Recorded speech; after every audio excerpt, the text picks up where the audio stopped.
次第。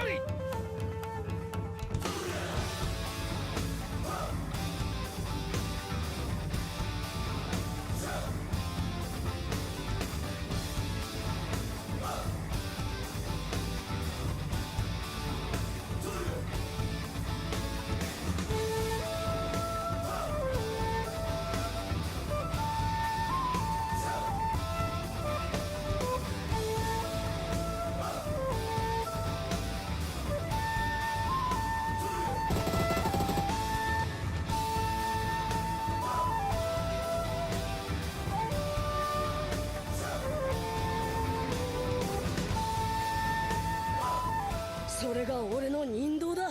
雷鳴と共に散れ。しっかり見ててください。俺は畑かかしって名前だ。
小僧、もっと近くへ来い。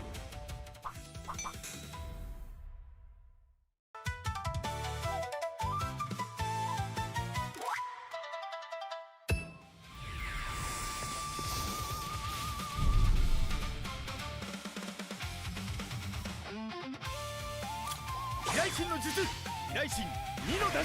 螺旋丸影分身の術。カトン豪華級の術。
千鳥。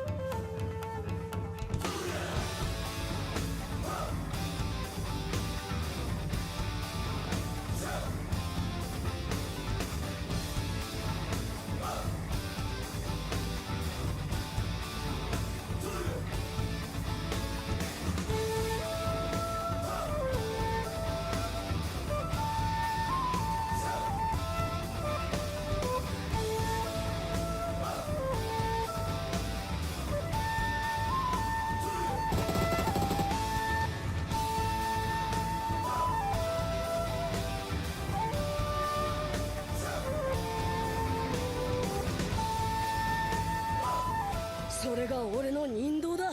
雷鳴と共に散れ。しっかり見ててください。俺は畑かかしって名前だ。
小僧、もっと近くへ来い。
小僧、もっと近くへ来い。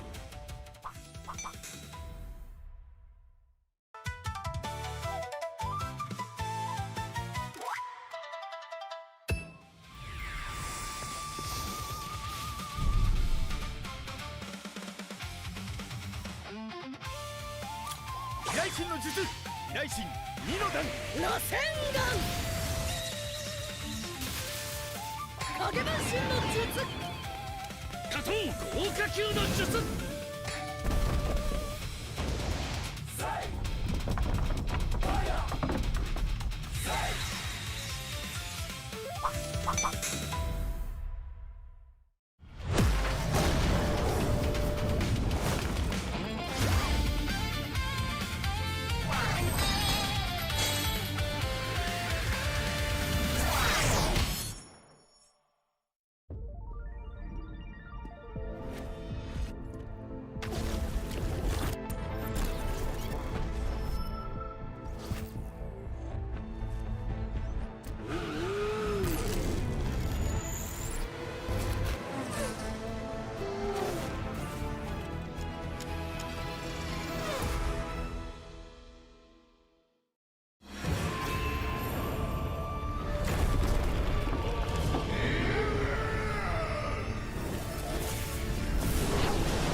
次第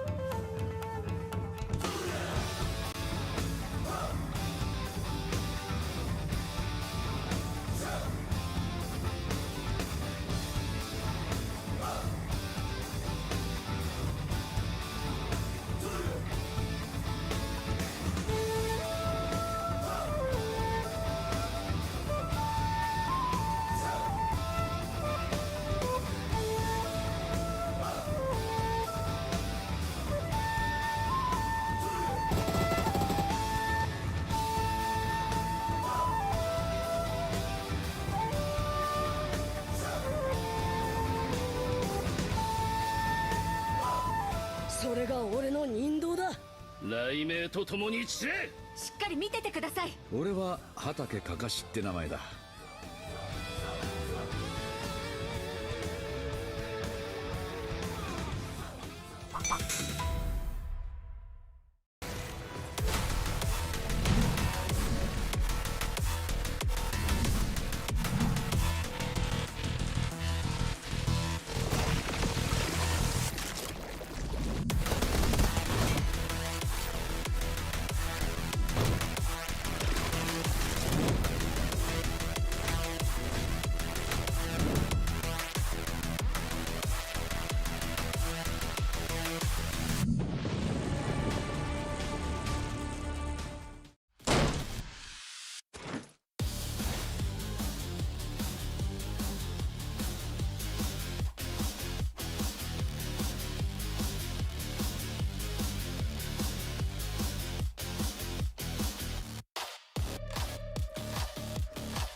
次第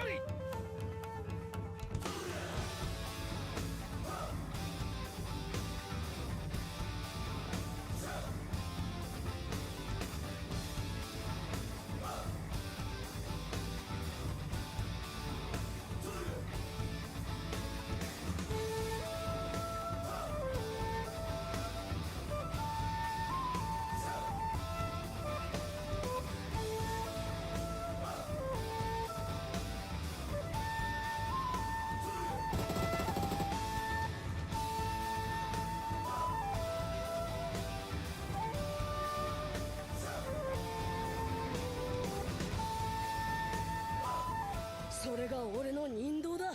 雷鳴と共に散れ。しっかり見ててください。俺は畑かかしって名前だ。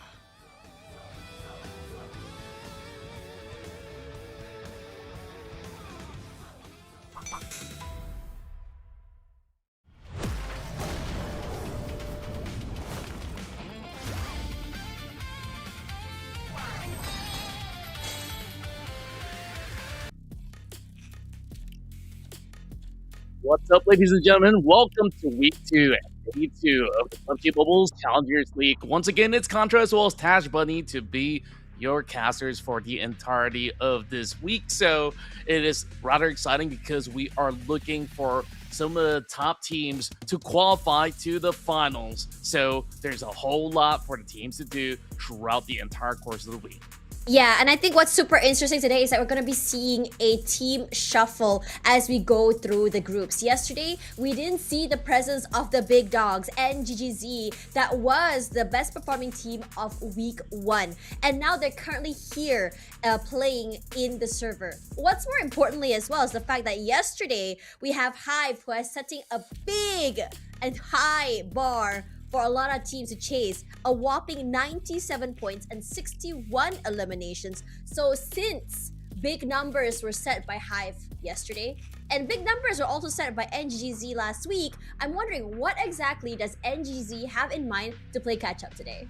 Yeah, I think that all they really have to focus on is to play their own game so long as they can maintain maybe a little bit more above 60 over points, they should be good to go. While we, of course, will have you guys take a look at the tournament format as we've already completed week 1 and now we're at week 2. So that is a total of 4 days of play before we head into the finals where only the top 6 team will make it through. And of course, on the finals, it's 3 days of play on 6 matches each to see which top 3 teams will make it to the PMGO SEA.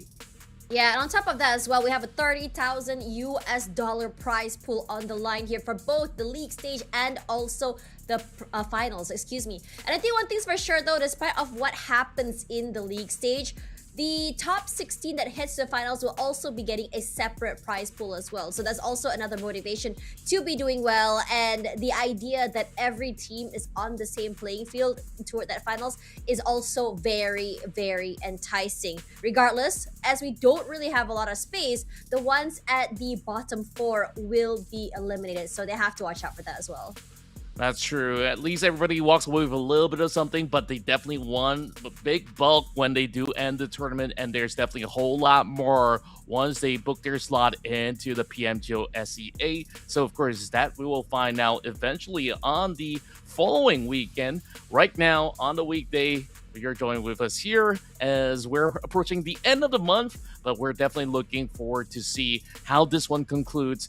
It's still not going to be over yet for some of the teams who are vying for those spots. And of course, with some of all these teams already securing some couple of points, is it going to be enough once week 2 completes? So we'll, of course, take a look at the participating team. And for this evening, the Group E teams will not be participating at all. So whatever you see from A to D is going to be involved. So, of course, you mentioned Group A making a return. So now we've got the big teams such as NGGZ, Elevate, Goodfellas, as well as VKS to join us back on the board.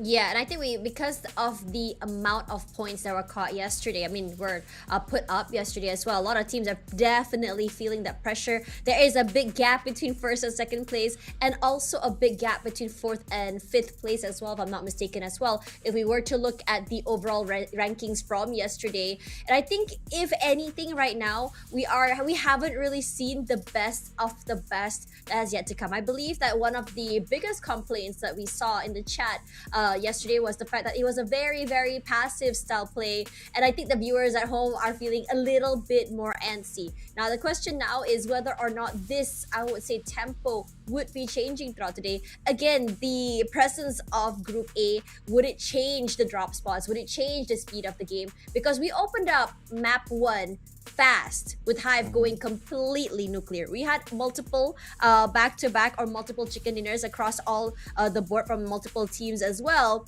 But still, the big teams or the big dogs will still be Hive, who are not only diligent in making it onto the top 4 consistently, but also a whopping 61 eliminations. But you also can't count out teams like Yango Galacticos that have also been on the move to pick up those extra points in terms of eliminations as well. That's right, and overall, we definitely do expect them to have a comeuppance coming into some of the rounds for this entire course of the evening. Of course, we start things off in Rondo once more, where this is where we will see all of the teams to do their level best to farm out those elimination points. And yesterday, we saw that double win coming out of Hive, really stacked it up a bunch. And of course, there's so many new things, and also a brand new movie in your near cinema, where we're also collaborating with PUBG Mobile as well as Spider-Man to bring you a lot of cool stuff in the game. So make sure you not only watch the new movie in cinemas, but also check out what's in the brand new update in PUBG Mobile. Yeah, there's a lot of stuff going on PUBG Mobile, a lot of collaborations as well. We also have this collaboration coming here with our favorite cars. We have a legacy of elegance, a standard of performance, and preparing to witness automotive excellence, as Ferrari joins PUBG Mobile version 4.5. It's already happening right now, so make sure to go check it out. And if you guys are posting on social media, make sure to hashtag PUBGMXFerrari, PUBG Mobile, and PUBGM450.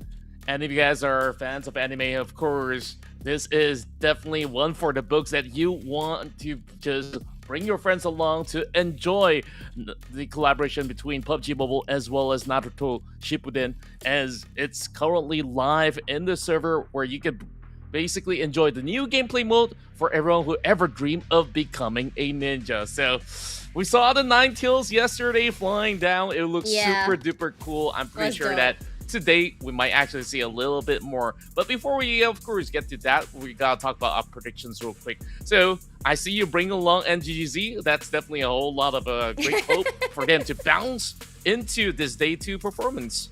Yeah, I mean, it is understandable, and they have been, I would say, the mainstay name when it comes to just topping the charts of the league, at least for PMCL. But at the same time, I'm loving this pick for CSU as well. I think they were not bad toward last week as well. They showed us a lot of consistency, being in the middle of that bracket. But another team, if I wanted to highlight, it might be VIX. I think last week they ended at 14th place with only 126 points. But yesterday showed us a different look for that team. Looked very weak early, and I'm wondering if this week could be one of those weeks where they can truly play catch up. After all, the first map is going to be Rondo. It's a little bit more big, a little bit more space to work around, but it is quite terraneous.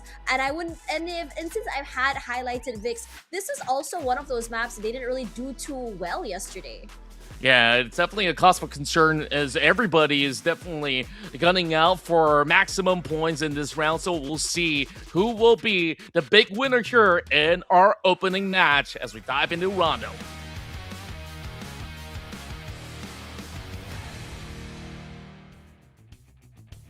Yesterday, we had Hive topping the charts on this particular map with 28 points and 18 total eliminations. They hit the ground running. They were up and active around the map. Now that everyone has seen what this team has to offer on this particular map today, what is everyone's answer back going to be? Is NGGZ going to really pick up the pace and go as aggressive?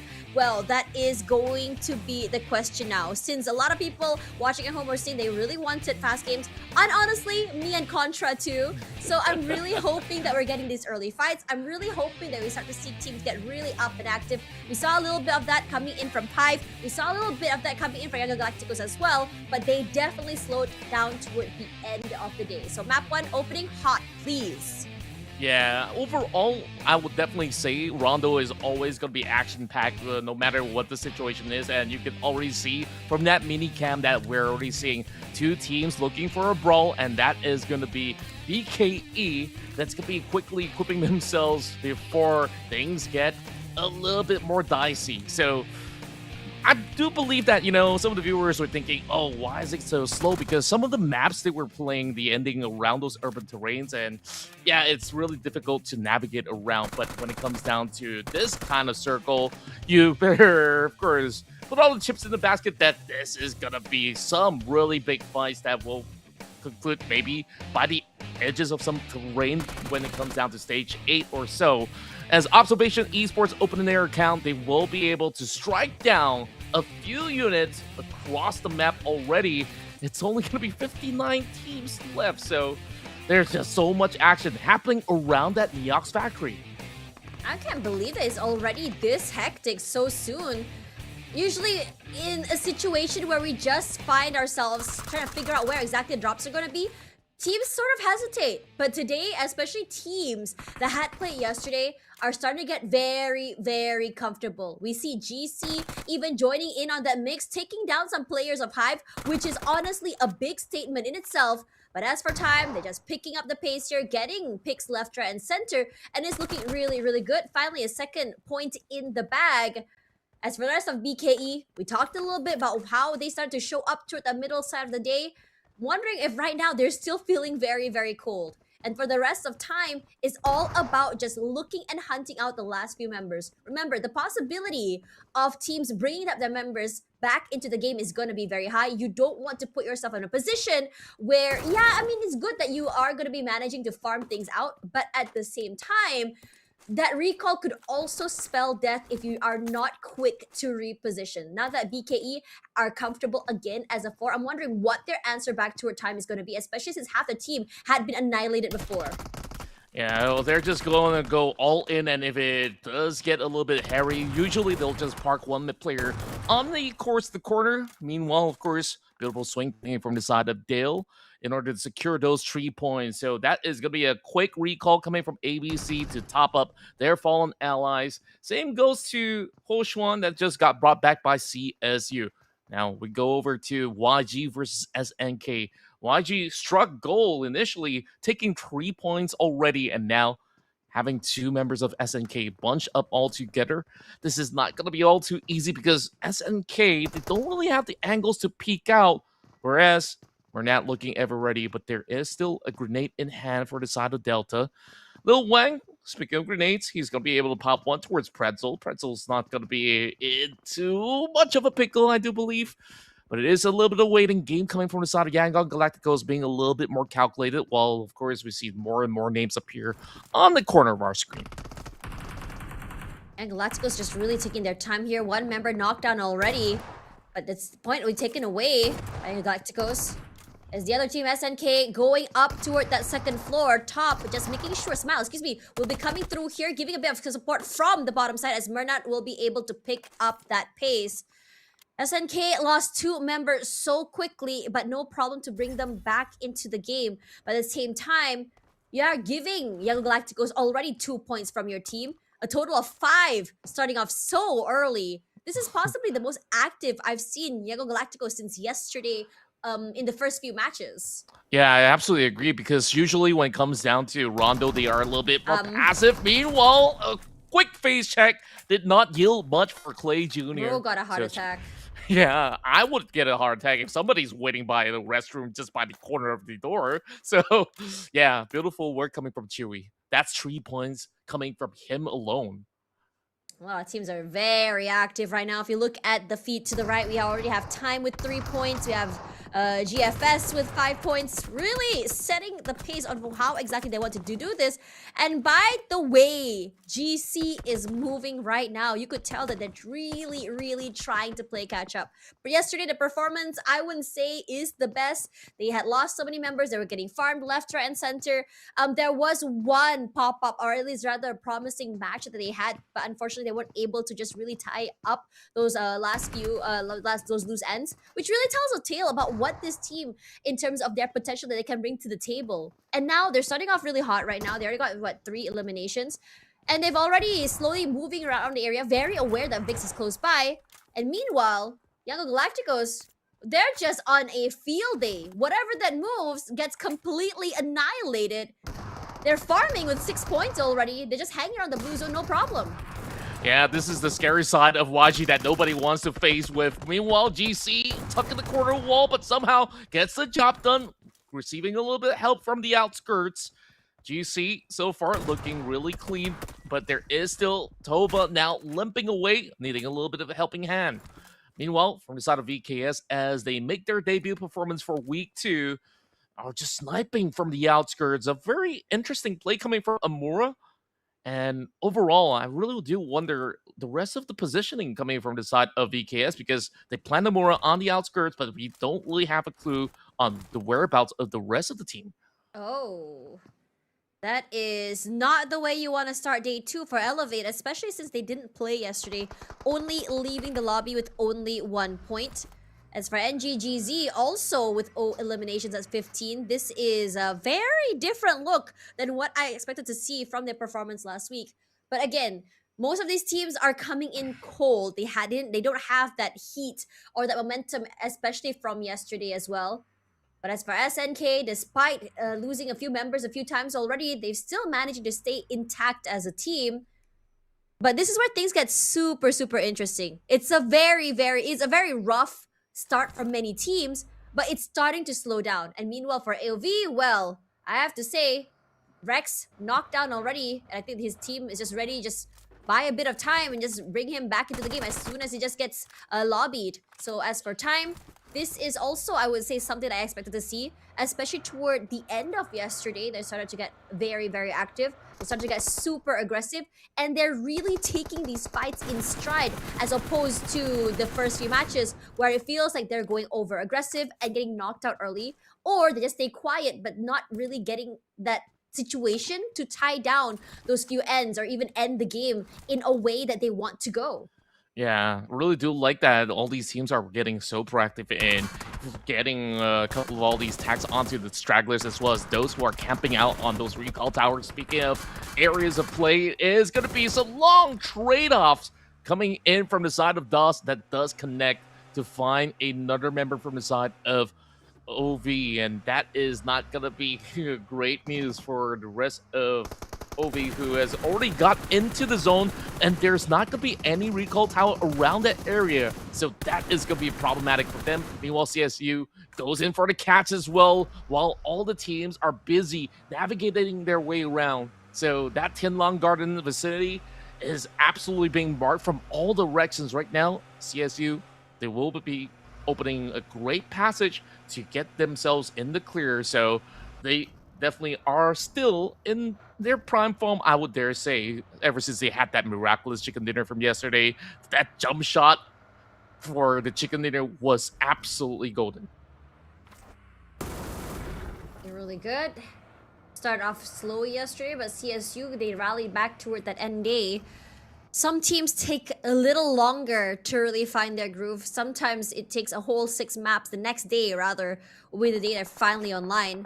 But a lot of teams are understanding that now the league is much shorter than what it traditionally used to be. You only get 2 weeks of that league stage and only 3 days for that grand finals. Like it or not, you hit the ground running, you go as fast as you can. For the rest of SNK, it's all about just taking their time. They're not really moving. They've already found a nice area to hunker down on. And as for OV, it just felt like they can't really catch a break. They've been really getting caught left, right, and center. Leo already getting knocked down so quickly. Hong's beautiful entry into that compound as Peng waits for the right moment, but caught with util in hand. Surprised he didn't. Okay, he does go down eventually. Waiting to see whether or not he can be picked off and traded. OV being very cautious about the position of the rest of the CSU players. It's only got a couple more nades left, but that was perfectly lobbed from the other side of the wall. The perfect toss now sends the entirety of Observation Esports out yet again, just like how they did yesterday in Rondo. But it was just 1 point short of what they did accomplish from last night's run. Meanwhile, we go over onto 2-1-4 as they take on the rest of ABC. This was the spot where we saw a lot of teams were fending for a shot at the chicken dinner. Meanwhile, we're already seeing so many exchanges around this vicinity while Rare gets tagged. Great job from the side of Zero as he does connect a headshot over onto another member of the side of 2-1-4. And you can see Romeo is also trailing from behind. Yangon Galacticos looking for an opportunity to strike from afar. ABC, one of the teams that was really struggling yesterday, looking good right now with 4 elims in the bag, but not aware that Yago Galacticos is close. And Yago Galacticos has been great at just playing that third party, not over-aggressing, and just avoiding from being the team that's going in on these 4v4s up to the last few stages. But 2-1-4 as well, around in the vicinity, definitely has spotted out Romeo somewhere there. But at the same time, 2-1-4 is a team that also had a good start in the beginning of the day yesterday. Consistency wasn't there for them. They were struggling to be able to survive as a team, struggling to be able to capture those elimination points. Their aggression has been punished over and over again. And ABC, aware that Migs is close, this off angle by Xiaojia could be his doom if he's not being very careful. One spray is all it takes to just really take them down. And at the end of the day, for 2-1-4, if they're not able to be consistent, they're not able to be getting a certain amount of points coming into the next round, other teams are definitely going to be overtaking. Some cover will be called out here. And ABC as well, 2-4 on a stalemate for some time.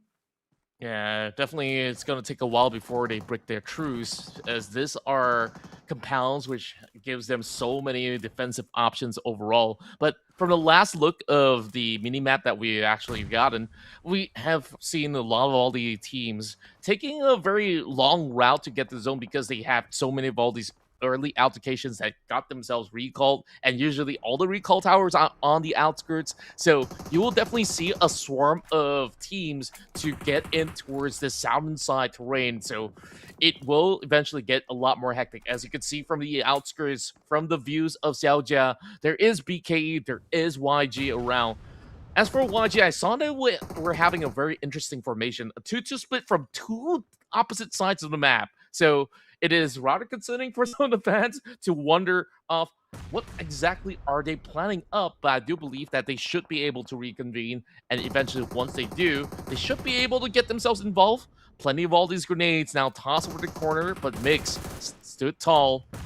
Unshaken so far, but I may have said it too soon because that's a tag coming with a crossbow. Excuse me, Moang.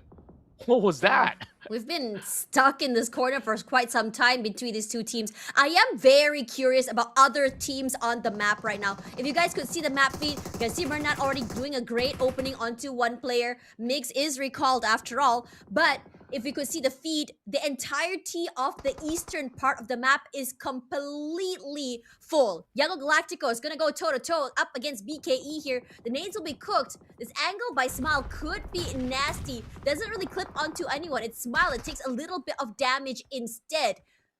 But now the weight, the positions of other teams noted at the same time. Ooh, KE boy. as well close by. Hive somehow in the wings getting a pick off onto Vix.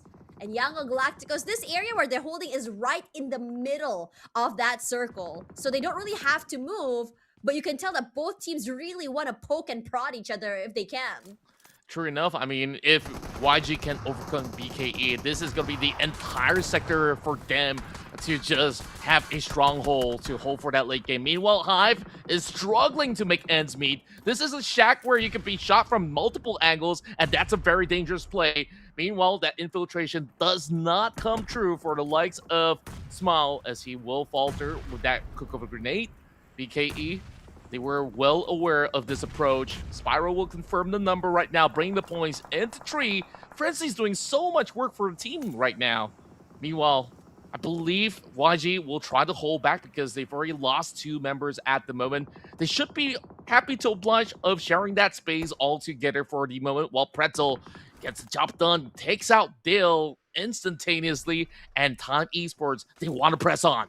This is beautiful work coming from Fazil. This is a 1v2 situation that he's able to just deal with all his own. And he's buying a lot of time, keeping them at bay, effectively giving his team a lot more space to work with. Now Time, they do eventually go down here, but not without grabbing a handful of eliminations. 7 in total, just really continue their streak on that they've built on from yesterday as well. Pretzel's got so much information. He's marked the members of VIX, excuse me. He's noticed the members of GC as well. But as for the rest of his team here, it's not going to be easy at all. You want to be able to not only survive, but also be in a situation where you're able to just really get to that top 4 maybe, just to really kind of boost yourself up. It's already commendable that they're already healthy with the 6, but at the same time, you want those extra points in terms of placements to be able to bolster yourself forward. But if I were in a situation that I'm playing, or my last person standing is Pretzel, I would be very, very happy. It's a guy that can handle 1vx situations. It's a guy that can survive all the way till the end. And it's a guy that's not hesitant to just really go in for these third-party situations and steal away a point or two. That's why it's scary. It's him. Loving how you're selling him, because he is in fact the MVP of yesterday's run as well. So pretty much he will be able to survive to the tail end, so long as there's no multiple teams that will be able to challenge for the meantime. Meanwhile, on the outskirts, we see both CSU as well as VKS. They don't really have to overcommit because this zone is about to shift in less than a minute. So they're just trying to feel out some of the area and making sure that they receive just about enough intel for them to secure the next location. Because VKS, they just see a flat ground of grass, and it doesn't seem like there's going to be much cover, so they really have to plot out which terrain will be best for them to use out, as Hong gets tagged from behind. That's going to be Shifunati making his debut today, and he's looking real good.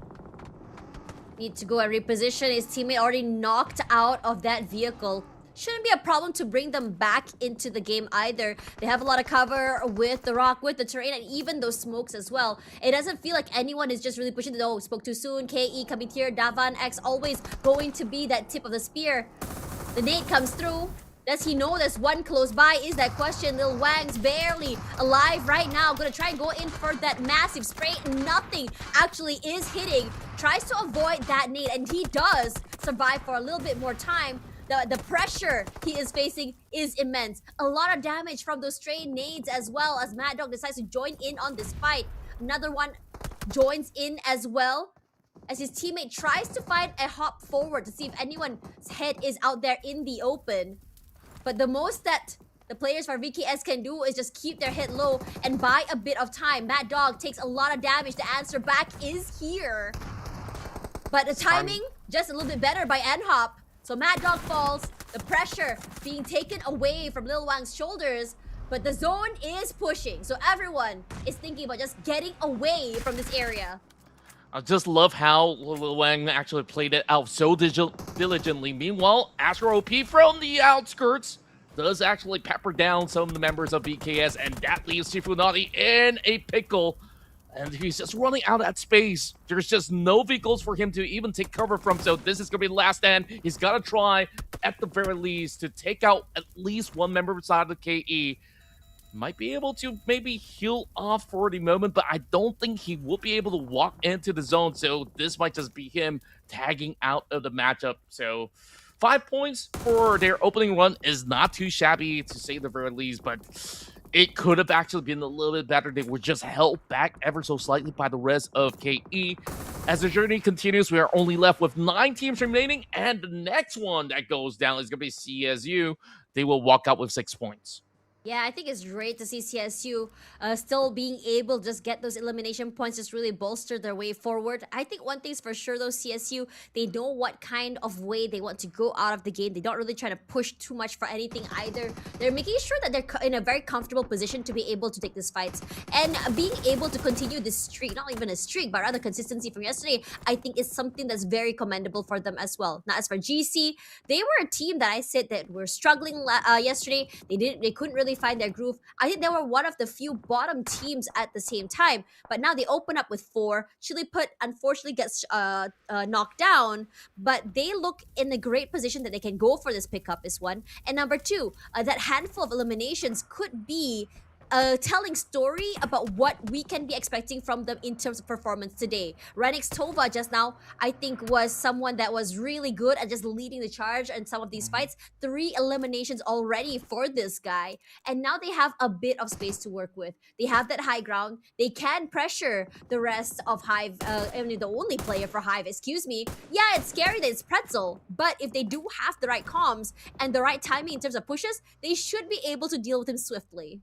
Speaking of dealing with the current circumstances, it is going to be KE now pushing over on the other corner, but they see a bunch of emergency cover, so that definitely gives them the signal that there is an entire squad right underneath their noses right now. A couple of deflates now being tossed over, and it doesn't seem like it will connect towards the rest of VIX at the moment. Even more covers now being deployed. Well, there is a tag coming from another angle, crazying on the outskirts. Finds one, but that's not going to be enough to take him out just yet.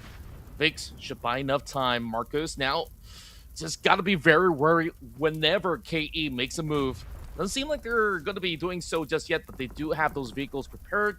But that charge would prove rather risky for KE, which is definitely understandable why they're not doing so just yet. As we go over to the side of Crazy Ink, this is the angle that he found up against those members of VIX early on, but he's looking to reconvene once more with the rest of his teammates, or perhaps dive deeper in the zone because time's running out.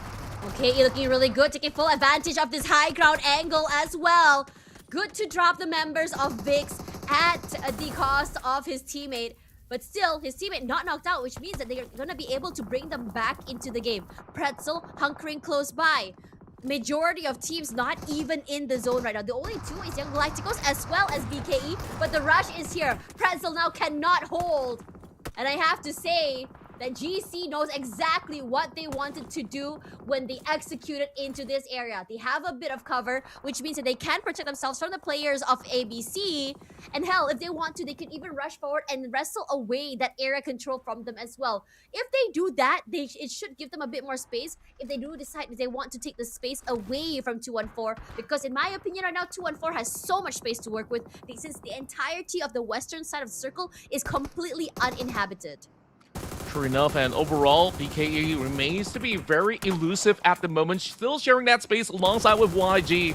The back and forth continues on between both KE as well as GC, but it was mainly Golden Cross aggressing towards the other cornered map. For teams that could not really find those emergency covers, unfortunate for them, because these Doritos actually give them so much time to just buy out inside the zone. And you can see it's just plain flat grounds overall where nobody really gets to get the clean drive through if they really want to get deeper into the center. So KE right now just hugging by the edges, still looking for that trade, but he goes down. Ooh, impeccable tags right there. That's actually coming out from the side of Yangon Galacticos, and they're also looking for Devon X at the very same time. Campus now has to play a little bit more passively, losing a couple of members on the outskirts. A little bit of a daunting task, though he does have that vehicle to drive right through, but he's still keeping his eyes really closely to GC. The moment he tries to even consider a peek, he's getting punished for it. So I think he should just play a little bit more of the conservative mode and just maybe swerve towards his left side where he is going to have a little bit more of that safety net. Whereas YG as well as Burnett, they're still putting those pressure on to those who are on the outskirts. Circle still favoring BKE. 2-4 even to an extent as well. BKE better be ready to deal with the onslaught of pushes coming in for Young Galacticos. And Young Galacticos is no slouch when it comes to taking away some form of control from compounds. You can start to see that some of the players of Young Galacticos did find a compound of their own, and it's a little bit more higher ground compared to BKE. So they should be able to do a little bit of magic if they choose to. But BKE, I have to say, yesterday was a great showing for them as well. They showed us what they had in the bag when it comes to their playbooks. They have nice executes, nice cover fire. And look at how they're playing these off angles. You won't expect someone like Kane to be able to spray you from this off angle toward GC. Since their heads are just really, really low. And GC, they're stuck. BKE and ABC are just crunching at them from two different angles. One of them getting knocked down already as Yango Galacticos. Their eyes, despite everything, are on the players of SNK. Yeah, that's really surprising to me because SNK, they've been rather quiet. They are trying to stay as far away from those fights as they could, but they could not escape the wrath of the grenade. A double down coming in from both Bernat as well as Romeo to absolutely deny them the opportunity to move into the top 5. Meanwhile, BKE starting to get active as they do shred out the rest of Golden Cross. Now, just like that, we move into the top 5. This is where things get a little bit more heated up over onto the course of the corners. But as for YG, though, do they commit towards BKE or just leave them to sort things out for later? It does seem like they are basically helping them out at this instance, so they could just go in for the third party. Great tag over onto those members of 214 and perhaps opportunities towards ABC, but that is quickly claimed coming from KE as well as BKE. Oh, Young Galacticos huge numbers with 13 eliminations already despite losing half their squad in that process. The only team that's rivaling them right now is KE. And I have to say, this is a very different look for KE compared to yesterday. They're a little bit more aggressive. They're so decisive in how they want to take their fights here. Unfortunately for them, the space and the circle is not on their side, with BKE actually just pressuring them with the nades, with the throwables, with the gunfire as well. At this point, it looks very, very dire. But Yago Galacticos, well, you know them, it's all about a third party. It's all about being opportunistic. They're letting KE and BKE take this fight, and they're hoping that they can even just steal away a point or two, just the way that KE and BKE did toward them when they managed to get those 2 pickoffs toward ABC. True enough. And overall, I'm just absolutely baffled on how well Bernat has been playing this entire round. Take a look at his name. 8 points right now, claimed throughout the past couple of minutes, and still looking for a whole lot more up against the rest of BKE. Couple of grenades now, stirring the hornet's nest of BKE. Well, I guess you could call it the Eagle's nest if that's going to be the case. While 214 just waiting for the 3 teams to settle the scores, and once they do, this is go time for the rest of 214. So they now actually receive the entirety of the zone, and these teams will have to go for that full duke out. Romeo going in for the swing, and he does find Kappas. Oh man, that was a very high-risk play that worked very, very well in Romeo's favor. He had spotted out the hit so quickly, but managed to slip away. And again, he manages to survive by the skin of his teeth. The nades are cooked and the gunfire suppresses, so Spyro does get knocked out onto Bernat, but it's still not a confirm. Trying his best to go for that reset. Romeo alone with a double swing and a lot of respect given by BKE. And now is a 2-on-2, sorry, a 3-on-3. As BKE and 214 duke it out. We haven't seen 214 up here in the longest time. While they have the most zone control, they are showing a lot of damage toward BKE. Hades has spotted out where Frenzy is. Bit of chip damage. Nix needs to be picked up, but it's not gonna be easy. Hades being one with the tree, as his teammate tries to be one with the rock. But the space all in their favor, and they're hoping that the zone would eventually flush out BKE. Does get it in the end, and timing is so good. 214 show their fangs and remind us they're still in the lobby. It's been a long wait, but the faithful will be rewarded here. 214 Esports are back in the game here with a big chicken dinner for them to open their accounts heading into day 2, week 2. And I believe that a lot of the fans have been waiting for this to happen from yesterday. It doesn't seem like there was much of those opportunities, but now this is where they find themselves a lifeline as well to move into the final. So great work coming in from the team, hailing from PMCL, and of course all those space that were claimed from the outskirts, all of them were so composed in order to really reap the rewards, because they have the upper hand once that zone shifts towards that phase 9, and the rest were just left in scrambles. BKE could not even answer back to those kind of swings that they had. Yeah, 2-4 gives us a different look into their playbook today. While yesterday is all about going aggressive and taking these fights, today they show us a little bit more of a slower style play, which I can really appreciate. Because most times when I watch this team, it can get a little bit more frustrating when they just don't know when to press on the brakes. Today, they do. They're understanding that they cannot go as aggressively as they want to, especially since they are a team that's a little bit more, I would say, heavy-handed when it comes to those eliminations. But for now, let's have a look at the highlights first before we deep dive more into the stats.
A big round for majority of the teams that have been able to survive towards the tail end, especially for YG. Despite them bow out early, they walked out with 14 elimination points, even despite having only 2 members left, with Murnat being the shining beacon of hope, with them dealing 2,500 more damage. But of course, the stars of the show were 2-1-4 as they backed the chicken dinner with a methodical play from the outskirts. They were not subscribing into the chaos. They were the ones that divided and conquered by the tail end of it. While BKE, we've seen so much out of this round. This is by far a massive improvement coming from the team.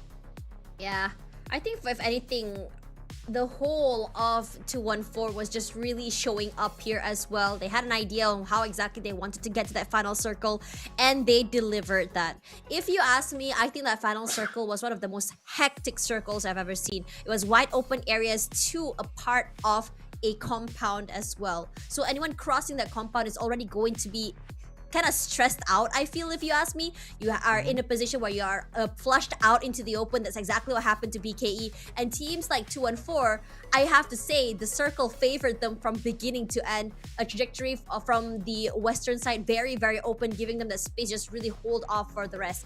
But at the same time, a lot of teams are doing their due diligence to be able to give themselves a second chance at points. Teams like Yago Galacticos, 2-4, BKE and KE are teams that are understanding that you have to go above and beyond sometimes in a bad situation in terms of placements and circles. So what's the answer here? Get as many elimination points as we can. A whopping 14 from YG and 10 from BKE as well. Kind of tells you a tale about how aggressively they've been playing, especially on Rondo on day 2. We saw that happen yesterday, and I could safely say that it is a mainstay style play, at least on this particular map, for both these teams. That's true enough. Meanwhile, of course, we get a little bit of update of the overall rankings, and we are still giving maybe a little bit of time for NGGZ as well as those that have returned from that long break that they have over the weekend. Meanwhile, of course, we will see 2-1-4 now toppling down BKE, pushing them down to 5th while they cling that 4th spot with this chicken dinner, as we could see the value of every dinner being won. So this is definitely going to be a very tight race to see who will make it to the finals. And of course, up next is going to be Wrangle, so there's still plenty more of that action coming your way, so make sure you get your popcorn and snacks, anything that you can find to get yourselves basically planned for the entire course of the evening. So, Tash, what are you feeling about the opening round? Because I felt like, those teams that played yesterday, they came in with some really solid game plan. Massive improvements coming from most of the bunch, where this round itself, it was an average of 6.5 points per team. Yeah, I think everyone was in a mood where they wanted to go in hot. And understandably so, teams from day number one are feeling very comfortable since they did play yesterday. And teams that just came in today, well, they're for me personally, I think they're at a bit of a disadvantage because they don't really know what is going on. I mean, yeah, they can watch the VODs, but playing in the server itself is a whole different feeling. And it just feels like teams for day number two are kind of struggling to figure out not only drop spots, but also how they want to take this fight. For me personally, the biggest surprise that I saw was the fact that teams like NGGZ that did very well on week one got eliminated fairly early in that first map as well. Well, 15th place with no elimination points was kind of shocking to me. But at the same time, there is that understanding they haven't really found their groove quite yet. And I have to say, when we look at the big three, right? NGGZ, even Yangon Galacticos, even Hive, they're a team that's very heavily reliant on momentum. And that's why a lot of teams want to stop NGGZ from being able to get their engines warmed up, because as we know, NGGZ, especially when you have a player like Red, it's so scary to see them in their best form, in their best mindset as well. If anything, maybe perhaps you might see NGGZ really step up on Erangel, since it is a more, I would say, standard map, something they've been playing for a very long time. But as for the rest, you know what, it just feels like teams from yesterday are just that's another business as usual moment, Yeah, overall, I definitely think that there is ample of time for them to get activated. We could just call that a warm-up round for those that came in from that group in particular, because the best performing team out of the group was actually Golden Cross, I do believe, that have garnered a total of 7 points thus far. So that's not too shabby, but it was not those crazy runs that we saw, just like what YG just did. Even they themselves have made some shifts on how they play out their early game, because we've definitely taken notes that they've always had, a little bit more of that passive start, making sure that that passage is safe, and then start to find more of these opportunities by stage 3 onwards. But no, stage 1, we're already seeing them swing by 4 points, and then it just kept stacking up. So with that being said, I think Hive was doing exactly the same, but they kind of put themselves a little bit more at risk, to the point that they have to only play with Pretzel, which kind of give them maybe some opportunity loss as well, which could have been a little bit more. So for now, I would say YG, they could basically have a small little smile on their face that, hey, at least we cut down some of these numbers, but still more work to be done. Yeah, and speaking of work to be done, we're gonna give the team a little bit time to breathe. And when we be right back, more PMCL Fall 2026. We'll be right back.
Sorry, I'm muted. We're now here in Erangel, where I would say it is more of a standard map. Anyways, welcome back here to the PUBG Mobile Challengers League, where we're trying to see which teams will be making it to the grand finals next week. Rondo was hella insane, but we're still seeing the same script going round and round. Come on, teams. I want to see our underdogs wake up. I want to see GC surprise us, or maybe give me the teams that just came into the game today. Who knows? We might be surprised on this map, right, Contra? True enough, and overall, I've been rather been pleased with the performance of Black Eagles as well. BKE, they are also on fire. We'll keep our eyes closely on this team that we have not really glazed too much of. So let's see what else is in store for us here as we open up the first map of Erangel.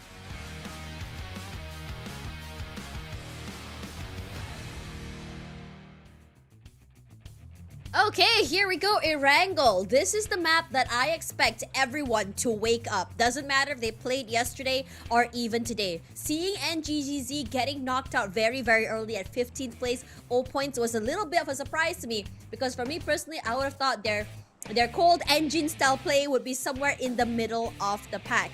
But you know what's for sure though? Consistency is still seen by the team of teams from day one. I'm talking about teams like 214, Young Galacticos, like even Hive, that even though they got knocked out early, at least 3 of their members, they still had Pretzel to just really hold down the sport for a little bit more few extra points and even placement points. Regardless, the flight path is toward the middle side of the map, so teams shouldn't have a problem going to where they need to go. But the question is, now that we have another group playing today, Group A in particular, does this change in terms of drop spots?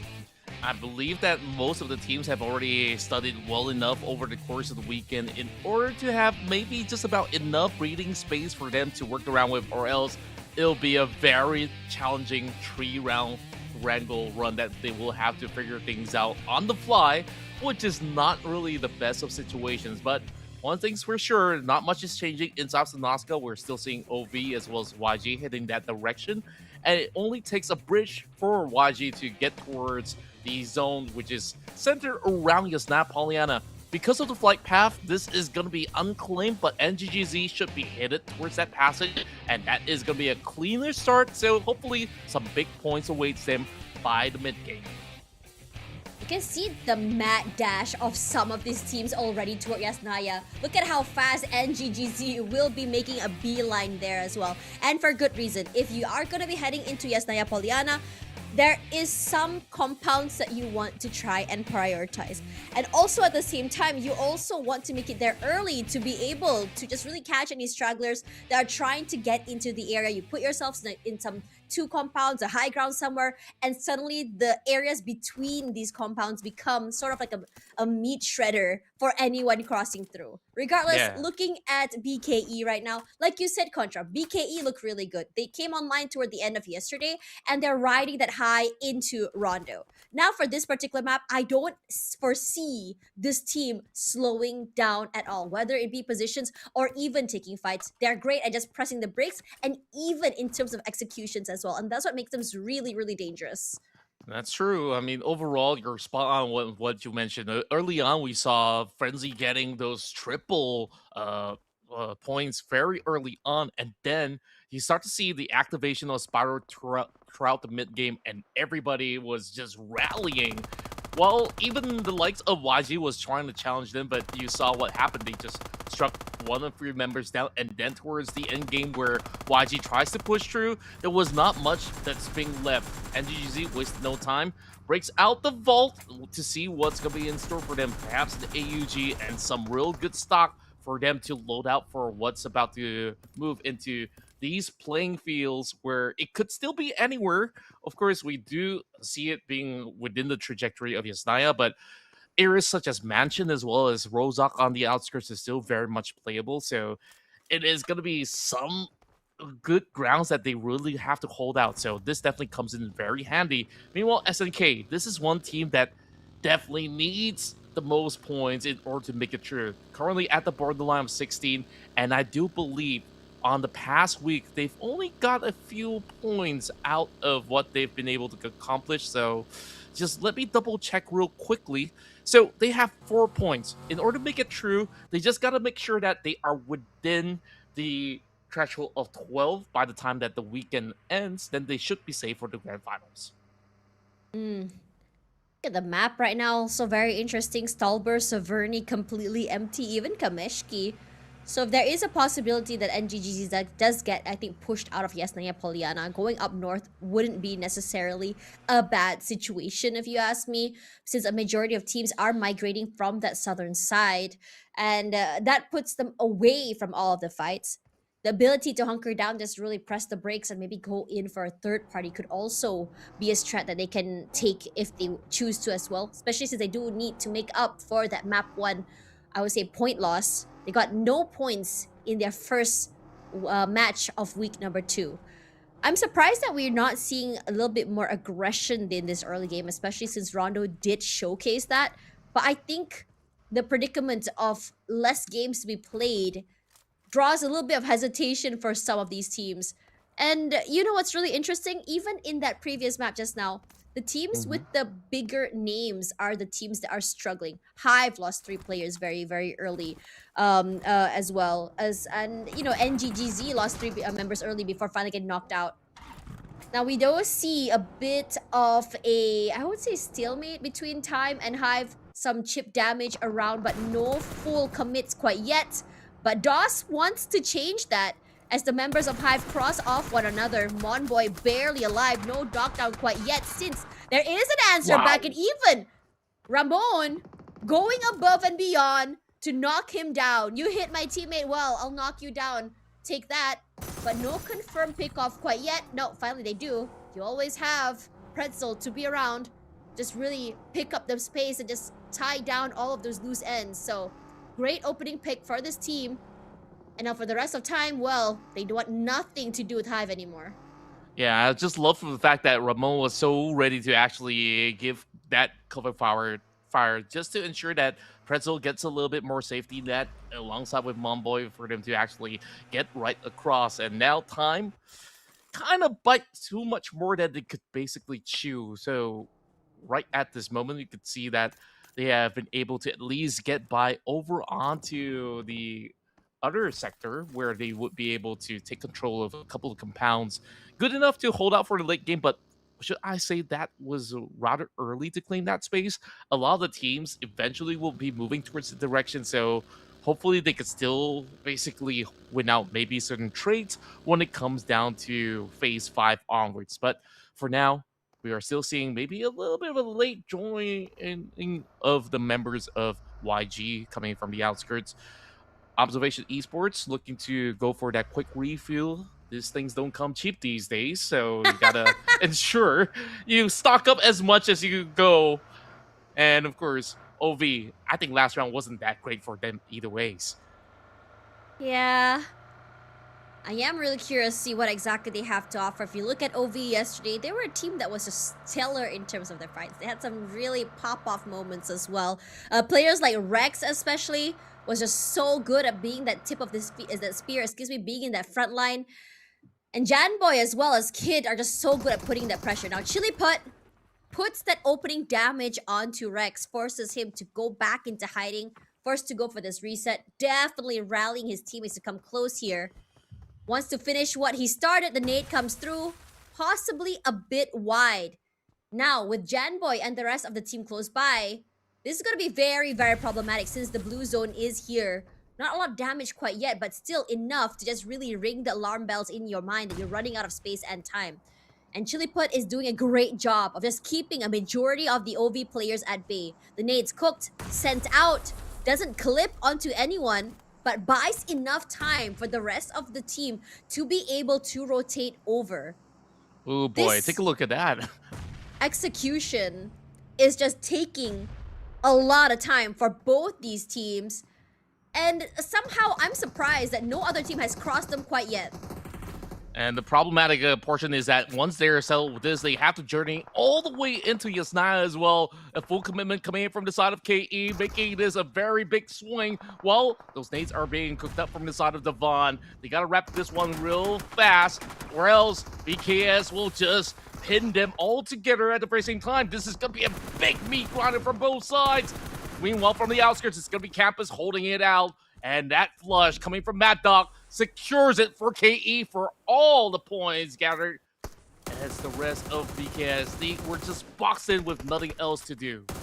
That's just so unfortunate. It's 2 rounds in a row. They haven't really been able to get as much points as they'd like. Regardless, for OV, they do have a bit more opportunity to just really wait out the zone. It's still very, very early. It's only stage 2, so it doesn't really chunk down your HP as much as you'd like it to be. But still, an alternative route to go for a rotation could be good. They could maybe go up north and go into Pochinki instead of just really prolonging this fight against GC that doesn't seem to be heading anywhere. And despite everything, GC had already lost 1 player throughout the scuffle, and it just feels like they probably overstepped, overstayed, and just a little bit too over-aggressive.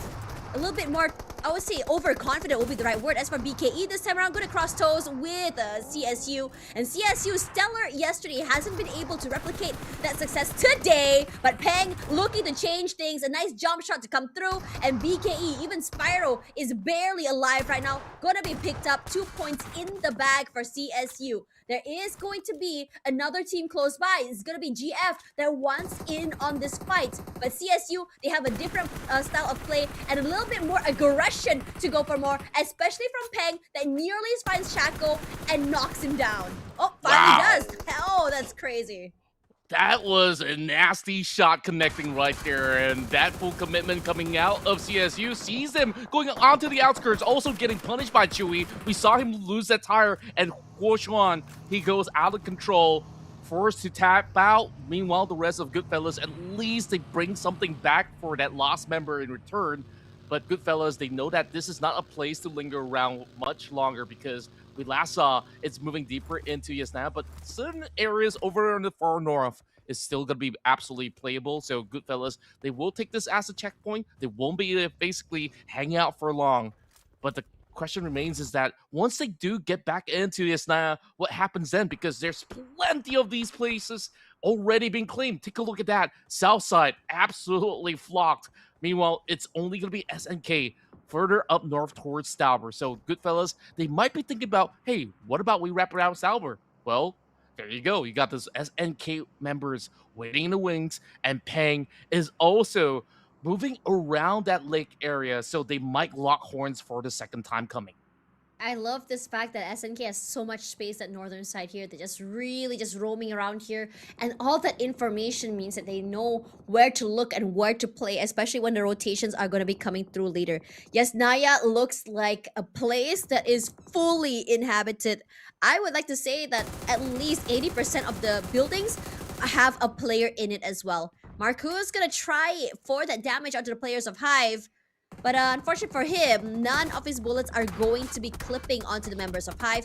Does find range getting knocked down here. Ramon is barely alive. And they're getting completely obliterated from Time that has set up a perfect trap. Just come knock them completely down. Ramon and Rangers still needs to get picked up here. And the rest of their teammates are not even around to be doing anything. Like it or not, we're going to be seeing a repeat of that first round where we only had Pretzel previously. Now it's only Monboy. Pretzel barely alive by the skin of his teeth as Vix wants to take on KE. KE now having a few members going for that reset, and that gives the opportunity for Vix going for the push, but it is not going to be all too clean. Jeffrey still finds the mark onto the bond, but they're swinging in towards a trap laid out for the side of KE. Mad Dog once more brings the 4 point. Meanwhile, that grenade will take him down. A big fight now erupts within the city as there's more teams getting involved as well. Jeffrey, he will have the final say, taking out Kill Enemy off the game. Unlucky for KE. But a great start for them as well. At least 5 points this early, I think, is something that you could put as a good baseline. Dale always the one lighting up that kill feed from Time as well. And this time, they are the team to just really cripple down Hive. They only have one elimination. They definitely can't play as explosively as they did yesterday, since many teams are starting to understand how to be dealing with a team as aggressive as this. Pretzel, once again, one of the two alive. And it's always good to have him in that back pocket to not only be the tip of a spear, but also be the one to buy time for your teammate to be able to do what they gotta do. Either be moving away from the area or rotating over. There's a lot to do. But Monboy, that is very courageous of him to just really peek out that window since it's out there in the open. Yeah, he's just drawing the attention time and time again up against literally Time Esports. And bad news for everybody, it is going over onto the wheat fields as well as the Stalwart Hills. So for fans of Yangon Galacticos, maybe they will be having a great smile on their face right at this moment because they have rotated all the way over onto the Eastern Plains, which means that they have a lot of control. The moment that anybody steps outside the city, it is going to be a free firing range for YG to claim. SNK doesn't seem like they are being involved in those kind of sniping action into the city as they are dealing with something over in North Point. And GGZ, however, now lobs in the grenade up towards Migs, and this is going to be a classic matchup between the two teams. Oh. The nades do connect though, and there we go. Hades quickly claimed for the side of red, and he's looking for a little bit more. Claire opts to back away. He knows that this is a fight he cannot afford to take it all. Yeah, our week 1 MVP for a reason here. Claire, barely alive, not anymore. Miner, all the way from the other side of the map, will be stealing that away and denying them the possibility of chaining back-to-back chicken dinners here. Mernat, throughout all of that, have been watching the entirety of the exchange. And as we know, for Young Galacticos, they are definitely a team that's very, very patient. They waited for the last possible moment to join in on the fight. But NGGZ, this time, they have an idea. They already know that if someone is close by, wants to third party, instead of engaging, let's just disengage. Especially since Young Galacticos is toward the very, very ends of the Yasnaya Polyana circle. And they've hunkered themselves all the way to the field side area. I wish we could show you the full map feed right now on how Young Galacticos have really hunkered down. You have them on the sides of 3 players, and then the middle to the high ground there is just going to be SayCloud that's kind of like keeping a close eye out on SNK. And because they have a lot of trust for each other's skills, well, Wow. you see what's going on here. You catch Hongs in the act of holding down the fort. I don't think anyone's going to save you there. He spots a little pixel out of line as well. Knows exactly what's going to be happening. And from that distance, able to secure the pickoff too. Nasty work. You don't want to cross into Young Galacticos' peripheral vision, since SayCloud did manage to find GC, and that will be ended there since they are getting torn apart by 2 different teams. Yeah, and once again, it was from YG that takes the final member off of the map as well. CSU forced to play it really calmly though. And it's always Ping that's going to be the last man standing for the side of Qingshu Dragons. Does hear those footsteps as he is ready to open up that S12K. I believe he kind of overaggressed by just trying to figure out who exactly is right underneath his nose. So he's going to have to heal up. But thankfully enough, not too much of a commotion just yet. But Mom Boy goes in for an attempt. Not really finding it with the grenade. Going to go for a second round instead. But Peng's already maneuvered onto the other side of the building, so he has definitely missed the opportunity. But not that he really has to do so, because he still has to rescue Pretzel, making sure that they as a duo for the time being. But the moment that this ships out, you can see there will be a big scramble on the south side. Oh, I'm and excited. Hive is I'm on so the very excited. tail end of it. This is going to be problematic, and they have to deal with NGGZ. Yeah, I'm so excited. Look at this fight that's going to be happening from the lower side of Yasnaya Polyana. Not only is it going to be a fight that you can't really, I would say, go full on fighting for, because you're going to have to cross the compounds. You have to check every single angle and corner to be able to cross. And you're going to have to buy so much time to be able to cross by one another here. CSU going to still wait it out. Hive with only 2 members left, Monboy and Pretzel. I'd say these 2 are also some of the 2 lethal players you are ever going to be in. But Peng wants to make it his vision and mission to be able to win this 1v2. gonna be forced onto that top side of the area. Some nades just really catch them off guard. But a lot of respect given. Hive do not want to get caught off guard. Do not want to be pushed into a 1v1. He drops down. He knocks one down. And he gets only one. Oh, Unfortunately for him, but the nade. One Boy is ready for it. Gets that reset as well. The nade doesn't really clip to take his life away. Oh, that was really, really close. It could have been something for the side of CSU. They were trying to replicate their chicken dinner from yesterday, but it is not going to happen up against Hive of all teams. Meanwhile, once more, on the outskirts, now storming through. They will have to push through ABC on their stronghold. ABC decides to pull back, making sure that they still have the area to hold out. Full squad, still holding by the doorways. Meanwhile, it is going to be a hard entry for the rest of NGGZ. You can see that they're just limping their way across the map. ABC will slowly deter NGGZ. It's only going to be another 3 points here added to the tally.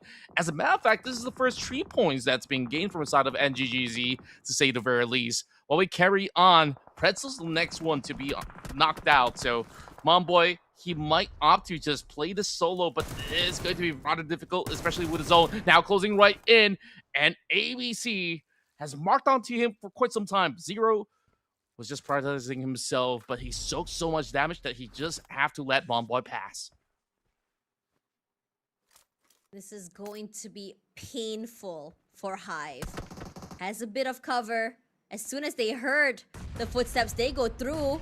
But Monboy, oh my gosh, I wish you could go back to that fight because it wasn't Monboy that died just now.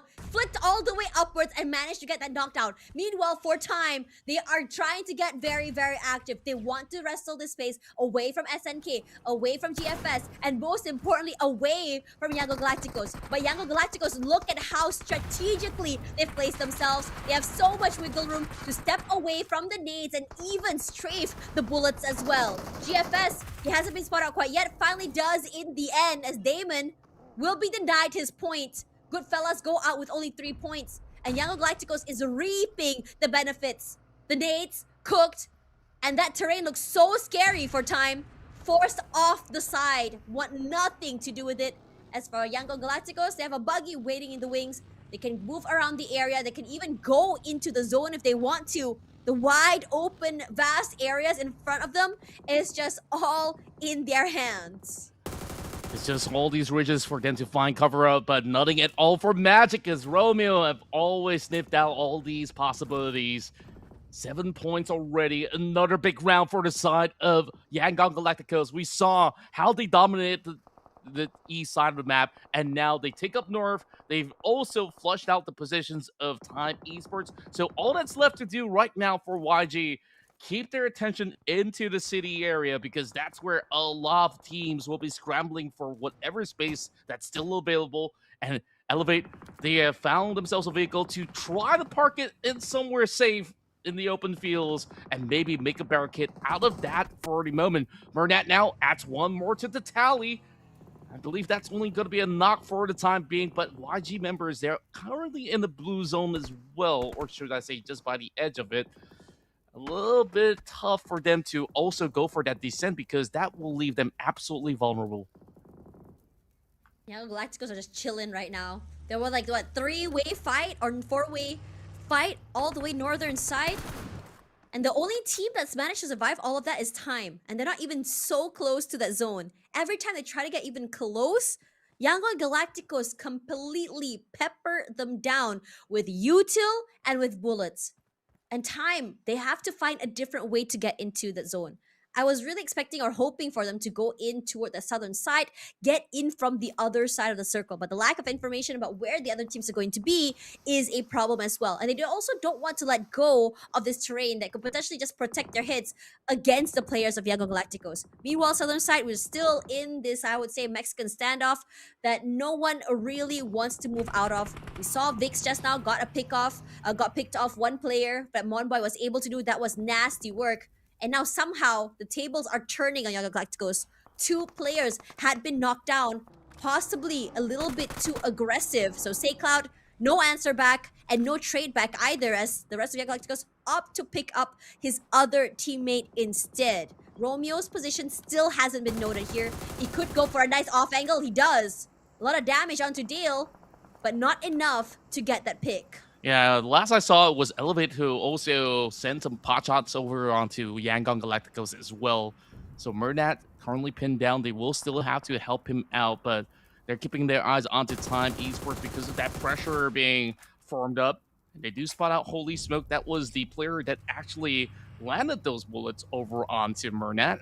Hive International, we saw what happened over onto the corners of the lake houses, and it didn't pay off all too much as they rush into those Molotovs. Meanwhile, over onto the city area, ABC, they will just basically hug those walls. It's still within the next cover of Stage 7 to kick things off with, but I won't say the same about the rest of the squads though. Vix now forced to step out of bounds, and that's already being marked by Small. So it is going to be a little bit of a time to be bought before all the teams slowly step out, and once they do, their fate will be just as much the same as Black Eagles. This time, 0 points, a far cry from what they had back in Rondo, but who could blame them? This is just a tough space to play. It's almost near impossible for them to just step foot out of those walls.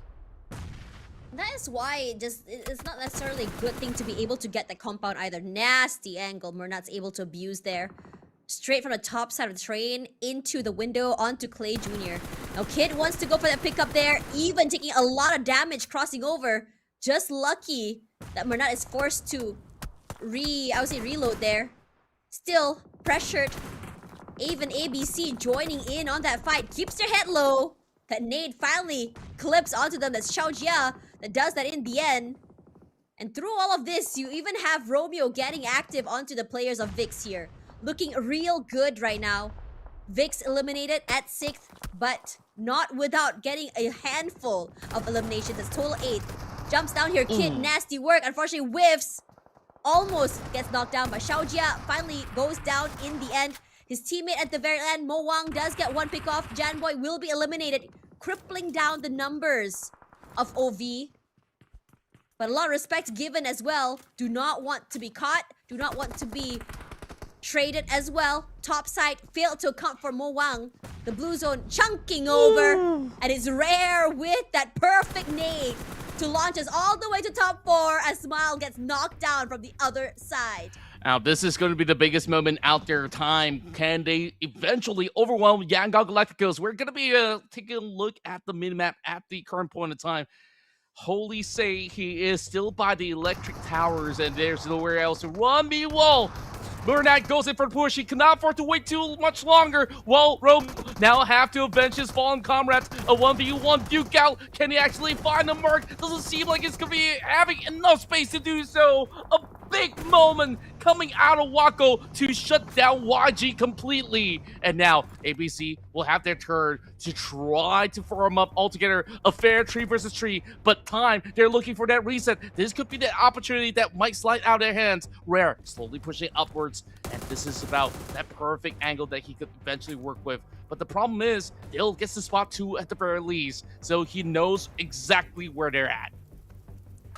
Honestly, Time has a lot of advantage here. They have the terrain, they have a majority of at least a bird's eye position to be able to just pepper down ABC as well. Not too sure how their utility is looking like. If they have those nades, just roll them over, make it a little bit harder for ABC to be able to just push forward. But you could really tell that ABC wants this as much as Time does. So Time gonna hunker down, trying their best not to pop their heads out. And Wako Jr. finding that perfect angle to find Zero and put him onto 0 HP. Rare as well as Mo Wang, what are you going to do? What's the answer back here? Are you going to go for that pickup? I don't think so. Some damage come through as well onto Zero. They want to save him, but he's out there in the open. So Wako shouldn't have a problem picking him up. ABC now playing from the lower ridges. Getting swarmed left, right, center, and it's going to be Damon there coming for the right flank, and he's looking to close this game up, and it is going to be Time Esports claiming victory towards the tail end, being the kings of the hill. Love what Time is doing just now as well. It felt like that whole game was fully in Yangon Galactus' control. But one thing's for sure is that Time says it's time for us to go aggressive, it's time for us to attack, and that's exactly what they do. Understanding that Yangon Galacticos like to play in these separate angles. In a situation where if something were to happen, they can crossfire one another, but they can't necessarily swing off one another or save each other as well. And they completely deconstruct this team, completely overwhelm Yangon Galacticos, and once that threat is over, suddenly everything, the whole circle was their oyster. Great work coming from this team, great timing coming in from Wacko to find that opening onto the first member, excuse me, of ABC. And as for Dale, well, doing Dale things is what he does best. Finding the opening picks, winning 1v2s. You don't want to cross this guy. Not at all, but my, we saw the complete shutdown of YG in the attempt where Wacko just basically was so composed to deal with that 1 versus 2 situation. It was up against Burnett, and then Romeo had to take action, and by then you saw a great support comes in from the side of Damon, where he's been hitting every shot, and very likely than not, he might turn to be the MVP. But Wacko did actually come out with a total of 629 damage. We could definitely round up some of all these numbers, and of course, we'll take a look at the highlights to bring you even more news of what's to come in the upcoming games.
Great job coming in for both these teams, and I'm very, very happy to see a shift in these top 4 as well. But one thing's for sure though, we are starting to see the consistency come through. Yangon Galacticos once again in that top 3. And on top of that as well, still being able to find so many eliminations. But as for Time, ABC, and Vix, well, Vix did have a moment of brilliance yesterday. Time and ABC hasn't been able to come out this far quite yet. So we can definitely say that when it comes to Erangel, it's still a very, very competitive map.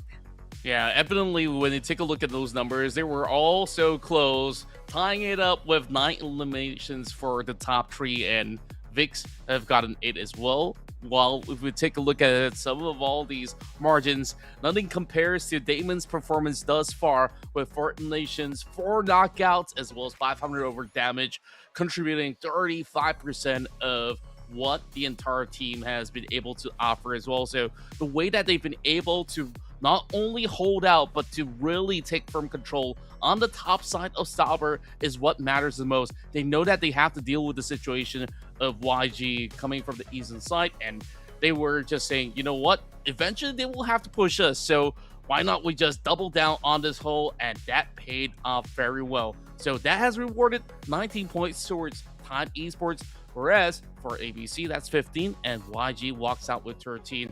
And you take a look at the rest of the spread at the very same time. Everyone really got their hands involved, especially on those battles in Savyasnaya. So at least we are seeing the vast majority to walk out with some points. Unfortunately for GC, SNK, 214 as well as VKS, they had a little bit of slump right here in this matchup. And of course, it was mainly due to all the space already being claimed so early within the city. I am honestly in awe looking at the top few teams as well. One thing's for sure though, it seems like all the teams on the northern side of the map just now were able to gain at least 8 to 9 points in total in terms of eliminations. And there's only one team obviously from the southern side, which was ABC. Now toward the lower side of the bracket there, are you surprised to see 214 and NGGZ there? Because honestly, I'm surprised that for NGGZ, they still haven't been able to find their bearings even though it's already map number 2. In the overalls though, NGGC is still currently at the very bottom of the ladder. We still have another 4 more maps to go, so they still have a bit more time to be able to just really wake up before going in toward the end of the day. But Hive seems unmoved, but the gap between first and second place, well, it's starting to narrow. After all, right now we still have another 2 more Wrangles and 2 more Miramars. Wow, I cannot English today, so don't go anywhere. We will be right back.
Welcome back, everyone. I am super excited because we had a little quick break for everyone to take a breather, and most importantly, a break for all these teams to have a bit of a chat. What exactly is going wrong here for many of these teams in Group A, and how can they stop the rampage that is going on coming up against Yangon Galacticos? The gap has been closed between the second place and first place, and Hive really gotta watch out. They really have to do so. I mean, there's definitely a marker on a lot of teams' backs at this moment, where even YG has gotten quite a significant round coming in from 2 in a row. Well, of course, there's a lot of catching up to do for those that did miss out on yesterday's action, so they just got to focus on themselves right now to keep themselves surviving towards the tail end of the run. So it all begins here as we're going deep into the evening for more action here in PMCL.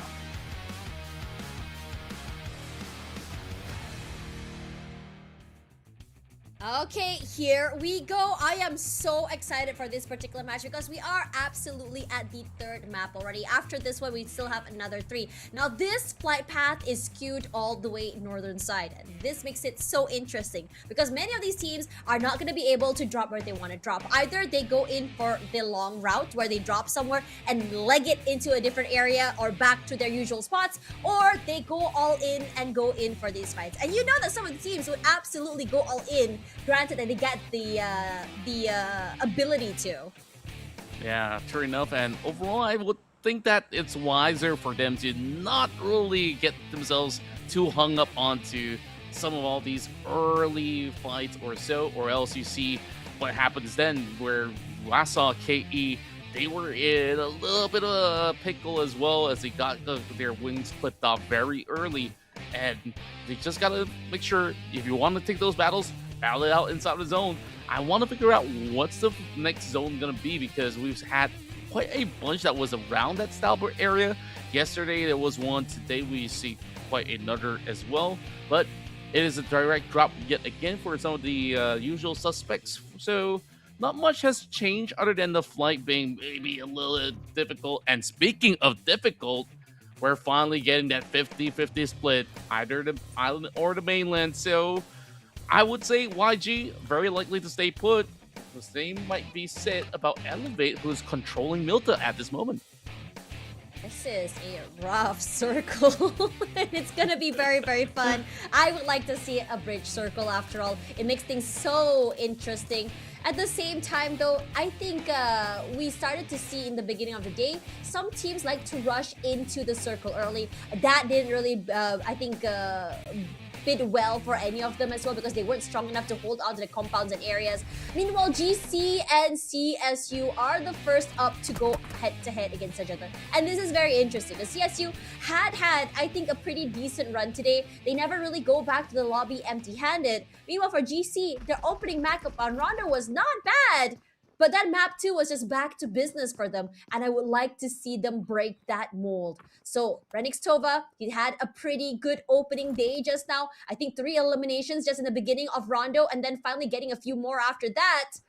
But GC don't want to really start that first move, and understandably so. Forcing CSU to go to these CQCs would be way better, but Ranix Tova didn't really think of the possibility of this nasty Peeker's advantage that can be abused by the players of CSU. So Bro has to just move away into a different compound, and GC are just not in a position to play off one another here. They're so separated. The nade comes there, and there we go. That is the knock.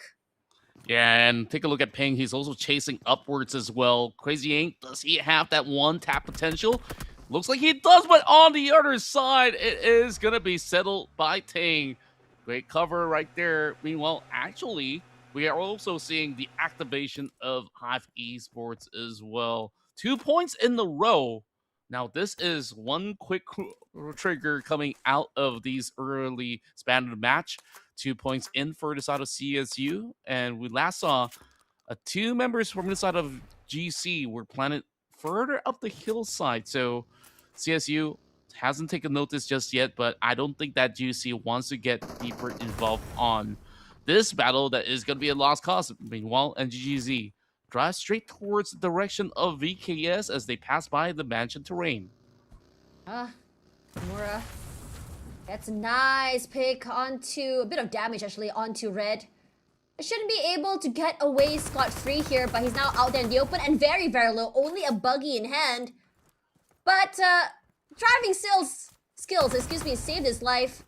But would be able to still get Gerald as compensation. So 3 eliminations already for VKS. And once again, NGGZ losing 3 players always in the beginning of the game is not how you want to start your day 1 here. And it always feels like this past 3 maps is the same pattern for this particular team. Yeah, well, I think like the biggest difference moving into this brand new season of PMCL is that teams are a lot more prepared. Like you cannot just charge into a compound so easily anymore. In comparison with past seasons where you can kind of brute force your way through, but this time around you could see that everyone has got really sharp aim. So you try as you may, you might lose some members by doing so. And of course, SNK, they didn't really have the best of drops possible. They were punished absolutely by those members of Hive when they dock into this corner of the port. So, at the very least, there is Cardi here that does have that buggy. So, he might be able to still wiggle a room out of this. He's just by the edge of the zone, though. So, I'm not really fancying his chances still.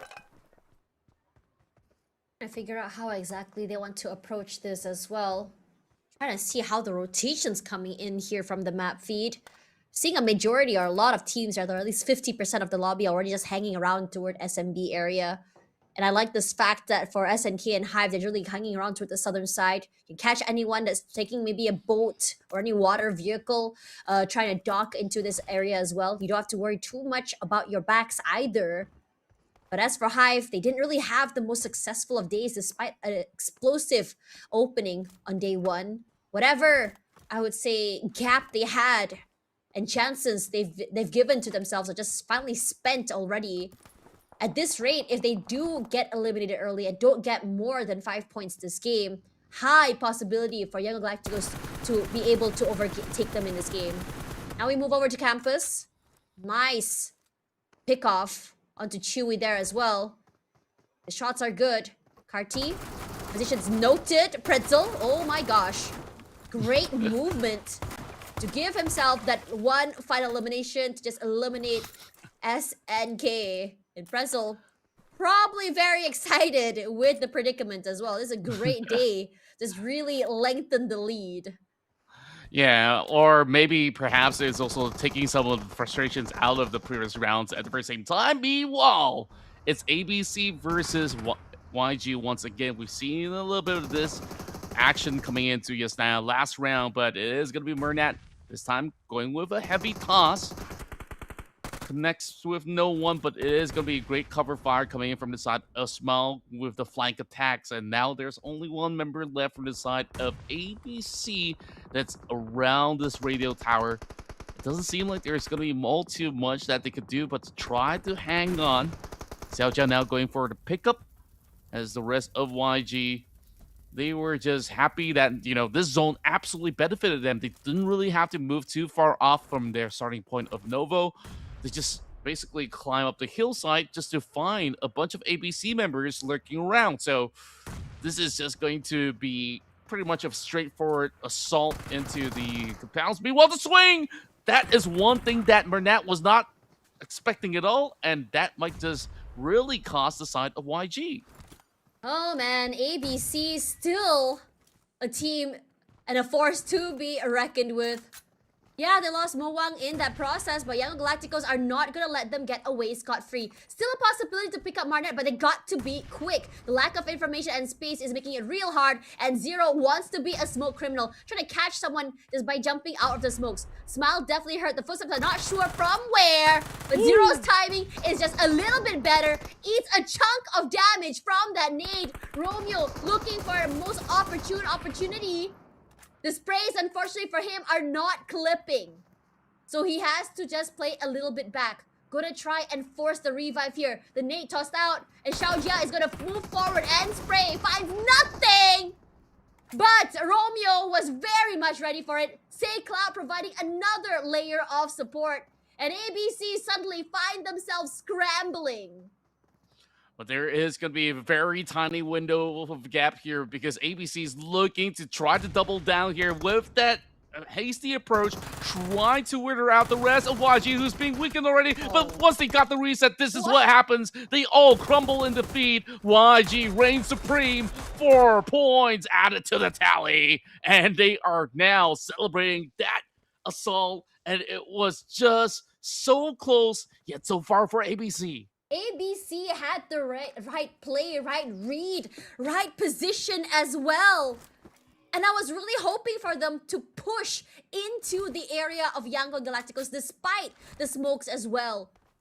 Just because they were in a position that they had to rush forward and pick up their teammates. That hesitation cost them. You don't give Yangon Galacticos that space to reset and play together as a 4. Not only were they able to just steamroll ABC, but they were also to go for a full 4-person reset. And ABC got nothing out of that scuffle. And it's business as usual once again for Yangon Galacticos, keeping their eye close on the players of Elevate. And this is another team that still hasn't found their footing quite yet. They have I think a handful of points in the last two games, excuse me. But they haven't really had success in having that deep run that they want on this first day.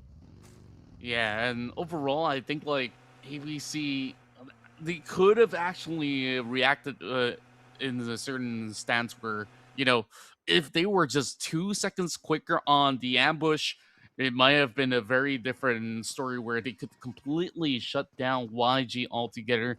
Now, more and more teams have been able to join into the southern area of play. So, thankfully enough, this time we don't really see too many of these teams to be lurking around the mainland. So, teams definitely have adapted moving into the season because a lot of the times we see some teams, they didn't time themselves when they loot up. So, they end up hovering around the mainland towards the point that it could not be possible for them to cut across either side of the bridge. There's no boats left, and they just basically have to scramble for whatever fights that they could just get points from. But thankfully, this is not the case. So we got BKE over on the south side, but as much as I do mention that early on, there's still about a couple of teams that has yet to cut over the bridge just yet. CSU, they're going to have a safe journey through the far west, as nobody's going to occupy that area of play other than Observation Esports, but that zone shifting deeper into the middle base, so that means that YG has to reposition.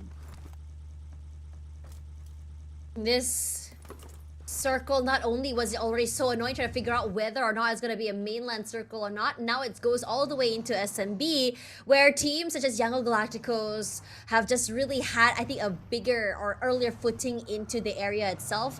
Ovi as well is also one of the mainstays on the SMB base at this time. But the fast rotations coming in from so many of these teams are going to be worth it, because the teams that are forced to go past this bridge or decide to swim or take water vehicles are going to be in a predicament.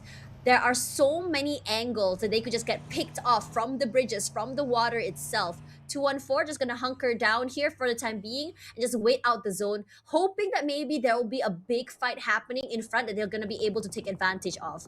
We see already CSU is starting to go aggress over toward KE, and meanwhile for BKS, they want to just really bring the pain toward 214, and for a good reason. They haven't had a lot of success, and being able to be the later team into the zone means that whatever backs are open by 214, they can completely abuse. And Amura is doing that exactly toward Hades, but they are going to be answers back. A nade comes through here, but Shifu Noti does not care, but takes a lot of damage from that as well. Forced to get off, forced to try and reset, but the rest of 214 gonna wait quietly, but Mix shows his hand. Yeah, it is definitely a forced maneuver for a majority of these teams to try to fend off as many players as possible because they are already late to the party. So they just really gotta fight until they drop. But there is a possibility where 214, once they are done with this skirmish, they could just basically take those vehicles, hit directly into SMB. But for now, they're being held back by Amura. He's got 4 points. He's looking for point number 5, taking down Mix. He did not check just yet when he gets to those wheels. And Amura says, thank you very much. Now I get myself a ride if I could just shake loose the rest of 214 for the moment. It's only stage 3 and he's already farming those points, looking real good right now and playing this very independent angle. Regardless, now not only is he playing an independent angle alone, he has to be independent all the way to the end of that game. Has a little bit of space, has a top up as well from the rest of the teams that he was able to wipe, but also have to be aware of the members of 214 that are gatekeeping the bridge from him. And GGZ also red in particular will want to cross by as well. So this is going to be very interesting since he was the MVP for last week. What is he capable of when it comes to just crossing there and trying to be safe? Because on the other side, you have GFS, you have Young Galacticos, you have Elevate as well. That are sort of gatekeeping and holding down that line. Oh boy, I'm just looking at that map and I'm definitely wondering what exactly so could they dangerous. actually do. It is very dangerous, but there is just nowhere else that they could basically drive that is going to be safe, and they park themselves just by the outskirts. Just enough for one member to survive, but not so much for Capo, who's got dented already upon arrival.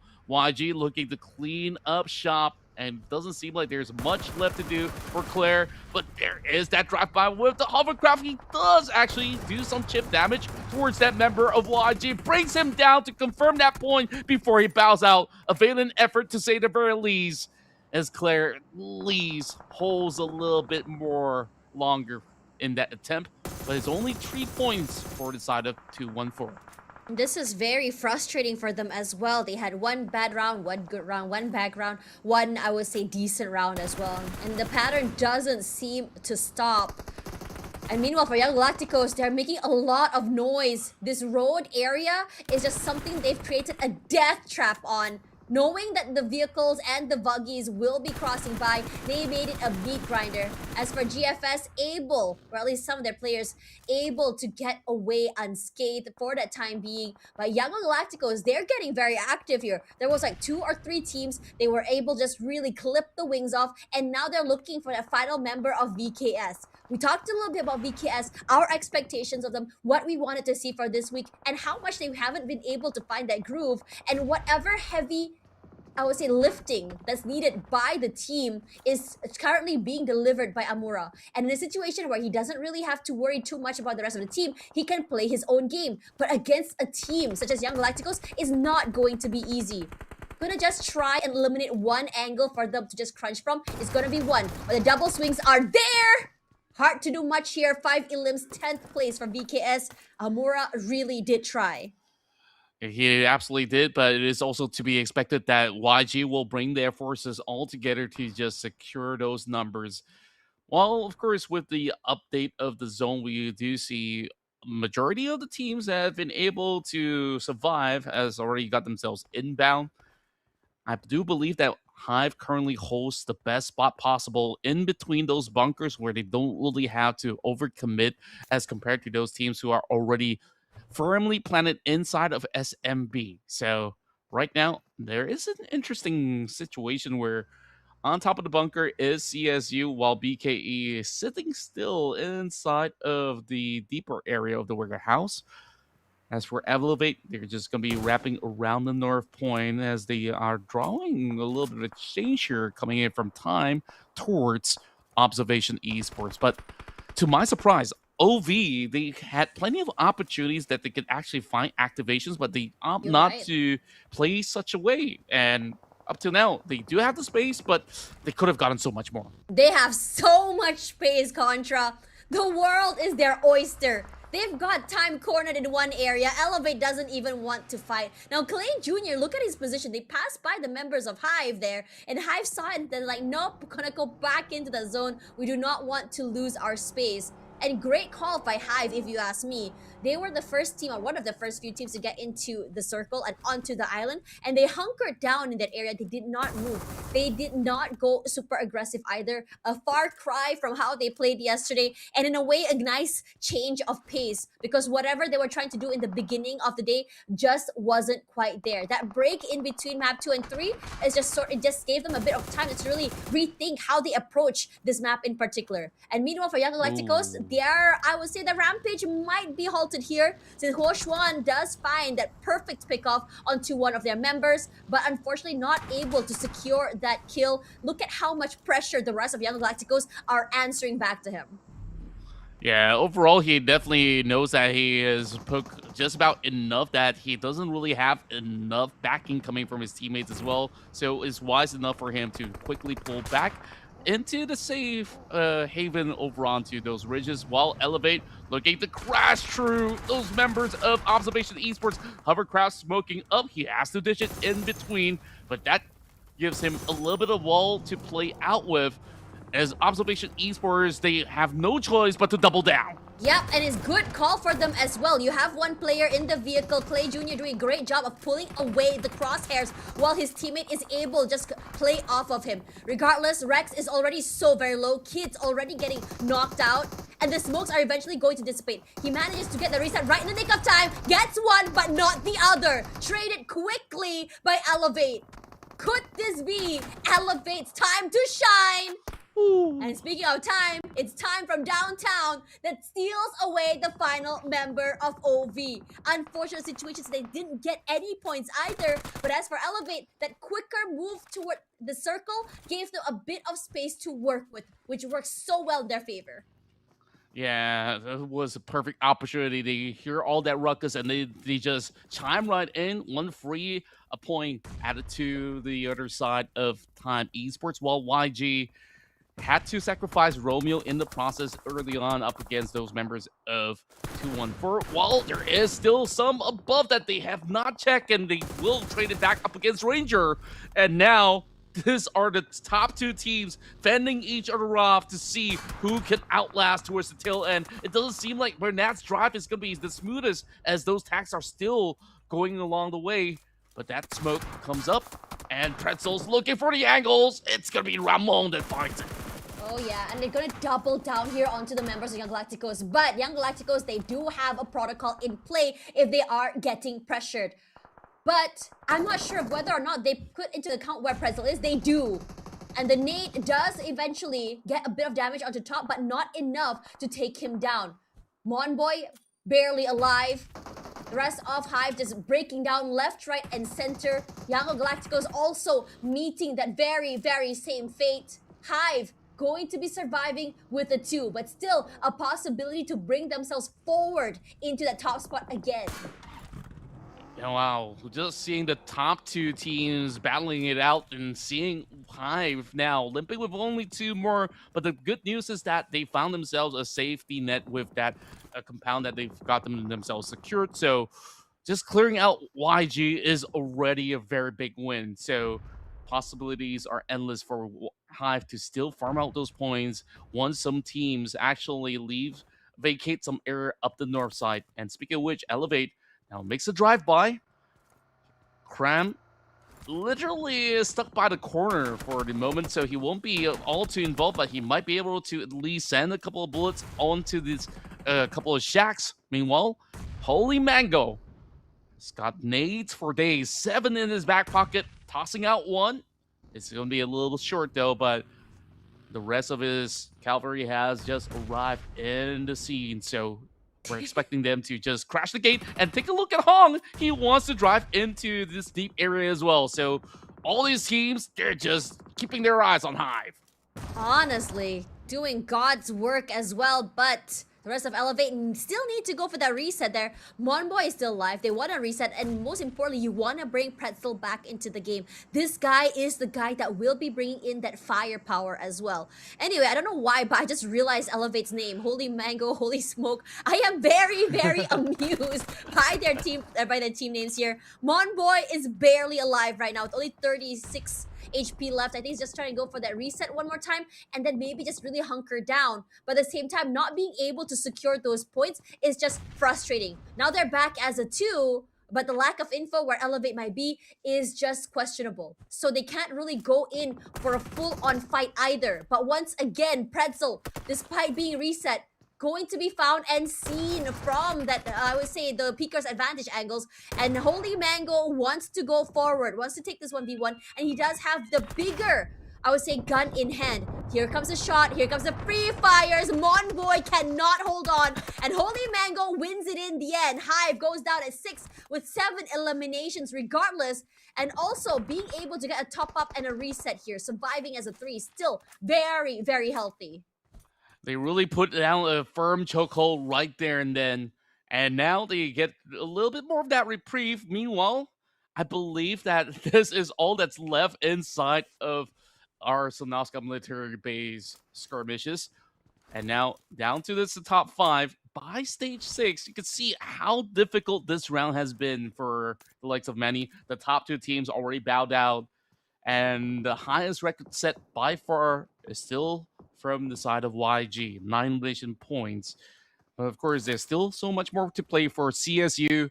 This is their time to shine. They still have all 4 members, and they have already gained 5 points. Meanwhile, Elevate has gotten 6. They just lost one in that big kerfuffle that they had over onto their course. A couple of all these strain 8s now popped towards the silos. Doesn't seem like it will be deterring the rest of Time Esports just yet, but this is barely enough cover for them. Like, they are forced to take, a couple of steps just to find angles to work with, and this is absolutely concerning because they are the ones stuck in between everybody at the moment. Now, what they're got to do is that CSU, they have a little bit more of that space for them to extend towards the south side, and I believe this is where they are looking to choke out the teams by the rim of the zone on the other side. It's such an interesting zone as well. You have Vix on the outer side, and I think no one really wants to commit to the middle side of the area here. Dale does have a bit of cover to be able to reposition himself, but Vix today has been quite scary. 55 points already in the bag. They've had a few big picks coming into the game, but unfortunately for DOS, gonna be completely run over. Weren't expecting the hovercraft to come through, and Jeffrey unfortunately not able to hold on. Wako wants to try and make sure he's able to just secure these points. Not able to do so quite yet, with Vix coming in left, right, and center, completely swarming him. But he still gets Lord XZ, takes him down, and Vix suddenly on high alert. Can still bring the teammates into the game. Wako's on fire, but will eventually fall. So Vix going to be able to survive to the top 4, fairly healthy, should be able to reset as well. That was incredibly clean as well coming out of VIX Esports overall. Meanwhile, BKE, they've lingered inside of that warehouse for long enough. But Hong and the rest of CSU super ready to take them on. Double tap does connect. And I believe with the blue zone closing in, Black Eagles, they just were forced to bow out. Cheongju Dragons right now scoring 8, but this is going to be a tough rescue. Hong brought back just in the nick of time. And there's still one more to be picked up. Hong Xuan had that smoke for coverage as well. So all 4 members stay afloat, surprisingly coming from the side of CSU. Okay, what's the plan here? Since Vix is the only team that has a little bit more cover, but CSU has the airdrop to work with. Now, Lord XZ, I don't know what's going on with this guy. This guy has a magnet to his head and takes a lot of the bullets. Jeffrey falls, and so does Lord XZ. It's Elevate that steals away that final point as well. But Tings will be able to steal him away back into his own lap. CSU looking very active right now. And Vix, a hot commodity. Granted that their location has a lot of space and cover. Those smokes can't do much against a team that's just completely peppering you with bullets and throwables as well. Peng is barely alive. Does have supplies to go in for those heals for that reset, but they're running out of utility, and that's going to be a big problem toward this endgame. Yeah, resources are now running low for multiple teams, and Peng is going for that swing. A desperate attempt coming from the side of Vix to try to escape the rest of CSU, but they're dropping straight towards Horshuan. And it's down to this 1v1. Might be able to pull it off, but he is going for that double tap on that DPS as they go absolutely unstoppable. I thought that Elevate will be choked out of that space, but because of Vix's push, now they get that free space up north. and CSU, they're in firm control. Yeah, they're just really peppering out the damage. Holy crap, barely alive. Does get a pick off here. Knows where Peng is. Catches Peng with util in hand. Gonna be quick to get that 1 point in the bag. And Hongs cannot be saved. Peng will follow suit as well. Oh. Holy movement is what I named this guy in the end. But Hoshuan will be the one to pull the team out of the depths into a perfect crossfire to secure them their chicken dinner. Back and forth we go, and once again, every time we see Changshu Dragons seize their chicken dinner, it's always down to that 1v1 brawl, looking very, very scrappy, but they get the job done by the tail end once again.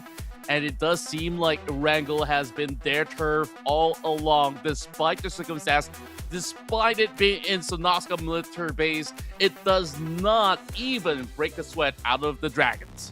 Oh man, this is looking really good because it feels like every single member are just pulling their weight here. I am loving the fact on how they created the crossfires. It's not close by crossfires where you can be sprayed. It's crossfires, one a little bit more further out to be able to use angles, and the rest being able to play CQC.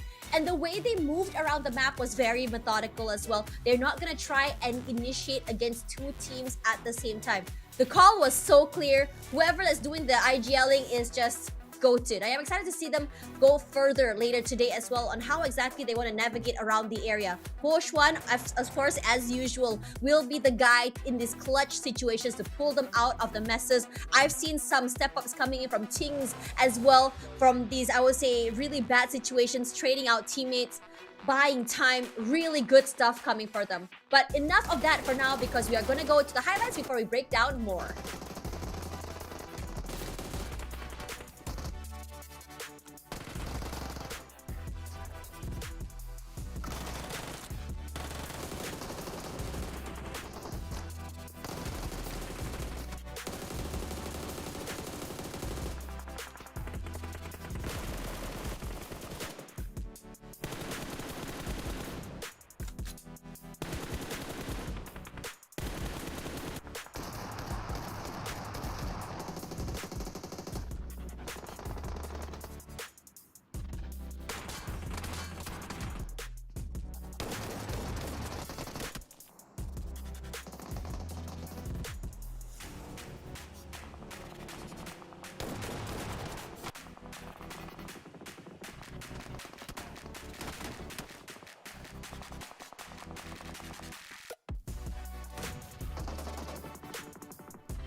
Sonoska military base has always offered us some of the most brutal exchanges, and it was Changshu Dragons that rise to the top. This time 14 points, and lo and behold, I believe this has been the biggest damage numbers that we've seen so far from the past 2 days. 2,900 over damage coming from the side of CSU. Meanwhile, Elevate, they had a great firm hold over a North Point. They did manage to deter some of the players coming from Hive in order to make that space, and they did put up quite the challenge down towards that 1v1, but it was Hong's the playmaker of the match. Yeah, looking really good right now. 5 eliminations in total, and 4 of them were knockouts. 25% point contribution as well. But it's really hard to really pick out an MVP, if you ask me, for this team as well, because every single player is a star. Every single player pulls their weight. Every single player has had some pretty individual, I would say, plays as well. Very, very talented stuff. But Hongs is the one, after all, to deliver us the majority of the damage as well. those eliminations. So good call by him to be able to help his team get all the way till the end. A 24-pointer for this particular game. And I think yesterday we had some pretty intense points as well. I think 29 by Hive in one of those games as well was a great bar to set. But we're starting to see above 23 points for the entirety of this day as well, which just really sets a bar on how aggressive some teams can be. But also at the same time, seeing Elevate finally find their footing. This is another, I think, back-to-back round that they've made it into that top 4, and they were able to, I believe, get quite a number of elimination points as well. And it's a great start for them to really launch their way forward, and most importantly, put them ahead of that Group A pack to be joining in with the rest of the teams inside of the ladder. They are barely, I think they've already overtaken teams like HYB that played yesterday. SNK has already been overthrown as well. And they are right at the heels of teams such as TEO, GC, Seven Sky, and KE that's currently in the server.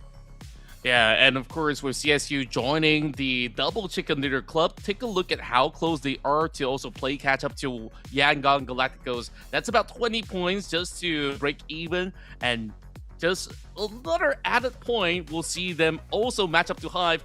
Yangon Galacticos is just so close to make that overtake as well. So things are getting more and more exciting, Tash Bunny. So I believe that with that said, we are thrilled to take a look at how the second half of the evening will be played out in essence. So there's definitely more work to be done, but we'll be taking a little bit of a breathing space. You guys can basically grab your dinner as we will come back for even more action here in the PUBG Mobile's Challengers League.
小僧、もっと近くへ来い。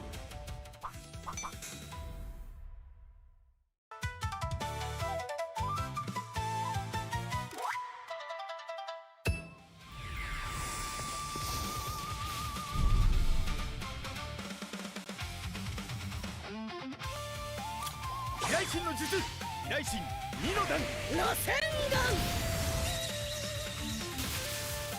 影分身の術、加藤豪華級の術。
千鳥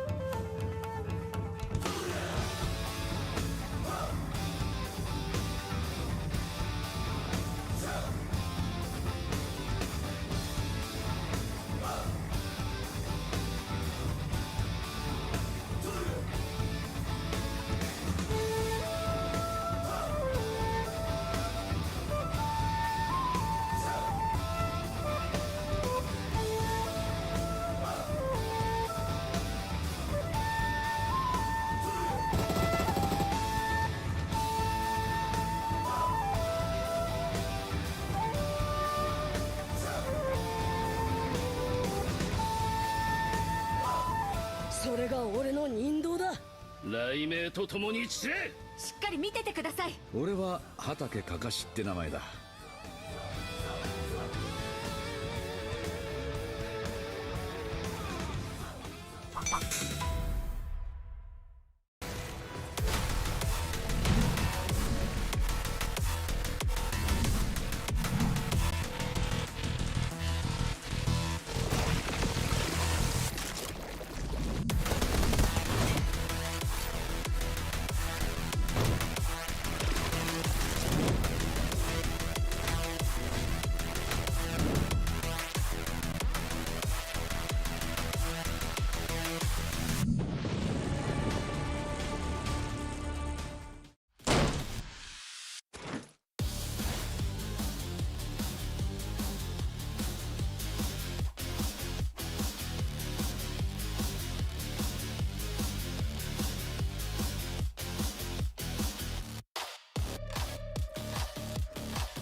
千鳥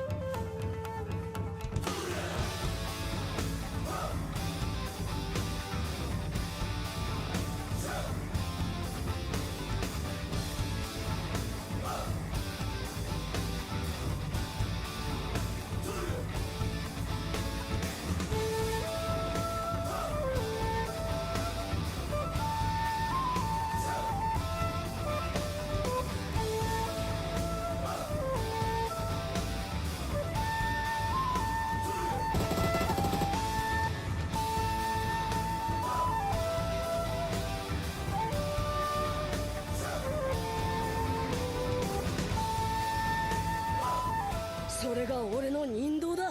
雷鳴とともに散れ。しっかり見ててください。俺は畑かかしって名前だ。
小僧、もっと近くへ来い。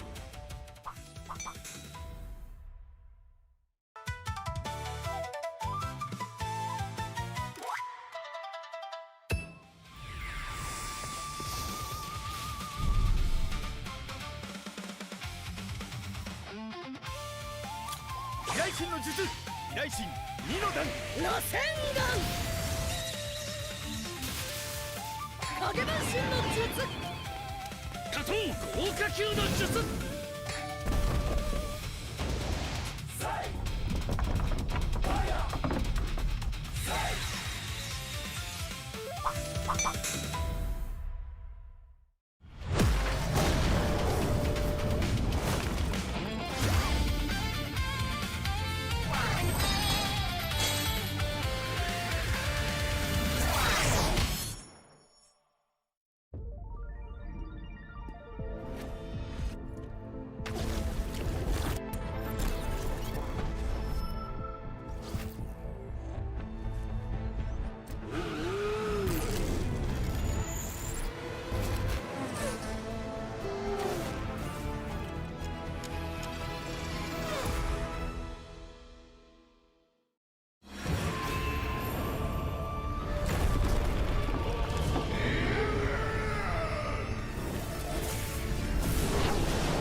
が俺の人道だ。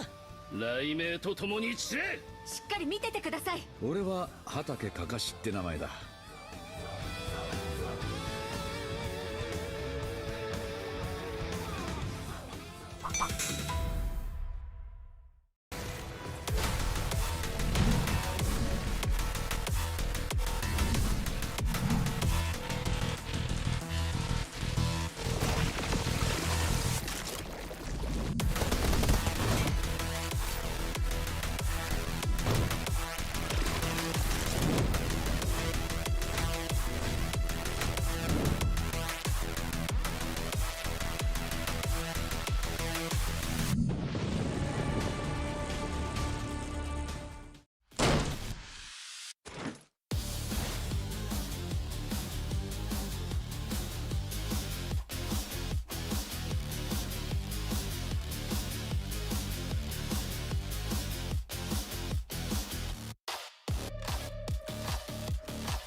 千鳥。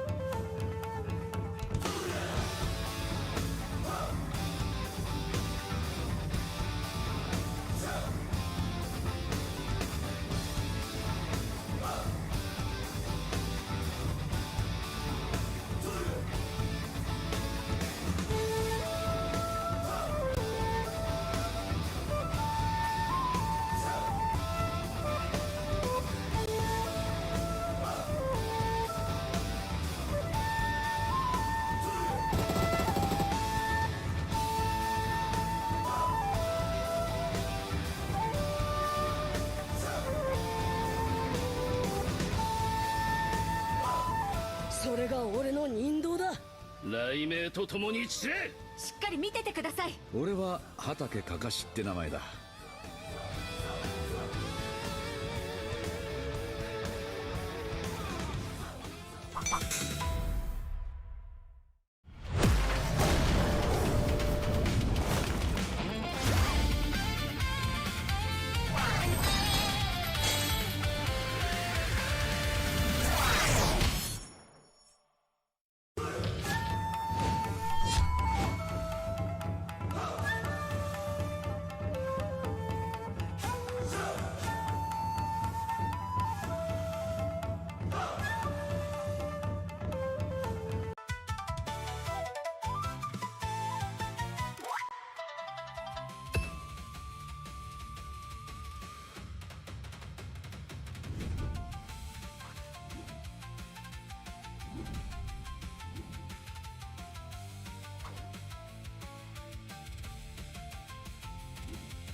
小僧もっと近くへ来い。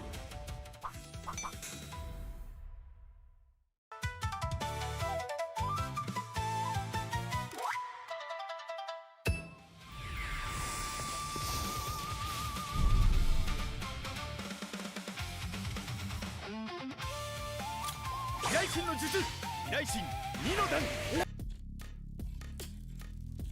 Welcome back, Welcome back everyone. once again. Whoa, we were synchronized. That's Yeah. crazy. Perfect. And of course, didn't mean to suddenly stop you on your tracks right there, but I was just excited to jump right back in. Hope you guys have already got yourself some great dinner overall, but I do know that some of our teams have already gotten a taste of it, but the rest of the bunch, they're still starving though. So that's where we have 3 more chicken dinners to offer for the night. Yep, 1 more Erangel and 2 Miramars will be what we're going to be seeing in the second half of the night as well. And I have to say, we're not really seeing that that NGGZ Reign of Terror that we saw on week 1. We didn't really see the Reign of Terror still continuing from day 1, which is going to be Hive. Youngor Galacticos looks super solid though. Very, I would say, consistent throughout the entirety of the day, despite the fact I didn't really get any chicken dinners. Yeah, they didn't. And also as well, we're seeing the rise of some of these teams starting to wake up. CSU is one of them, and so is Time 214 being the first team to open up the day. Now the possibilities are endless as we go toward the last 3 maps. But before that, guys, reminding you guys that we do have a collaboration with Spider-Man with their brand new movie, Brand New Day, currently in cinemas, by the way. Yeah, and the big question is, who is Spider-Man? So, that being said, I mean, I'm not giving spoilers because I haven't even watched them, but overall, you guys definitely have to check out this upcoming collab. And alongside with this collab with PUBG Mobile as well, there is plenty more, especially this one you do not want to miss. To add to your garage, the Scarlet Ferrari that everybody's been waiting for is finally here.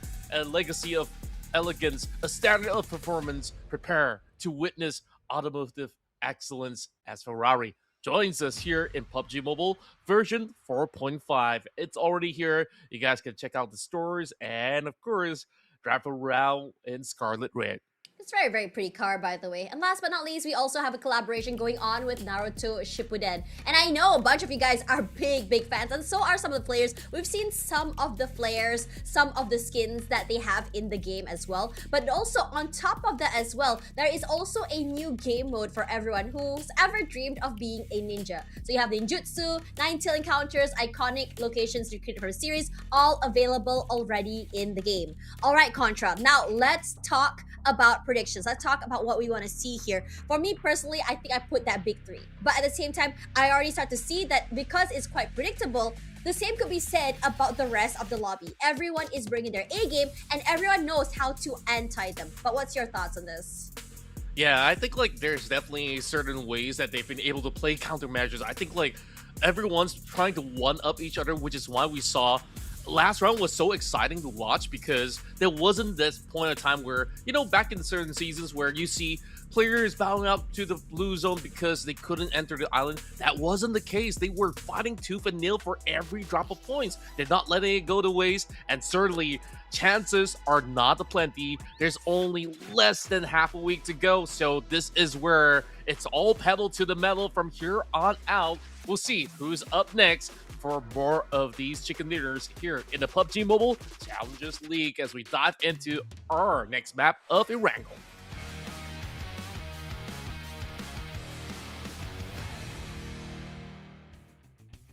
This will, after all, be the last Erangel of the night. So, if teams are very comfortable on this map, this is where they have to really figure things out. But I have to say, despite your being comfortable on this map, so are a bunch of other teams as well. We're starting to see a lot of prowess in terms of rotations, in terms of how they want to play this map as well. Now, this map has been completely sliced in half, so everyone gets their piece of the pie.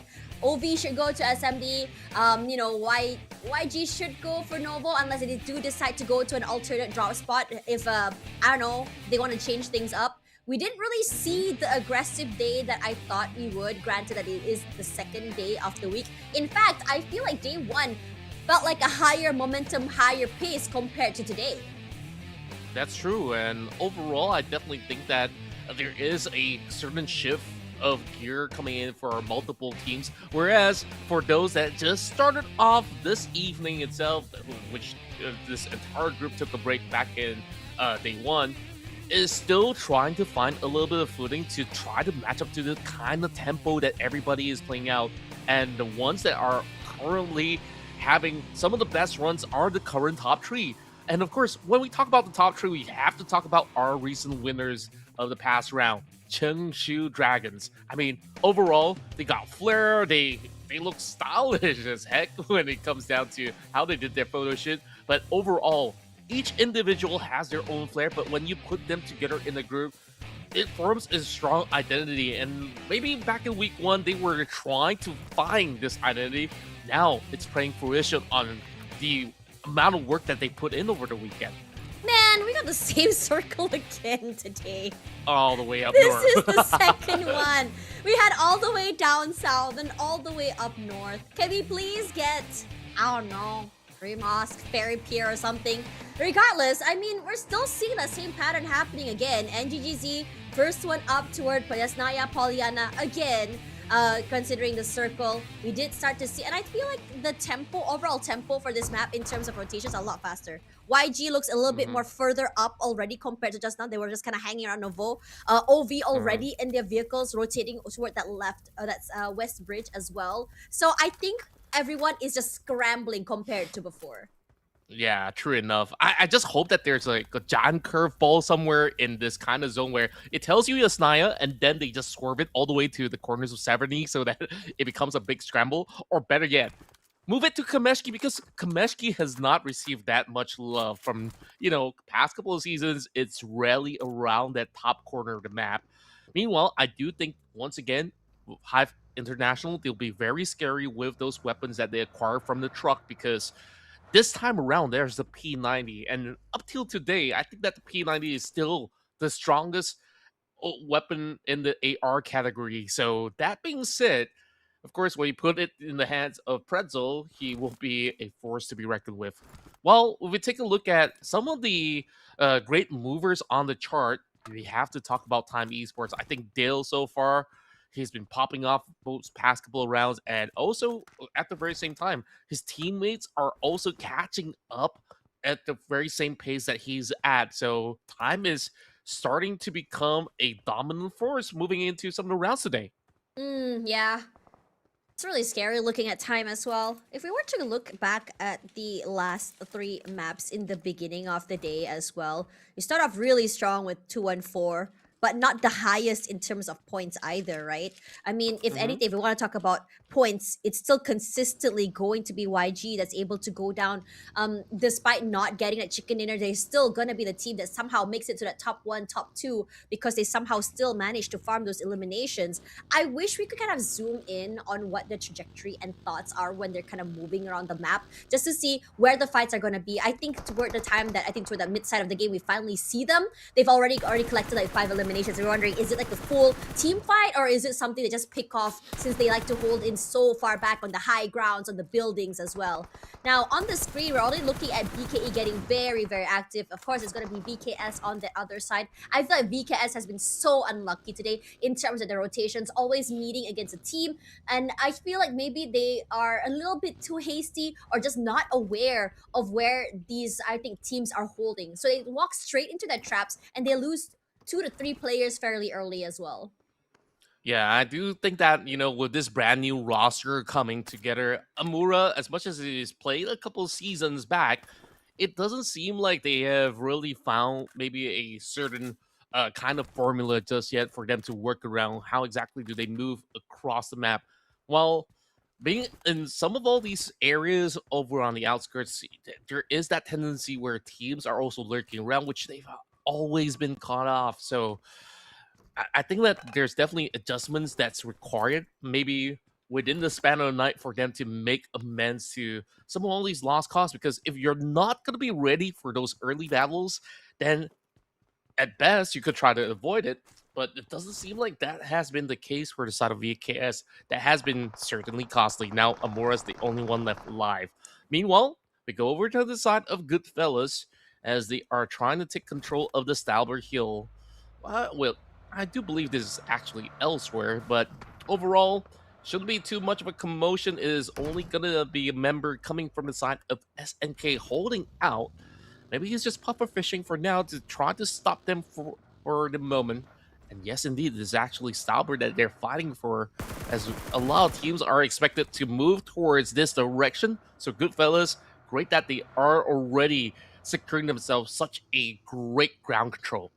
And it's good too. They're moving all the way northern side. I think it's time to identify which areas are free and which areas aren't. The more northern side they go, the more space they have to play. But there's also that risk of a hard shift. And we saw 2 hard shifts in the beginning of the day itself, which costs teams a little bit of positioning issues as they go into the area.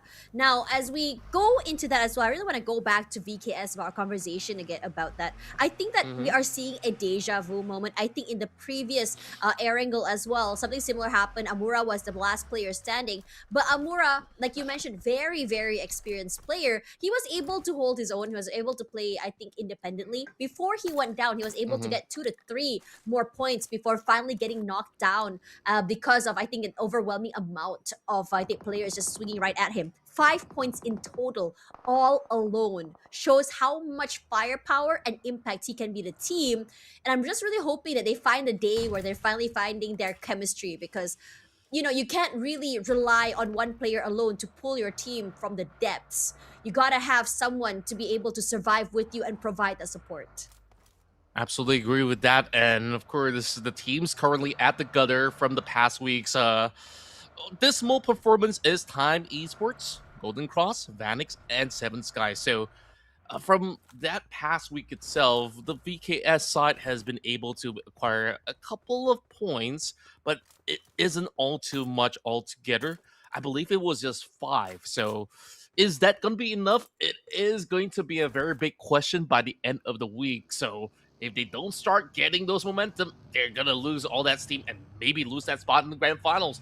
A drive-by, quick to connect, coming in from the side of BKE to score that free pointer after securing that knock. So that is going to be a strong start at the very least for the side of BKE. Loving how they look over this course of the week. Last week, they scored themselves only 2 league rank points altogether. And hey, we're moving all the way into the split sector of Stalber as well as Yasnaya. Early on, it was very telling that it was going to go to Yasnaya, but it actually flew up north. This time, it's kind of like a 50-50 with a slight glimmer of chance to also end up by the edges of Kameshki, but very likely it's not going to happen. There is always that body of water that will get canceled out. So back towards the drive. SNK, however, I do think that this team does have a lot of potential, but I have yet to see that pop-off performance coming in for SNK. No, I think we did see aggression. We did see fightbacks. But it's just a matter of just tying down those loose ends. And I know I say that word a lot. It's just annoying to see, but it is how it is. They don't really secure those points. They can't really plan to go all in. They're not on the same page position-wise as well. I would love to see a world where they can play off each other. Double swings would be really good. Hold that thought though, because Migs, nice big opening onto a member of Hive. And Monboy scrambling for cover. But then again, those loud, shots gives away the game for his position. I'm curious to see whether or not Delta will go fishing just a little bit there. But the answer back and the one taking in that damage will be Capo, possibly paying for his teammates' sins. Didn't die. Jumps off, out in the open. And Crazy Ying will be the one taken down. Oh my, and he's absolutely stranded. I don't think there's any possibilities for a response coming from his teammates, so they have to let that one slide, and looks like there is a third party chiming in, hoping to steal that point away. But Crazy Inc. should be able to get the tags off. Capo slowly bleeds out while Pretzel actually gets a claim. GC still gets a point though, however. Ramon on the tags as we see 3 to 4 teams just by the edge of this corner of Stalber. Meanwhile, Pretzel working very hard to try to pin out more members for the side of BKE.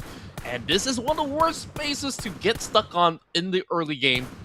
So they are trying to expend as many smokes as possible. The problem about this is that even if they move into Kameshki, there's not going to be much of a resource for them to gain. So it is going to be a situation where you are depleting too much of these resources, and moving into the late game, you might just run out of it. But it is absolutely required for BKE to keep themselves alive, so they just gotta do what they gotta do for the moment, while Hive still piling on the pressure. But instead, it does seem like BKE sends in the convoy just to go in for the pickup. It's really good that BKE is doing this, doubling down and just really putting their foot down, not allowing teams to bully them as well. Kane, however, forced off an angle. Going to go back onto this high ground to be able to see whether or not I can catch any stragglers. Some chip damage onto Pretzel, but nothing more than that. So BKE will be watching this Kameshki area hold with their lives. And now I'm looking at the kill at the feed, excuse me, that map feed right now. And all of the teams except for one are already toward that northeastern side in the zone as this shift happens. And the only team which has only one player left is just Amura from VKS that's just hanging all the way out toward a hospital site. So that's the last player that's not into the zone. And I'm wondering if he's just trying to prolong by healing his way through the blue and then getting into the zone very, very last minute. Yeah, I think that's probably the only kind of play that he could think of at the moment, because every other squad, they're absolutely stacked up. So you definitely don't want to bump into either one of these parties right now. Same goes to the side of only one member left. Well, Delta, he's thinking, might as well try, you know? Like, I don't have much to lose if I'm sitting around with no points to gain. So he's just gonna try for a decent attempt up against Monboy. Instead, it's gonna be Bernat. Oh, it's gonna be music to the ears of Yangon Galacticos getting that knock, but it is gonna be that nade that does connect to send out SNK. I like that Yago Galacticos are not afraid to show their hand, and I also really like that they put a lot of space between them and the rest of the team. As for OV, once again, they're getting swarmed. KE will be the one to lead the charge here. Hasn't spotted anyone quite yet. They're making sure to dot their I's and cross their T's. Gets that pickoff. As we move over to a GFS, Shin's knocked down already. As for the rest of CSU, they're making sure to keep the rest of the team at bay, isolating one by one, excuse me. Peng eats a lot of damage. Chewy does the most, just spraying him down. But all they gotta do is just hunker down and just wait things out. They have a bit of time before this blue comes through. But regardless, they need to win this fight against GFS. And they really gotta also secure themselves a little bit of that wiggle room by the edge of the zone. They only got 30 seconds before the blue zone closes through. Stage 3 is definitely gonna hurt them a whole lot. So Observation Esports, they are just blindsided with the smoke that's being set up, and that's a double knock with the drops coming in from KE. Beautiful work coming from Astro. Now they will just swing right into the smoke despite not seeing anything at all. Down to Campus. Can he make a miracle happen? Doesn't seem likely the case. At Observation Esports, they actually got thrown off with a little bit of attack from the outskirts at the very same time. Here's the wait for ABC. They've had some semblance of success. I think they had like a top 3 finish in one of the maps today. I believe it was the same circle as well, but this time around, they don't hunker around the Yasnaya Pollyanna area. This time around, they take a compound further out where there's less resistance for them to keep them out of the zone. And as for 214, you can start to see them get very active. They're playing something very similar to YG, actually. This long-range game, instead of just full sending the whole team there, making sure to put in those chip damage. But for Ting, making a bit of space with those smokes to be able to get some information. Spots out Chewy, a nice spray, almost, and finally takes him down. And that's all that they got. The good fellas won't be surviving this one. Only one elimination, as Zero might just be following suit here. Yeah, you can see that everyone's getting themselves into the take of action because there's very little playable space. And here comes Say, going for that swing. And Easy does it for the side of Elevate, as they are going to be able to trample through some of all these isolated targets. ABC, next one to bow out. And the reason why I say there's very little playable areas, it's not that, oh, there's not enough landmass. It's just that For you to hold out, it's going to be so difficult. There's just a lot of flag rounds as they are scrambling by the corner car. And this time getting punished. Here comes smoke coming from the edges just to try to give them a little bit of a helping hand. But they are also getting tackled at the same time. Elevate now goes into the horse ranch to find a little bit of cover. But is this really a cover though? Because St. Cloud sees them all. Now Galacticos really taking this step by step. Campus rushing away with his life, want nothing to do with this. You also have to be so wary of the pressure coming through from Hive as well. Young Galacticos, despite the trap that they have done, no one is really biting and no one has really been fallen. But it is going to be crazy that does though at the very end. You also see Holy Mango getting chunked down quite a little bit here. Now KE, they only have one job and one job to do. Keep the rest of the teams at bay. But the overwhelming amount of teams in that particular area is a nightmare to deal with. Oh boy, a nightmare it is as St. Cloud is trying to dish as much damage as he could. He could not afford to peek far too long because KE had some form of attention towards that area as well. So it is race against time for who gets to claim those points instead. Hades, he's got one just limping forward, but that is quickly claimed by VKS from downtown Amura. Despite being alone, he finally gets a chance to snack away some points. But how long can Hades hold? He goes in with that double barrel, and he does connect it on that S12K. Another smoke now being primed in, but there is still more fishes flying left to right. It doesn't seem like he will be able to hold out. Oh man, 2-4 once again. Good start, not really the best of ends. KE as well will be eliminated. We did say that they had one job and one job only, which is just to really gatekeep these teams out. But their aggression will be met with failure, as CSU will be just waiting in the wings. Hoshwan eats the full force of that nade. Yangon Galacticos, if you meet with them and you give them an inch, they take a mile, and also the full force of a nade to your face. They're actually dealing with 2 to 3 teams at the same time. GC, CSU, Elevate, no one gets out of this unscathed. Oh boy, just take a look at how many teams are tucked by the corner of those hills, right? Because there's honestly no cover in the direct center. Even Pretzel is currently struggling as he's just probably hiding in one of all these snipers' nests. And for the rest of NGGZ, I kind of like this spread. They try to make this work with a 2-1-1 formation right now, just by the edges of Yasnaya.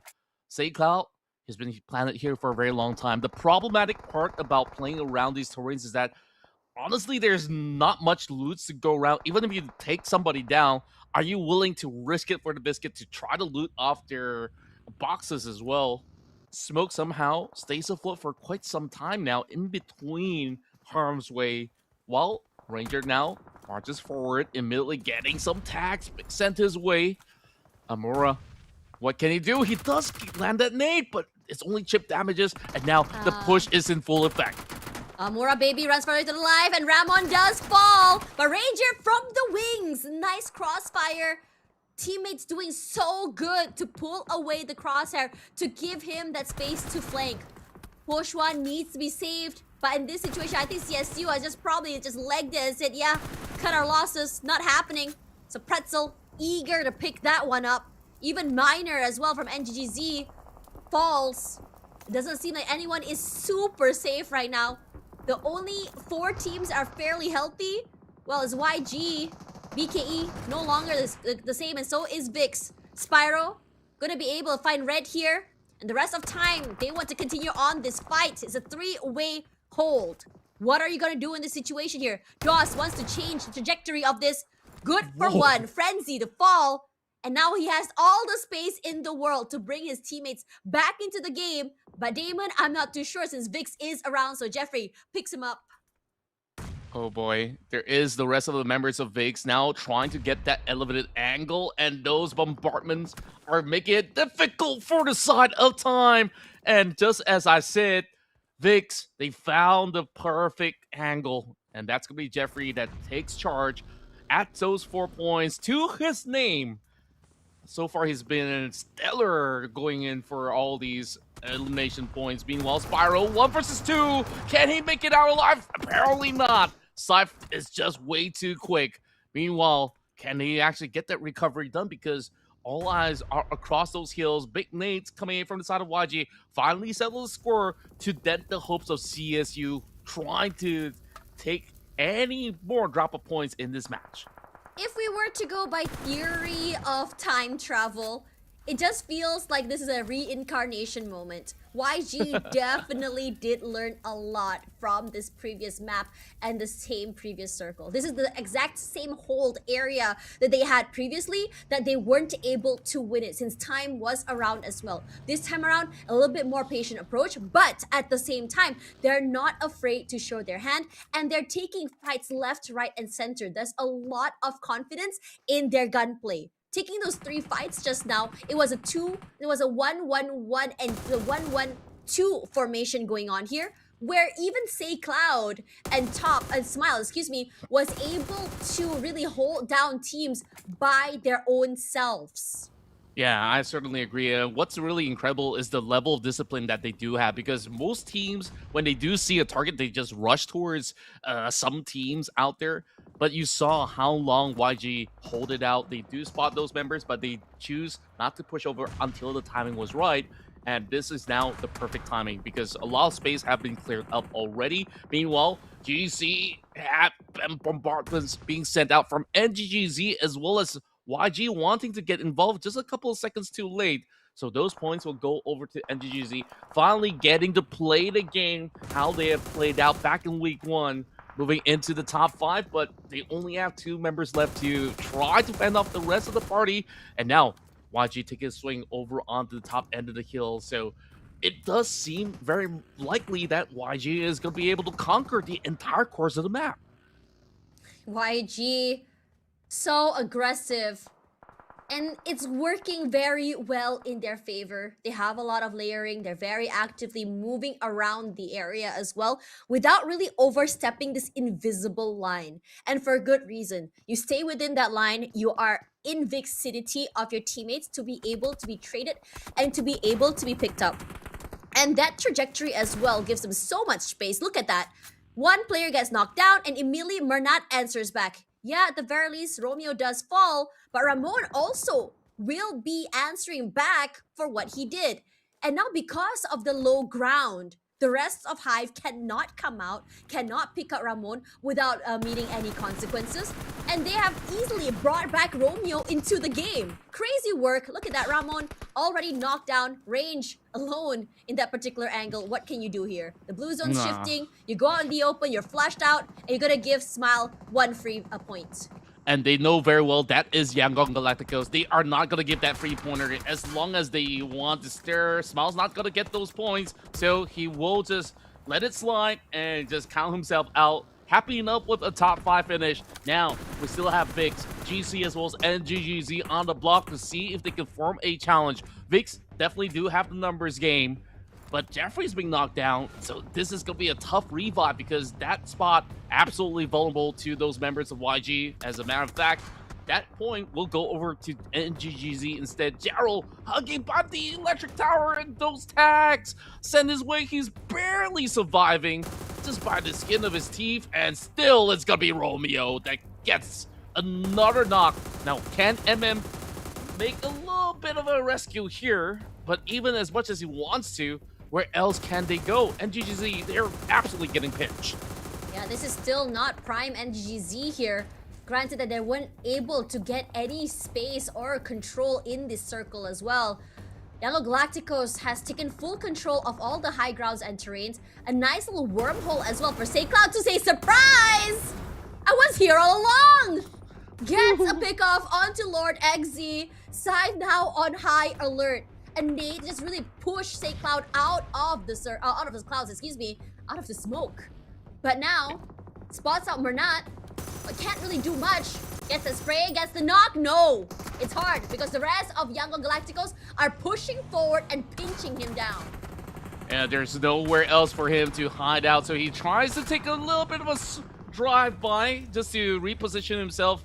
Is it going to be safe enough? Because that vehicle is already smoked up, but there is that crease that was still open for the taking. Say Cloud so far looking so sharp. He's already looking pretty much like the MVP of the match, and there's still more on the sleeves of Yangon Galacticos that they can just absolutely pin out the rest of these members of NGGZ.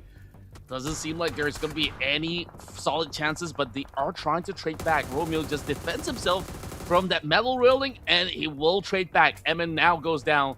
Gerald now looking to see if he can get anything done, but there's just no more space. I feel like YG could just close it out by sending more members, but they are just so disciplined that they're just going to wait out from the edges. NGGZ, the moment they set foot anywhere further, they're just going to be completely wiped out. At this point, what can you really do? Yangon Galacticos got so much zone control. MM falls, MM goes to the lobby. And now it's just Gerald. Could maybe try to get a pick off, but you are being doubled down this way. Whoa, my gosh! Able to go for two is not over yet. Mernat also clipped, and somehow it's a 1v1. Romeo all alone. The respect was just not given, but thankfully Romeo was able to pull the team back from the brink of death. Gerald, what was that? You almost won a 1v4. And YG, they were so confident until the very point that that 180 flick coming from Gerald gets that instant double, and then he just went on that rally. For a moment, we thought that was going to be a 1 versus 4 clutch, and thankfully, YG did manage to salvage it, because that could easily be a big moment for the side of Gerald. Oh boy, this one absolutely make them break a little bit of sweat. But hey, YG is still going to be able to secure the most chicken dinner here in week 2 so far. Yeah, and it was so good and so... I think that one thing's for sure though, if we are going to be seeing repeated circles in a day, a team like Yangon Galacticos is a team that adapts, a team that learns. Whatever mistakes they did earlier, they lost. I think they looked very similar, right? The top side there had the least teams, I think 4 of them at the top side previously, and they weren't able to win out the match despite their passive style play. This time around, they said, no passive style play, let's go aggressive. Let's have a look at what happened just now as well.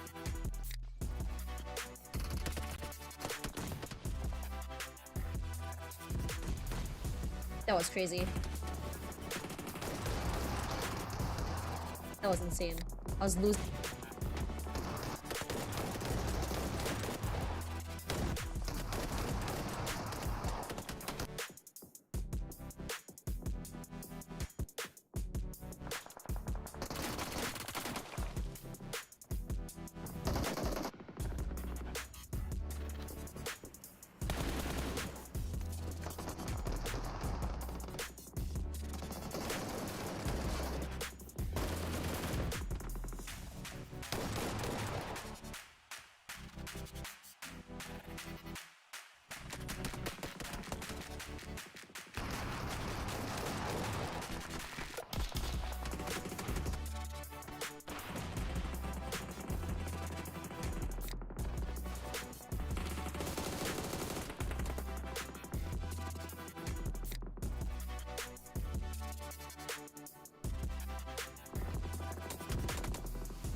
Gerald was an absolute mad lad. He was a man on a mission with those great weapons of an AUG as well as an MG3 to almost shred apart YG. But hey, YG still managed to win out at the very end. But that definitely goes into the deep reels of the highlights for the week for sure. But of course, other than YG as well as NGGZ, we got VIX as well as Hive also making good numbers out of this match. Honestly, this is looking really good. I'm glad to see NGGZ to in that top 4 once again.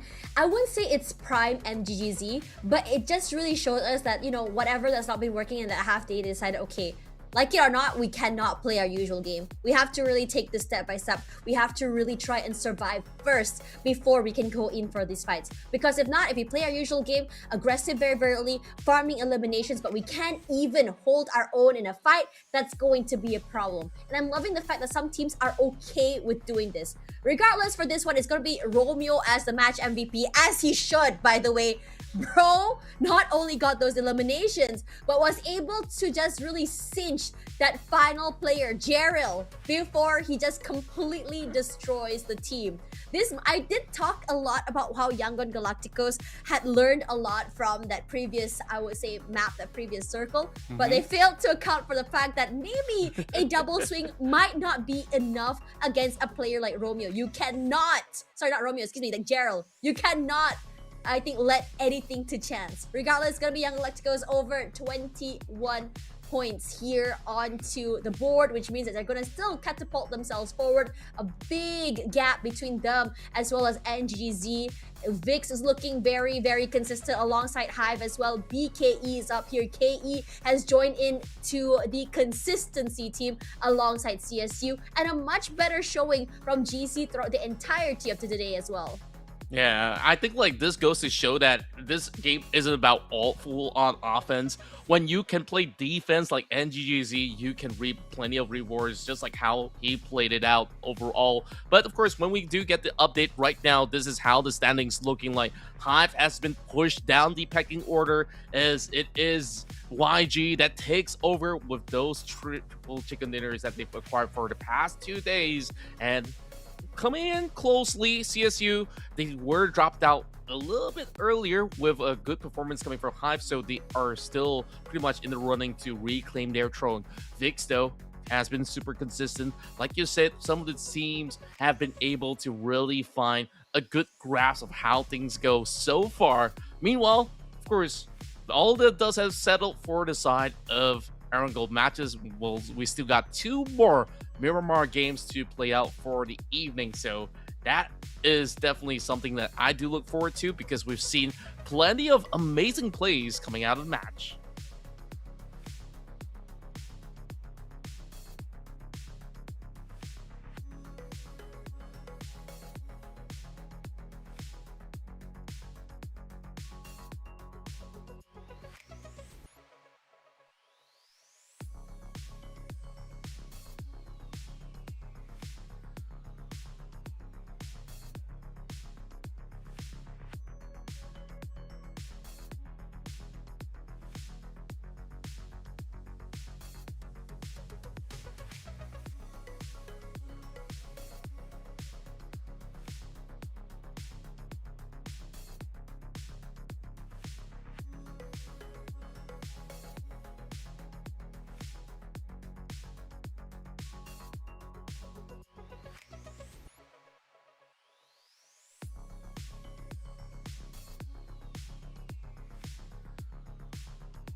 2 more maps to go for the night as we are definitely diving deep into the categories where teams are fighting tooth and nail for the grand final spot, because there's only a few days left for them to conclude the league's run, and now we're definitely getting a clearer picture on who the top dogs are.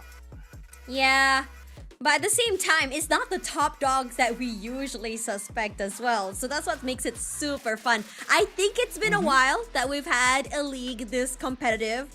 Usually before, it's usually the same faces, maybe 1 or 2 of those, I would say, unusual circles. We'll have a team that's an underdog really rise to the top. But now it's looking really good. The new teams are fighting back. We're starting to see healthy competition come around. And now we're going toward Miramar. Let's see how this shakeup in maps changes the momentum of the game.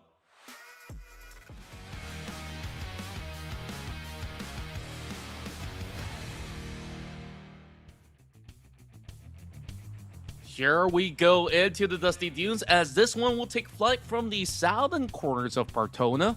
And what's interesting to note is that this will be skewered into El Azahar, so those fans of Craterfield such as YG, they need to opt for Plan B. But we definitely have seen a lot of those teams that don't really feel too comfortable to drop maybe further into Tora Ahumada. This gives them that firm access if they really want to go towards that quarter of the map. But I'm hoping for something that's a little bit more interesting than the usual centralized kind of zone, because we want to see those brawls happen very early on. Now the flight path is over here. Okay, sure. I want to see how things have changed it. The usually empty Partona has finally been inhabited. Yangon Galacticos going toward Valdemar here. Since there are 4 teams toward that area, I am already going to be anticipating Chumacera, Valdemar, will also be, Minas del Val, also will be filled up here as well, alongside Valdemar, thanks to Yangon Galacticos. But early fights, I don't know, man. I feel like this passive early game is still going to be starting. I wish there was a way to change this, just because I like early fights, but you know, why not? Well, yeah, they just definitely need to find a little bit of comfort at the very least, but more often than not, when they start scrambling for maybe some vehicles, that's where things get a little bit hairy. Also to note for the fact that Yangon Galacticos, they will be playing in the upcoming EWC, and of course that is for the PUBG Mobile World Cup event happening in a couple of weeks. Well, actually, probably by the end of next week or so. So moving into the first phase, we are already seeing Miner here getting first dibs. That is first blood claim from NGGZ. Good start coming from NGGZ, and also first, I would say pick to really just, I think, start the engines running, especially since you only have 2 more maps to end the day. I mean, granted, we still have a few more days in the league as well, but you don't want to be in a position where you have to play lots of catch up. So NGGZ is just scrambling to find their form once again. Chewy sees everything, but Miner and the rest of NGG definitely do not see him. So all he has to do is just pop his head up, and he's golden to go for 1. Almost get a 2 even. Onto Red. Gerald knocked down. Red barely alive here. Shins does try to dip into the fight as well. Chewy finds another angle to play with. And the thing is, NGGZ is being surrounded from all different angles. Shins finds Miner in the end. And Red, once again, getting knocked down. Chewy is just doing the most alongside Shins. Gerald also will be knocked out super early. And MM, the last player standing. And for Goodfella as well, it's hunting season. Because there's no way they're going to let NGGZ get out of this unscathed. And most importantly, since they had a lot of points on week 1, this is the perfect answer to really stop NGGZ from being able to launch themselves further forward toward the grand final. It seems like NGGZ could not catch a break at all. They only had that one good game out of the past round, and suddenly moving into Miramar, it just all went to shreds.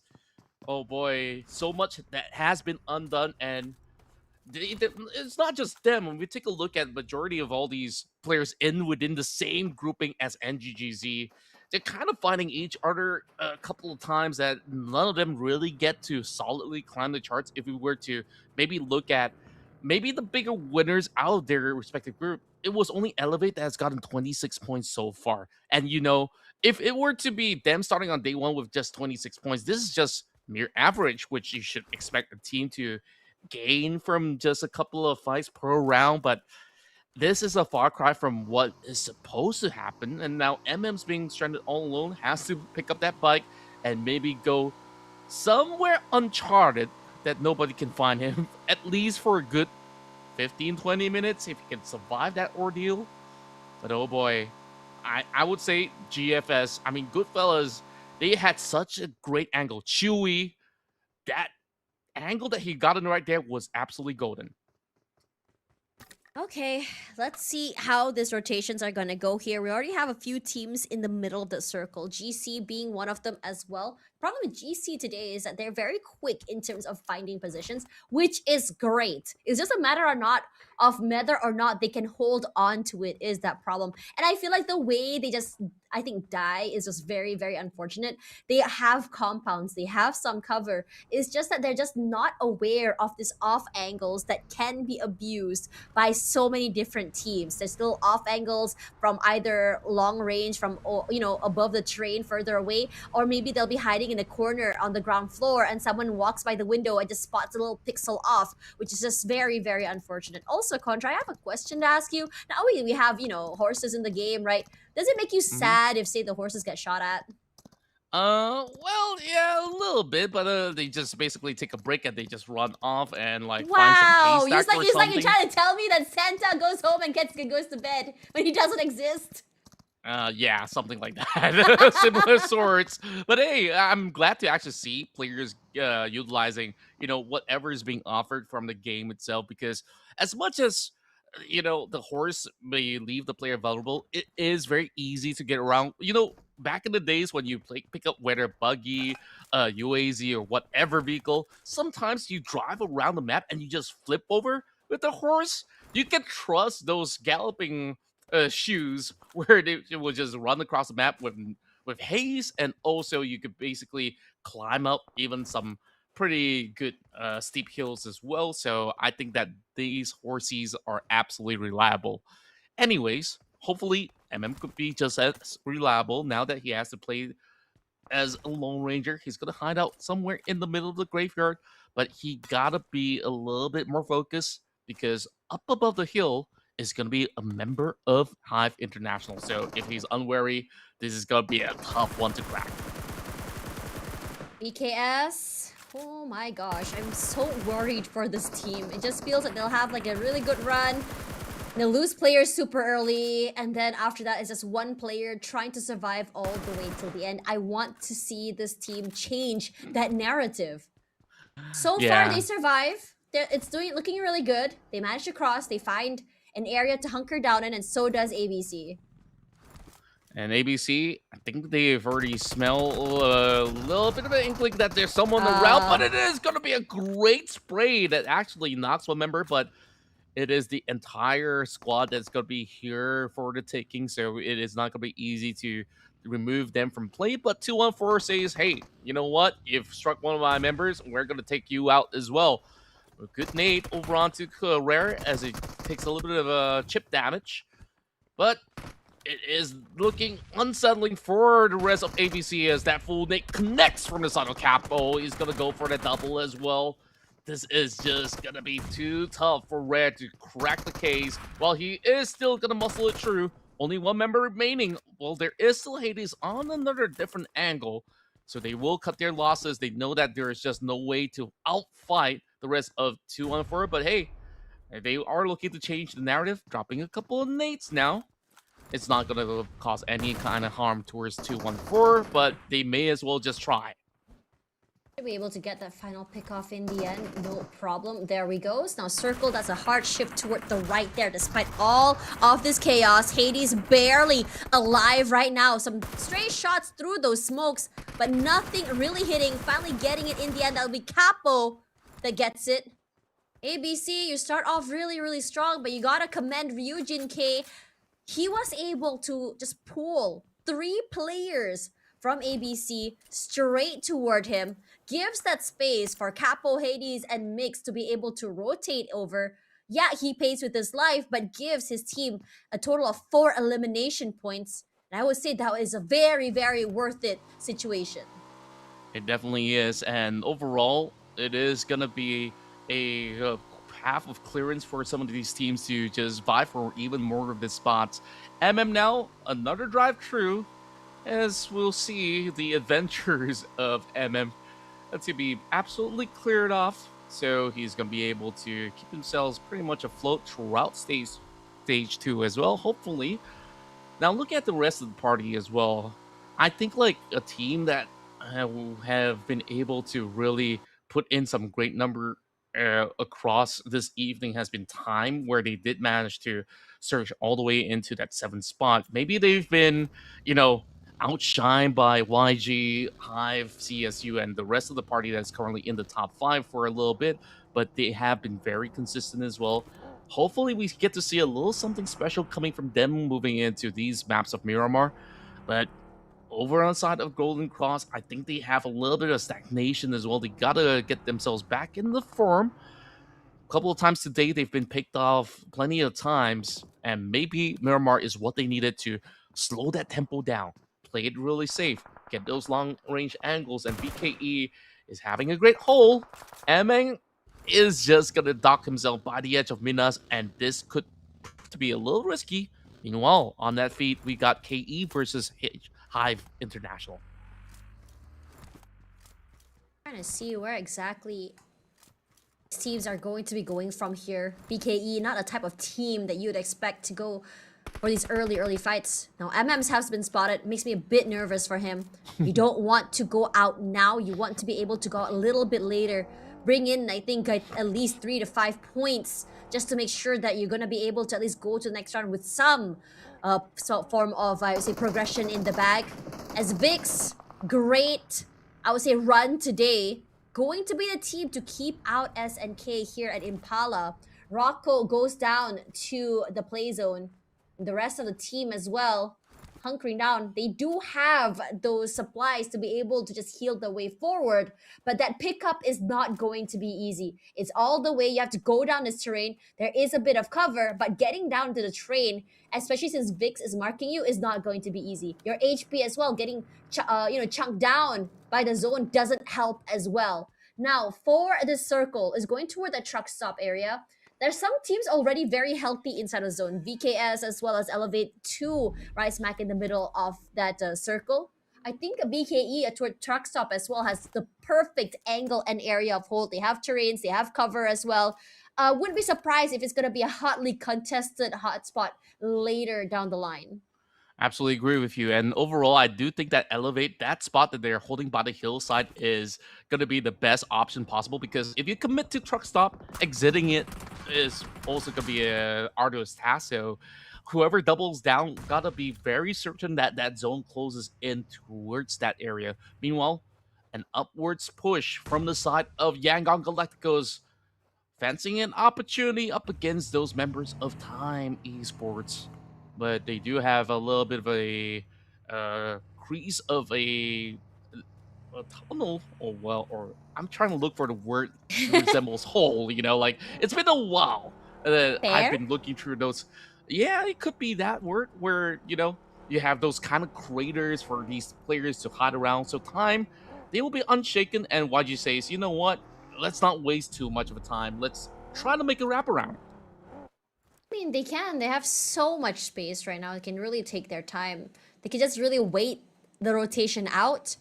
But if I could have a look at the map feed here, majority of the rotators are going to be coming in from that western side. So you can see OV coming in from the craters of La Bendita. You have GC hanging around the side as well. This shift is not doing anyone any favors. You can see KE as well getting chunked down by GC. And this is great to see them getting a little bit more active. We talked a little bit about their problem with just really ending games properly, or just really being able to secure these fights.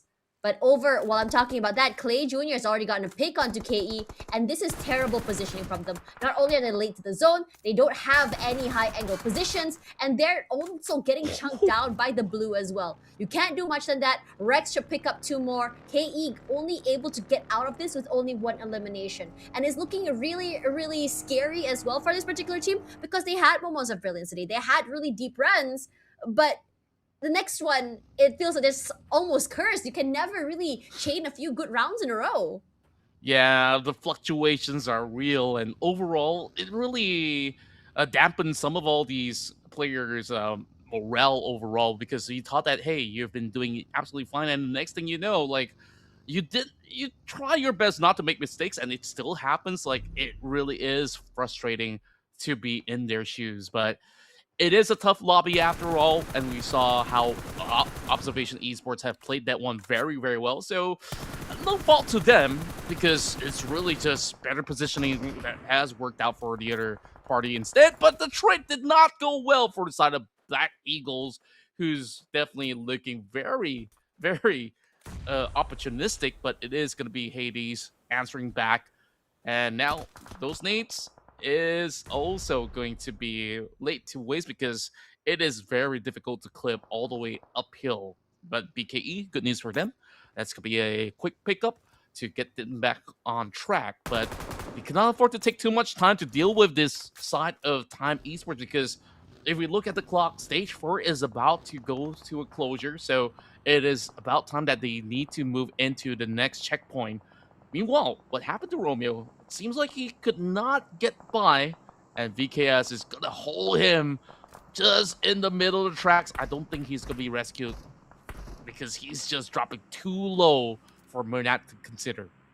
Took too long to drop the smoke as well. They just really were contemplating whether or not they want to actually go in and pick him up. And this is a situation where I feel like it's a tale as old as time from why Young Galacticos there. Again, there is a lot of reliance on individual skill and individual holds. The way they play is just so far away from another. Yeah, it's great for crossfires, but not necessarily the greatest to be able to go for the trades. Now, as for BKE, facing the same predicament here, and GGZ is just bringing in the pain. MM tries his best to at least steal away a point. Not happening. Frenzy very much ready for it. That's 2 eliminations at 14. Well, I guess it might be one more map or this one more try for NGZ to show us their prime form from week 1. Frenzy still not out of the woods quite yet as GC rushes forward. Also wants to come in on that fight. A bit of chip damage, but no more than that. Nate's now peppering the other side of the map. It's time, putting that pressure toward BKE and GC as well. Ooh, big nades being sent their way. Hopefully they will be able to dodge a couple more coming into those corners. Meanwhile, Black Eagles, as much as we saw them try to hold out, the moment that they rotate is where they could not hold much longer. So the rest of 214, they're just tucked in into this tiny little gap, and the rest of time on that hunt. They are not going to be propelling forward just yet because they do respect that this tiny little ditch is going to be able to allow 214 to be able to run rings around them. So giving respect where it's due. So perhaps just a gatekeeping mentality is all that there is to it. Time looks to wrap the other way around, but they might actually bump into the rest of the members of Golden Cross instead. While we take a look at CSU for the first time this game, it has been relatively quiet as they have just arrived from the far eastern corner of the map. So they might actually take a swing towards the members of SNK over the south, unless if they want to maybe aim for a bigger target, and that bigger target will be up north where Hive's currently holding out. Big update now coming true, and it does cover more towards the center as well as the north. Majority of teams still alive, 12 in total. With VKS could potentially be a deeper run for them, hopefully. And I really hope they survive as a 4 here. Vic's still out of the zone, so is SNK, CSU, Hive on the top side here. And one thing's for sure though, since YG has already been severely weakened, gives a lot of breathing space for the rest of the team. But as for Jeffrey, well, it's open hunting season and just every single member of OV right for the pickings. A bit late though, since Holy Cram will be the one to steal away one. And you gotta move faster if you want to be able to pocket all those points. True enough, and he's just trying to squeeze it right below that monster truck. And this is the reason why there's not too many teams that would like to play that south side, because it's just barren lands out there, which leaves them so vulnerable. Kid absolutely stranded without his vehicle functioning as well. How on earth is he going to play out the rest of Miramar beats me. And on the other corner, there's also some of the members of VKS. So pick your poison, my guy. He's just got to maybe hold out until that blue zone devours him and deny those points. But hey, Observation Esports, they've already gotten 5 points to say the very least. And we're already seeing a little bit of a nade exchange coming out of both Hive as well as Qingshu Dragons for the moment. Now, this will be an interesting battle, because if CSU happens to win that, they might be able to look for an overtake throughout the course of the rest of the match.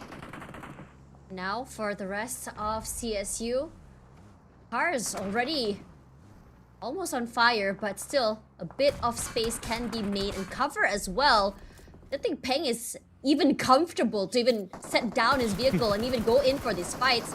But good call to just move away, but you gotta give it to Ramon.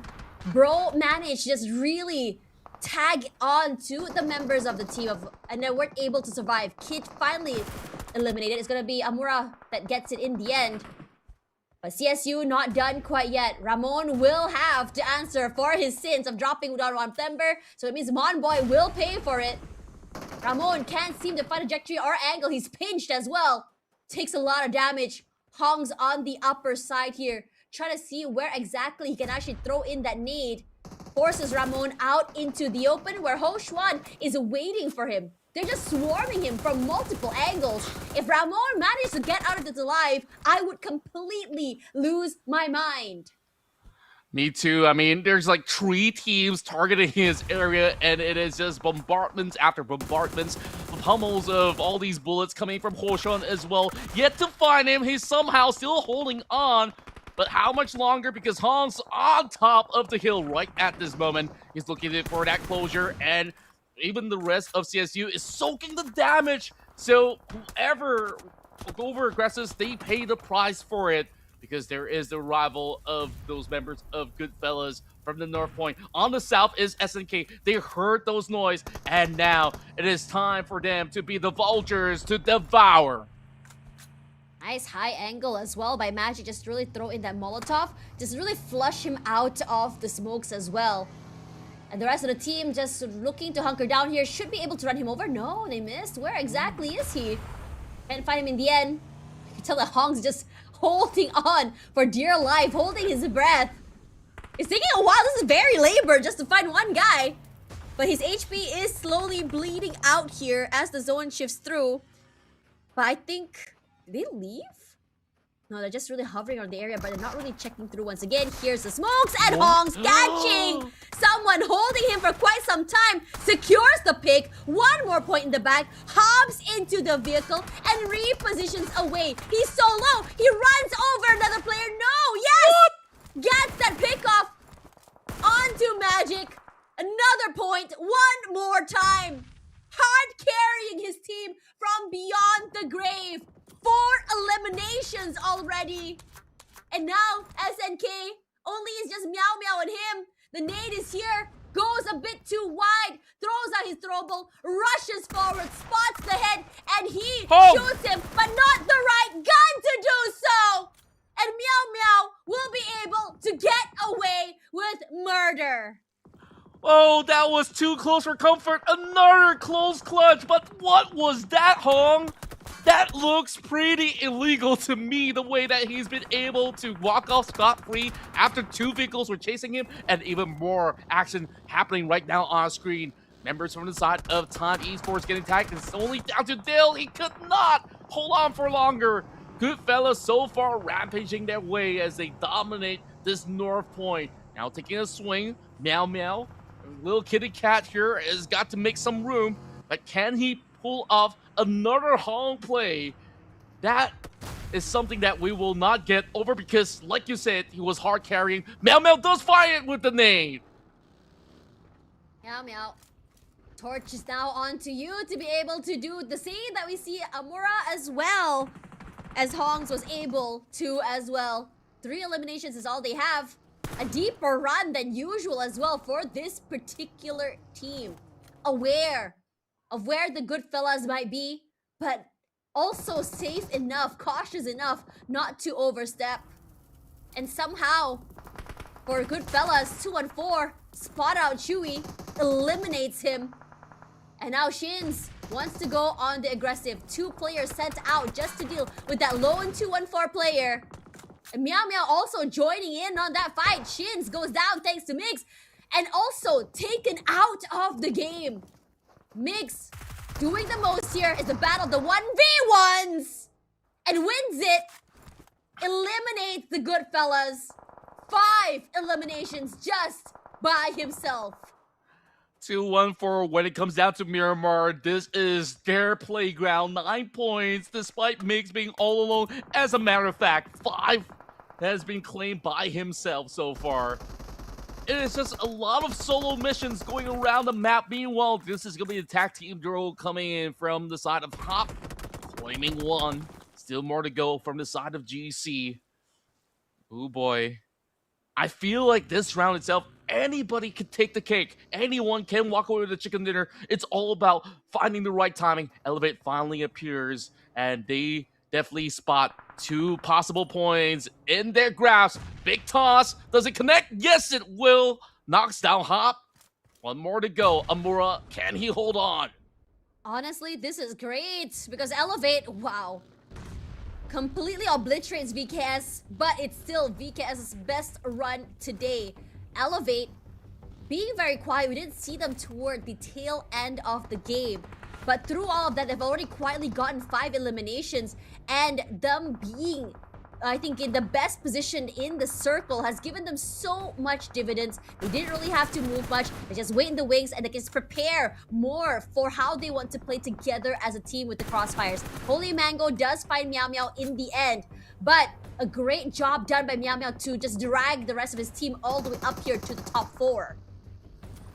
And this is where it gets a little tense, even for the likes of 2-1-4, because Meg so far has been playing this solo bolo, and he does connect up against Mango. Ridiculous stuff, and we see so many heroic plays. Mix might just be the man here to claim it all by himself. He goes for the double.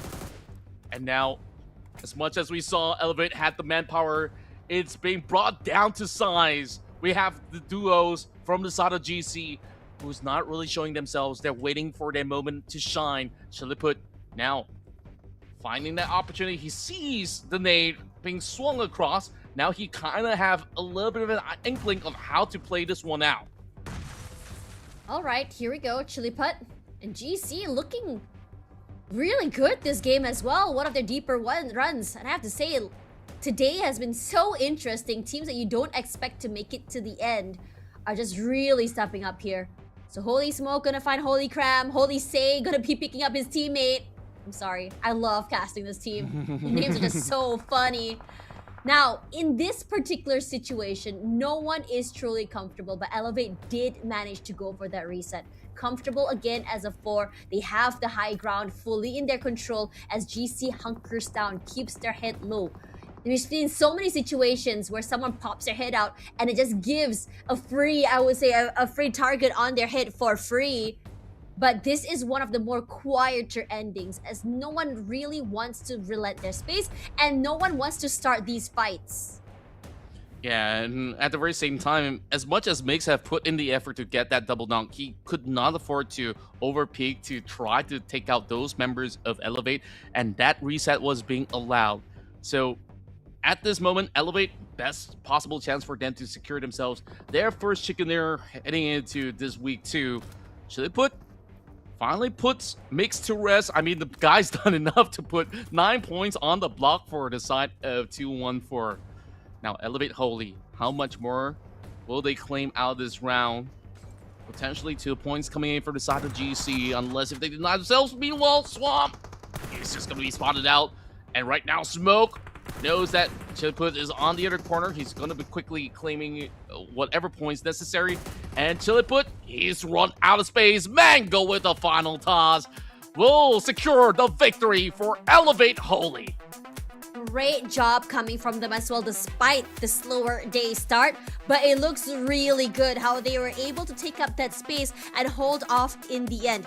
Love the work, love the teamwork most importantly, and also prioritizing survivability over going for those fights means that it's going to be strength in numbers instead of these 1v1s that you would have less chances of winning. My. I think that they've really worked really hard to get to where they need to be, and finally finding this success in Miramar definitely is super sweet for all the things that they've gone through so far, and perhaps we will see them triumph from all the other maps to come throughout the course of the week, because finally momentum is on their side. Man, this is looking really good, and most importantly, today didn't look super one-sided. Now, in terms of elimination, Holy Mango will be leading the charge. As we know, this particular player will always be lighting up that kill feed, but at the same time, Holy Cram as well will be joining in the prey. I'm liking the fact that we're seeing Holy Say and Holy Smoke a little bit more active as well in this particular round. We see them provide those cover fire, that support as well that we didn't get to see, at least in the previous maps. Perhaps they were there, but it didn't really get highlighted by the observers. So this is nice to see what kind of dynamic they bring to the game as well. And they were a lot more faster in the rotations. As much as we thought it's going to be 2-1-4's map, especially since they looked so comfortable here, if anything, it's Elevate that looked a little bit more comfortable in terms of survivability and also making it toward the end.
And there we go. The moment you see some of all the top 3 gets taken off the list, everybody else gets such a breather, and now that allows Elevate to shine through with 11 eliminations, and they've done plenty of damage. Same could be said about 2-1-4, where we saw them thriving with Mix, being the Lone Ranger, dishing out damage left, right, center, but of course, it was a dented run by the end with more members on the opposing side. GC survived pretty long moving into this Miramar matchup, and SNK, this has been some improvement, but it's only 3 elimination points. Still got a lot more work to be done in order to put themselves up ahead once more to qualify to the finals. Since we're still one more map away to close off the night, perhaps this will set them up for success in the upcoming round.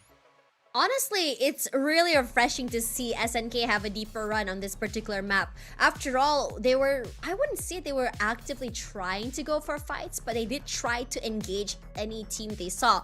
but their execution hasn't been the best, and they're not winning their fights. So, which resulted in this more slow pace, this more survivability style play.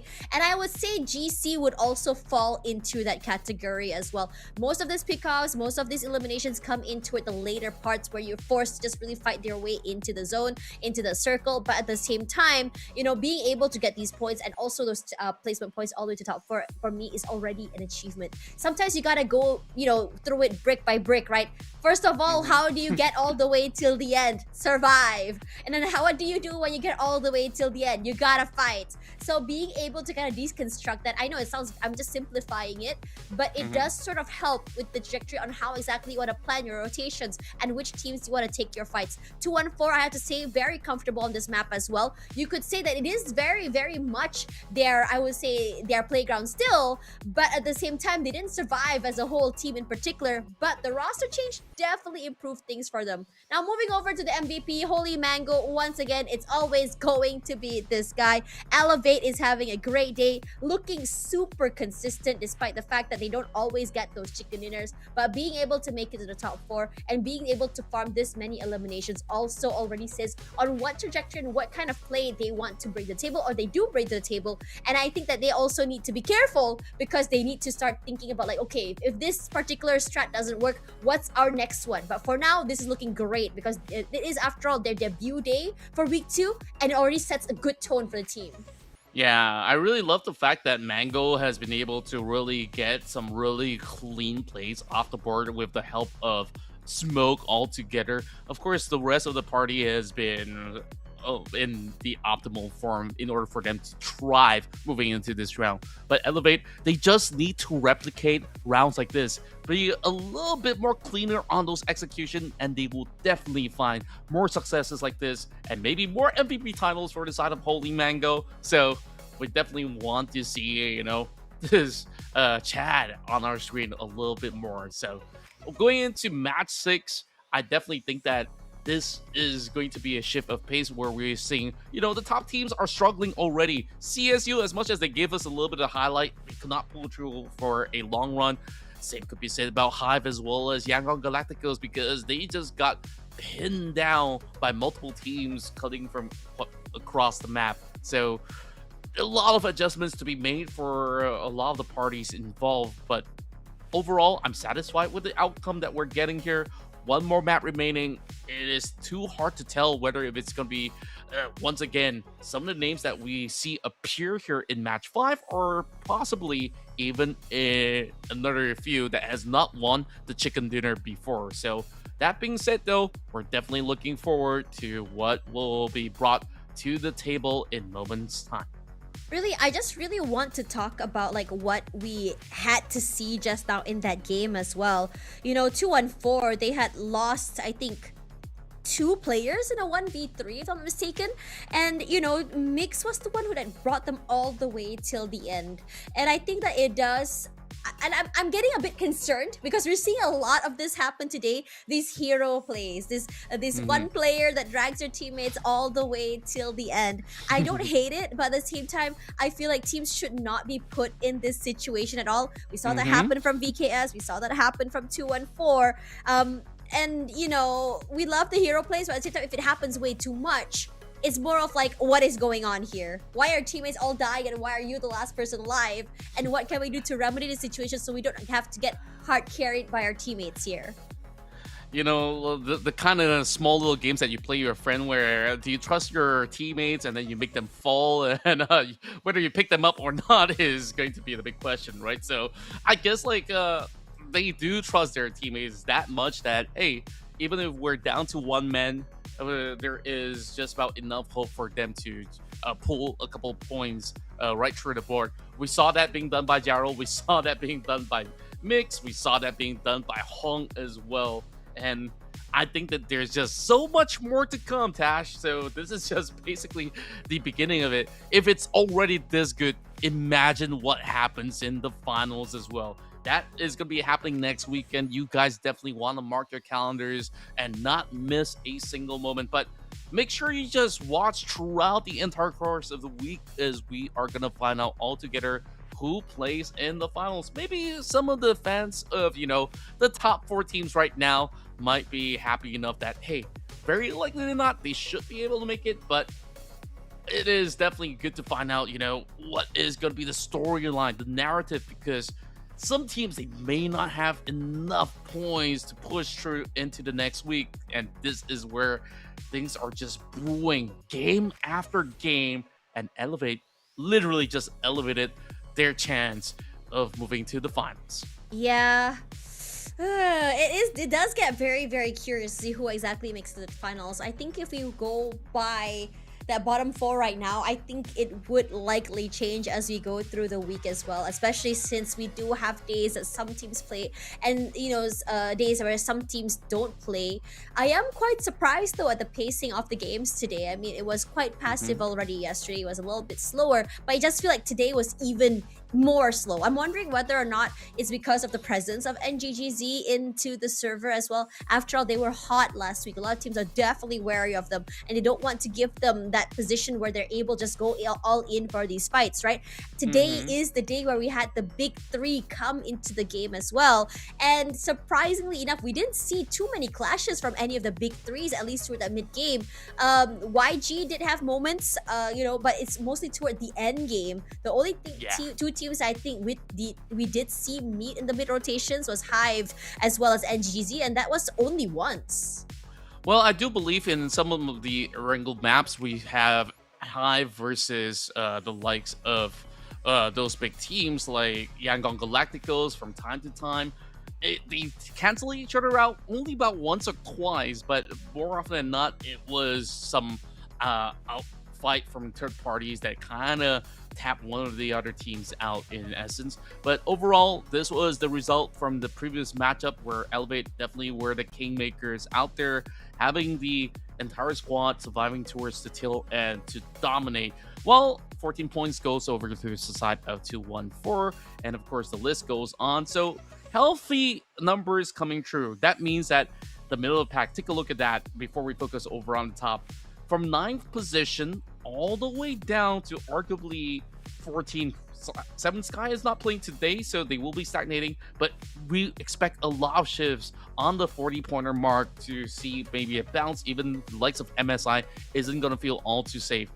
Whereas for 3 teams, they are definitely having a good footing right here with those triple digits. So the next focus is, where does 2-1-4 land? Do they get back to the top 3 spot or not?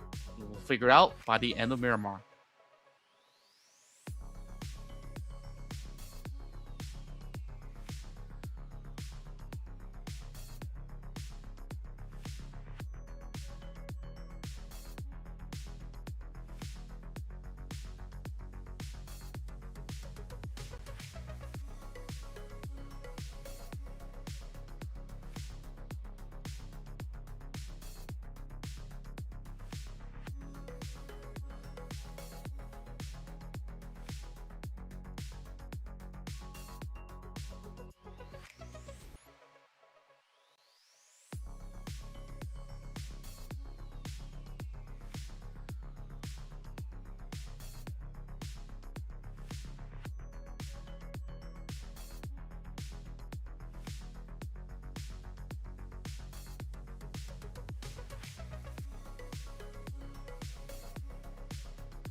Guys, last map of the night, high energy, please. Because today, we're gonna be seeing what, if any team will be doing a repeated chicken dinner. Because today, throughout the entirety of today, we haven't seen any back-to-backs compared to yesterday.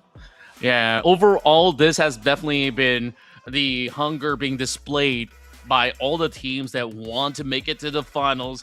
You know, the big teams who have already scored huge, they can wait. They will have their moments, but overall, it is a team that needs it most, that shows what they got for the past couple of matches. We are definitely having great moments and a lot of brilliant individual plays, but we want to see more team plays happen here inside of Miramar. So with the last flight underway, we'll see who will be our next victors here for the night to end day 2 in style.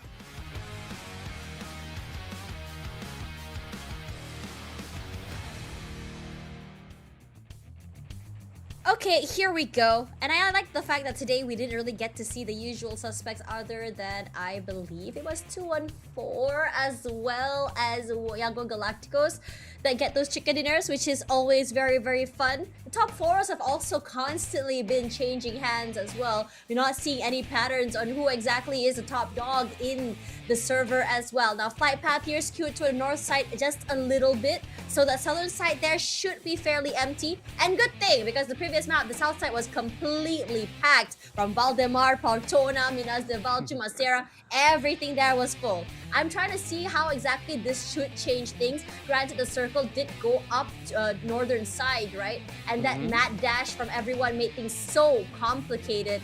But again, can we end the night with an early fight, please? And I'm not gonna stop asking this, even though it's annoying. Well, it's okay because there's definitely going to be plenty full of fights, just like what we saw earlier on.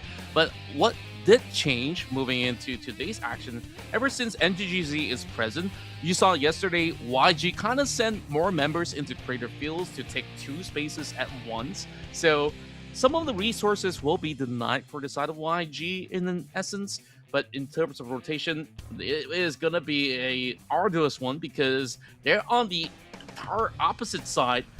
Vix is gonna be the one furthest away because they're dropping all the way down in Valdemar. So maybe they just want to take a couple of vehicles and make a couple of pit stops in between just to loot up. We're already getting ourselves what you asked for, some action here in Hacienda. No, I am very excited about this one, but I'm just a bit disappointed. It's these 2 teams that need to survive a little bit longer. But a good start for SNK. I don't know what it is that happened, but that top 4 finish just now definitely woke something in them as well. But the very least here for VKS, you can still survive as a 3 all the way to an end. But at the same time, I'm wondering, okay, now that you're already 1 man short, what's the plan here? Are you going to go for a later rotation? Are you going to be a little bit more passive? Because most of the time, we rarely ever see from them early game. But at the same time, it just feels like they're in a situation where they get caught off guard. Lil Wangs just now, he thought about it. He saw them on that vehicle. He was like, should I spray them down? If it were me, I'd let my intrusive thought wins and say, yeah, let's just spray it down. Especially since they're all so out there in the open. They definitely wouldn't have been able to loot up that much quite yet. But at the same time, you're alone. You don't have teammates to back you up. Perhaps it's better safe than sorry. True enough. And I definitely think that a lot of these teams, they gotta maybe put the pull the gas off for a little bit. Just maybe think about what they could basically play for the end game instead than to just double down on all these early opportunities that may not pay off. Because usually in Miramar, yeah, sure, you get attacked.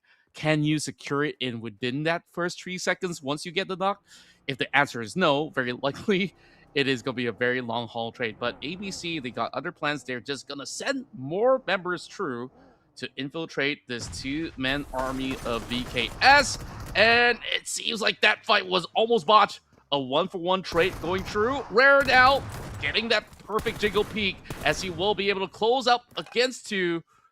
And that is a great start so far for ABC. Love seeing that happen as well for them. Perhaps this could be a great start for them, like you mentioned. And most importantly, I need them to really just find their confidence. There's so many fights that we saw ABC have these great starts, those off angles, Rare especially great at opening up these fights. Those first picks have been huge by them. It's just a matter of just being able to just win out or just end those fights is what I'm worried about. Sometimes you gotta either really go all in or you decide to step off. And I feel like that indecisiveness sometimes really costs them.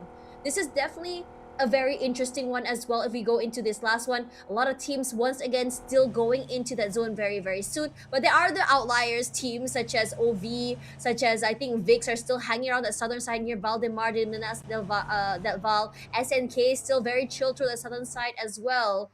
And NGGZ, I am curious to know what exactly is their game plan here, because at the end of day one, I mean, at least for their day one, I was anticipating them to be in the middle of the bracket. For them to be here currently with only 19 was not on the menu for me. Yeah, I don't think anyone have expected them to have, a little bit of a slow day, but I won't really fault them all too much. If you think about it, maybe they're just basically preparing something bigger. Take this week to experiment with some of all these methods before they go into the finals. Would still be something that they could basically play around with because they've got maximum points coming out of week one. So they just need to do the bare minimum, get to the grand finals, and then that's where they put 100% true. Rather than, having the hiccups happen in the grand finals, you might as well have points where you struggle a little bit to learn from at the very least. So NGGZ, they have a little bit of leeway. I can't say the same about some of the rest that's in the same group though. BKE has been pretty great as well today, just really exceeding my expectations. They have a nice mix of, I would say, aggression as well as. Oh, that's cute. Anyways, got a second distracted there. Sorry about that. A nice mix of of aggression as well as positioning. They have good execution as well. And the thing that makes them really scary is just that you might think that you may have won the fight, but at the same time, there is always a situation where one of their players are going to be able to just really, I think, pop off. Players like Spyro, Frenzy has been really scary, great on multi-frags, winning 1vx situations, and you don't really want to go into the fights against BKE without that solid plan of execution. That's true. Overall, they are really lethal as a unit. But if they do get picked off one by one, that's where you could see those cracks. They quickly become a very big hole that is very hard to fill when it comes down to situations where they get overwhelmed by just sheer numbers alone. So BKE, there's just those instances where we saw when they are a unit of 4, they could even rock up into teams like YG and could come up ahead. That's how scary that they could be. So they just really gotta channel some of all their strengths all together. And take a look at the leaderboard as well. VIX, 77 points. 214, 76.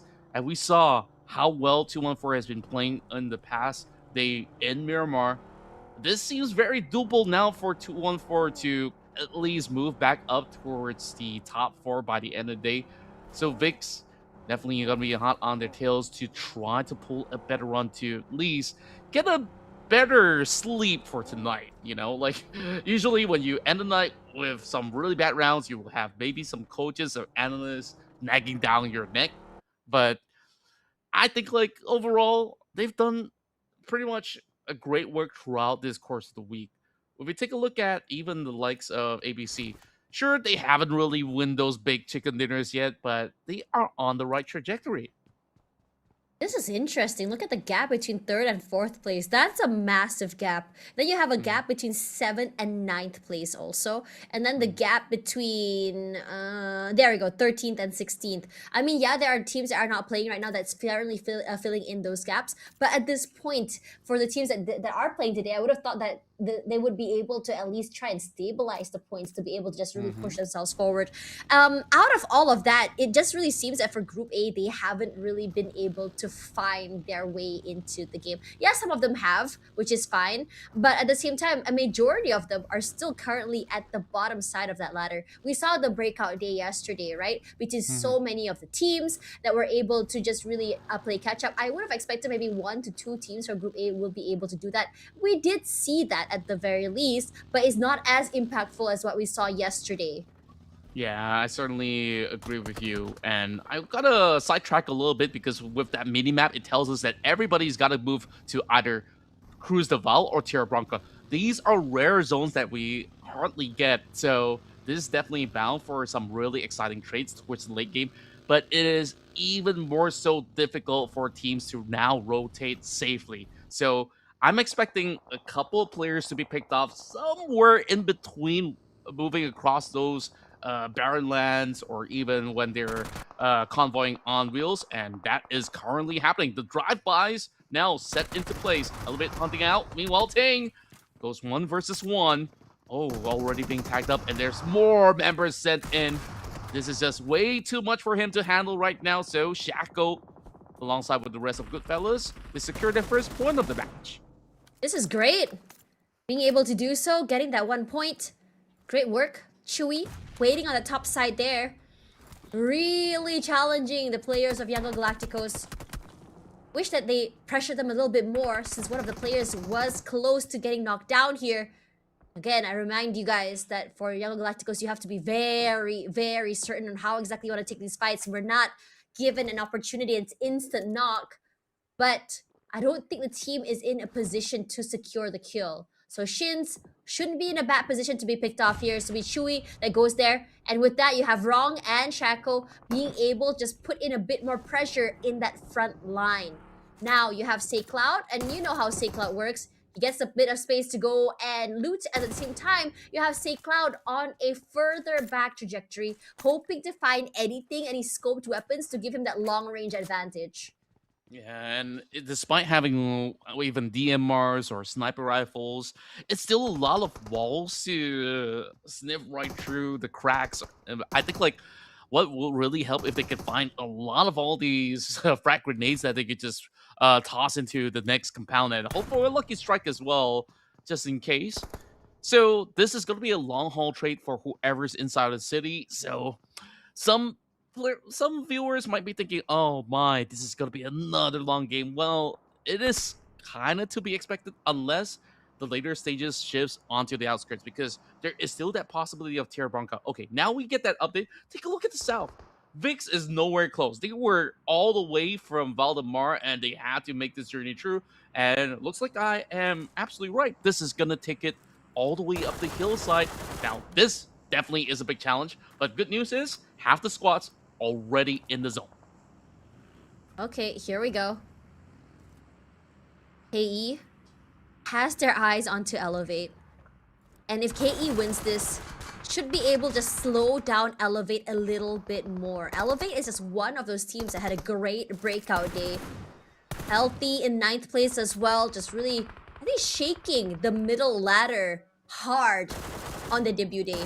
Now Astro, OP, hoping to find that pickoff the sprays through the smokes, not landing on anyone quite yet. Elevate has so much cover. And the thing is, they've already sold this idea that they had crossed through the smokes and headed into the compound. But the thing is as well, they knew exactly how to sell it back and how to answer back as well. And now as for OV, they're rushing forward. Time will be shot from the top side of the terrain. The rest of the team of Time really holding down the line and keeping their head low. Leo finally gets one in the end, able to trade off his teammate here, even sending him to the lobby. A confirmed point is there. Wacko Jr. not aware that Rex is already this close. Doss trying to make a difference here. Rex does fall, but no one to trade. Both teams suffering heavy losses. But Doss has to be aware that two members of OV are close. Even CSU coming in here, stealing away the points. And OV will be the first team to have an early night. Oh boy, they're looking for more. Huoxuan, how much more damage can he offer? And that's point number 3 all by himself. Where is the rest of his teammates? Finally arriving to the scene. Doss in a pickle right now, getting swarmed from multiple directions, but he gets one knock. Is that going to be enough? He's barely hanging on. The final couple attacks, once again, all 4 points in the back, coming in from Huoxuan with the ace. Okay. Meow Meow also getting knocked down by Spyro here. Tag teaming with Kane. Love how they're moving around the map in tandem. But BKE also isn't safe here. Spot out not getting caught out by a member of 214, I believe. So in this situation, what are you gonna do? Are you gonna try and challenge this area? Not is a little bit more further out there. I believe their teammate had already hauled him into a vehicle, moving into the zone. And Kane, keeping aware of where the players of 214 might be, taking a bit of damage as he does so. Some stray shots sent through, a bit of damage as well, but not quite the knock. And some more cars being seen means that Kane immediately ducks down. Wants nothing to do with that. Now let's have a look at the map feed here. As the northern side is just so busy right now with like the three-way fight. Even the Tierra Bronca terrain looks really scary at the moment. It looks pretty scuffed. I mean, hardships after hardships, whoever's playing from the south, they've been having a bitter run overall. 2-1-4 just playing by the edge. They managed to take out the rest of VIX. The night ends early here with a total of 79 points in total in the entire run of 6 maps. So I would say it's been a decent effort, but right now, 2-1-4, they definitely are happy because now they get the chance to overtake them as they take down VIX themselves. ABC now marking onto those members of NGGZ. Some action happening on the other side of the map at the very same time, as NGGZ still has a little bit more space to wiggle around with. So it is only daunting if they were to cross over onto the opposite side of the barren land, but they're already by the rim of the circle. They don't really have to move too drastically. So they can spend a little longer to try to sort out this situation up against Xiaojia, who's currently all alone. Xiaojia now, an attempt to flee away into the blue, willing to take the risk by tanking out the damage from the outskirts. And it does seem like they want to give a little bit of a chase. Not much that can be done from this point for NGGZ, just to have a little bit more of that intel gathering for the moment. But GC, there's some pressure being sent their way. Real nice right now. Just really hunker down. They are so aware that the top side of the terrain is definitely going to be inhabited.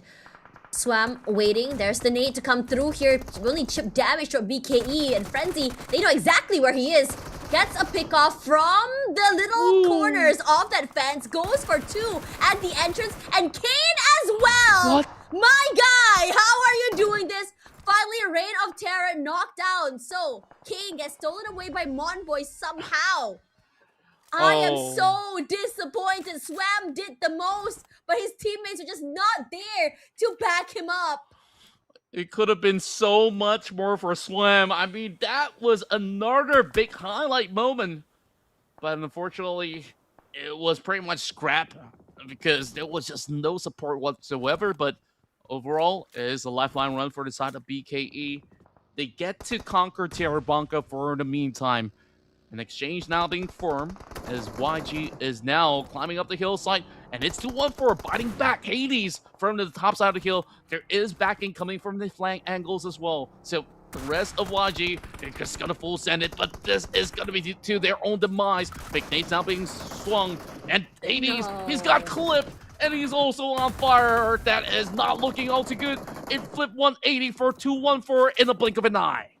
Loving the fact of how much control Young Galacticos has on this terrain, and most importantly, you just really don't cross them without a good plan or information on where exactly they're holding, and that is definitely an example for it.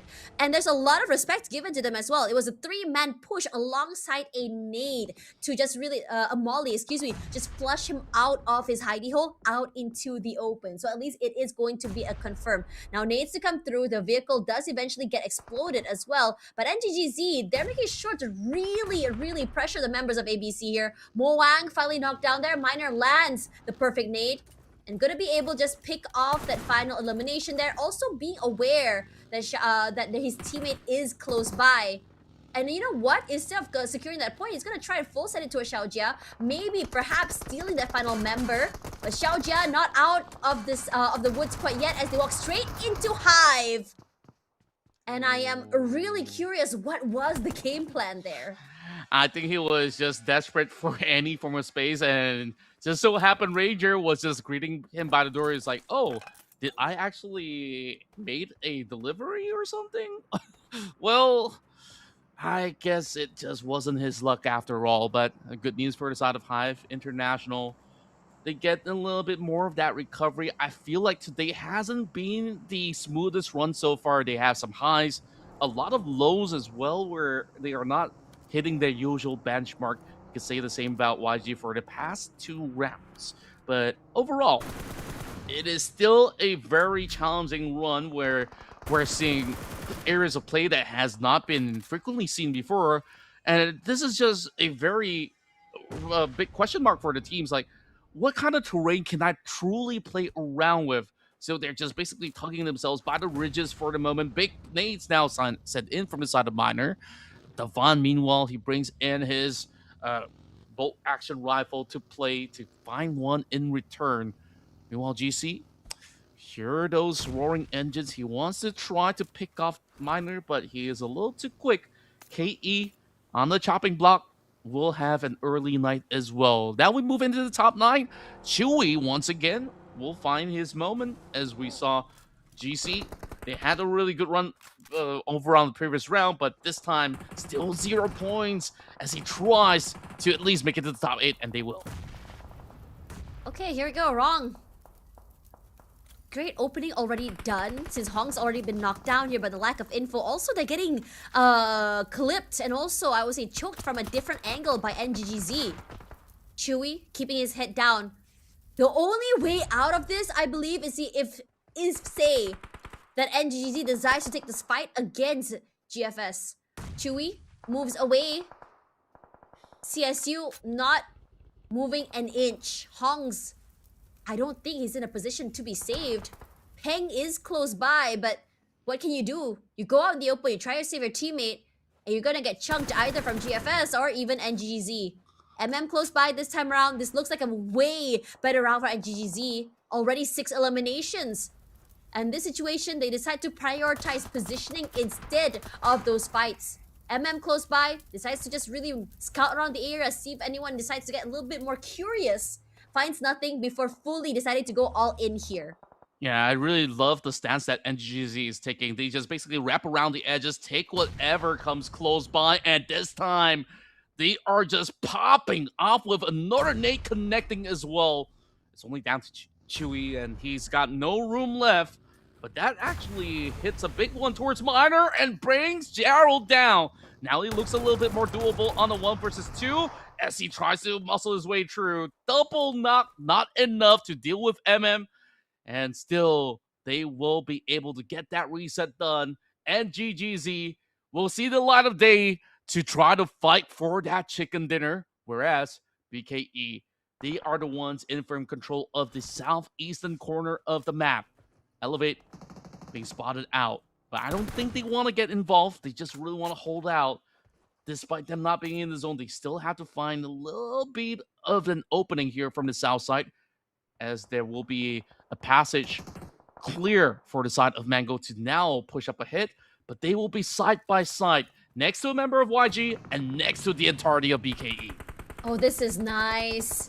Elevate is also still alive and kicking despite losing Holy Safe fairly early.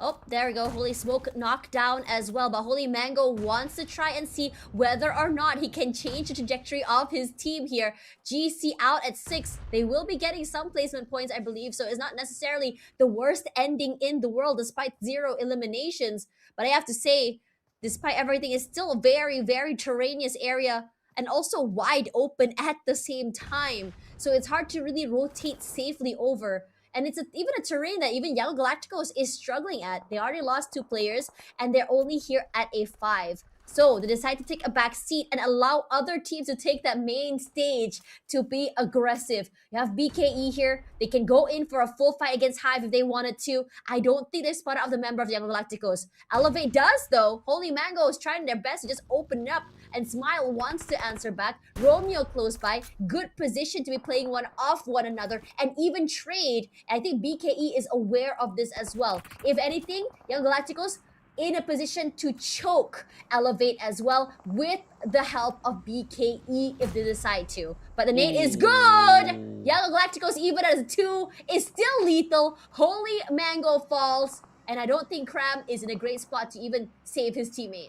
Yeah, he's doing all too much all by himself, and by him just charging close towards the direction of YG, that punishment was pretty much in its way. It's just that he didn't really see it coming, and the rest of Elevate didn't manage to at least back him up in time. Cram has got worries of his own. Now he's trying to hide out, but the rest of YG is on the hunt. This is where he tries to turn back P90 in the hands of Romeo. So this definitely will be a little bit of a deterrent if they were to go in for that firm challenge. A couple of duos still left on the block in the form of YG as well as Hive. As YG still trailblazing their way, making this gap near impossible for Hive unless if they score a chicken dinner, and they're working on it, finally finding Rit from the side of NGGZ. All right. I'm surprised at how quiet this right side has been here. There's a lot of space between Hive as well as BKE. BKE doing very well to hold out and just hunker down on this terrain. And Young Galacticos just waiting for the other teams to go all in on this fight. Red, knocked down. MM trying his best to keep his team alive, but you're also getting crossfired by Hive on the other side. Terrible position to be in. And it's just an unlucky situation. Wondering how NGGZ is going to be remedying the situation. We just said in the beginning of the game, this is one of their better runs. They're looking a little bit more like that prime NGGZ, but position this time around not in their favor. I think just gonna leave Gerald here, and the rest of the team are just gonna try and hunker down, move away. They spotted out MM, they saw the head, and I think MM definitely got a bit of information there. Miner making sure that none of his pixels are out there in the open. And I think they're just gonna wait this out. It is just so difficult for NGGZ. They are just so close to the zone, but they cannot afford to step in because every team right now sees that that center ground is going to be absolutely a death toll where there's no way that teams could be able to play over onto those flat ground terrains, which is why they're on that spine of the hill. They try to settle the scores before they were being forced right there, and now One Boy's forced to move out. There's going to be that pickoff that did happen over on the corner of the map up against NGGZ, and now face to face, it's gonna be Knock Knock going for the challenge, and he wins the duel with an M249, spraying and praying. Meanwhile, Ramon's the next one to falter. Elevate at least got themselves 4 points before bowing out in the top 5 as the battle continues right now. What more can NGGZ do? They find that space, they finally take out Ramon. Oh man, they are very, very patient. It looked like they were in a position that was very one and done. But somehow things worked out very well in their favor. And they granted 10 eliminations throughout everything. Knock tries to do a little bit more, but NGGZ saves Yangon Galacticos' life. Now, they are on their 11th elimination. They know where top is, and they are going to be marking him down. No idea where the second player is. Look at the positions of where the Galacticos are. They are in a great position to have top, Smile, just really pull away the attention and also the crosshair. But unfortunately for Romeo, his position's been noted. So they're gonna leave Miner on the other side. If anything, Young Galacticos, you're on your own. You're gonna be dealing, and there's no crossfires to be seen here. Smile's going to be very, very important if he really wants to open up the account for the side of NGGZ. And it does seem like they do have an inkling of what they're up to because of the smokes that have been deployed over the top end. And from the looks of it, YG, they're just forced to play on that rim of the zone, whereas the entire sector of the map right now is just being dominated by NGGZ after winning those trades, after surviving the odds where you have 3 teams eyeing on you. This is their time to shine, and they will now wipe the smile off their faces. Okay, here we go. One more time, Young Galacticos. What are you gonna do here, Romeo? You've done a lot of hero plays. But in this situation, against a 2 is not going to be easy. But at the very least, you do have this idea that the 2 players are just so separated, so far apart. Romeo getting that connect onto Red means that another point is in the bag. Those smokes are doing God's work to just isolate this fight. Really hoping for Romeo to be a little bit more aggressive. Here comes that nade. I'm not too sure if he did spot it out. It comes through here, keeps it head low, goes a bit too wide one more time. And now through all of that, caught with Util's hand is MM, and Romeo very opportunistic despite the small windows of opportunity. I'm trying to keep an eye out on where Miner is because it is still technically a 1v1. And Miner a bit too late on that rotation, which means his teammate has fallen. And now we're down to a 1v1. It's just so doable right now. He's got a P90 in hand as well. 51 bullets on the other chamber, and he could just basically switch it up. Miner now tries to close the distance with that buggy in hand, but he's trying to shake off Romeo. He still knows that he's going to be around that vicinity, so he's just marching forward through the dunes with the ghillie suit. Miner now trying to bring the decoy through as he tries to clear the sector with the grenade. Wait, he doesn't know. He doesn't know at all. He knows now. It should have been a position that he was able to abuse. But Miner decides to pull out a nade instead of just really spraying him down. He was out there in the open. And Romeo smack dab in the middle of the circle. He has some cover space as well! But Miner gets that final bullet through his dome! And NGGZ show us peak form! Took a while and welcome back! Oh, that was so tense, and we are seeing them thrive yet again. Better late than never. We've been waiting for them the entire day once they make their debut here in week 2. And finally, they reap the rewards here, and even sweeter, that was up against YG. You see the mind games where YG, they try to isolate them by playing that far angle, one each on over onto the western side, over on the eastern side, and they weren't able to spot both at the very same time. And by doing so, we see that pickoff happen, and by the final moment, Romeo, he just lost track because he basically marched forward, and that was such a smart play from Miner. Honestly, that could have gone anyone's way. I'll give the flowers to Romeo in a bit because I just really want to talk about this team just now. It just feels like they have a lot of things that I was already sort of like figured out just now. They were in a position where they were kind of, I would say, crunched between 2 or 3 different teams. Every team was peppering them with bullets left, right, and center. I'm not sure what the call was, but honestly, it was a lot of mind games to be able to move around the map and reset. But let's have a look at these highlights to see what exactly made NGZ tick just now.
The brilliance of NGGZ cannot be denied. The way that they held out was just impeccable. In most cases for other teams, they will just tap out, but these guys are like the roaches of the desert, where they never say die, they never gave up.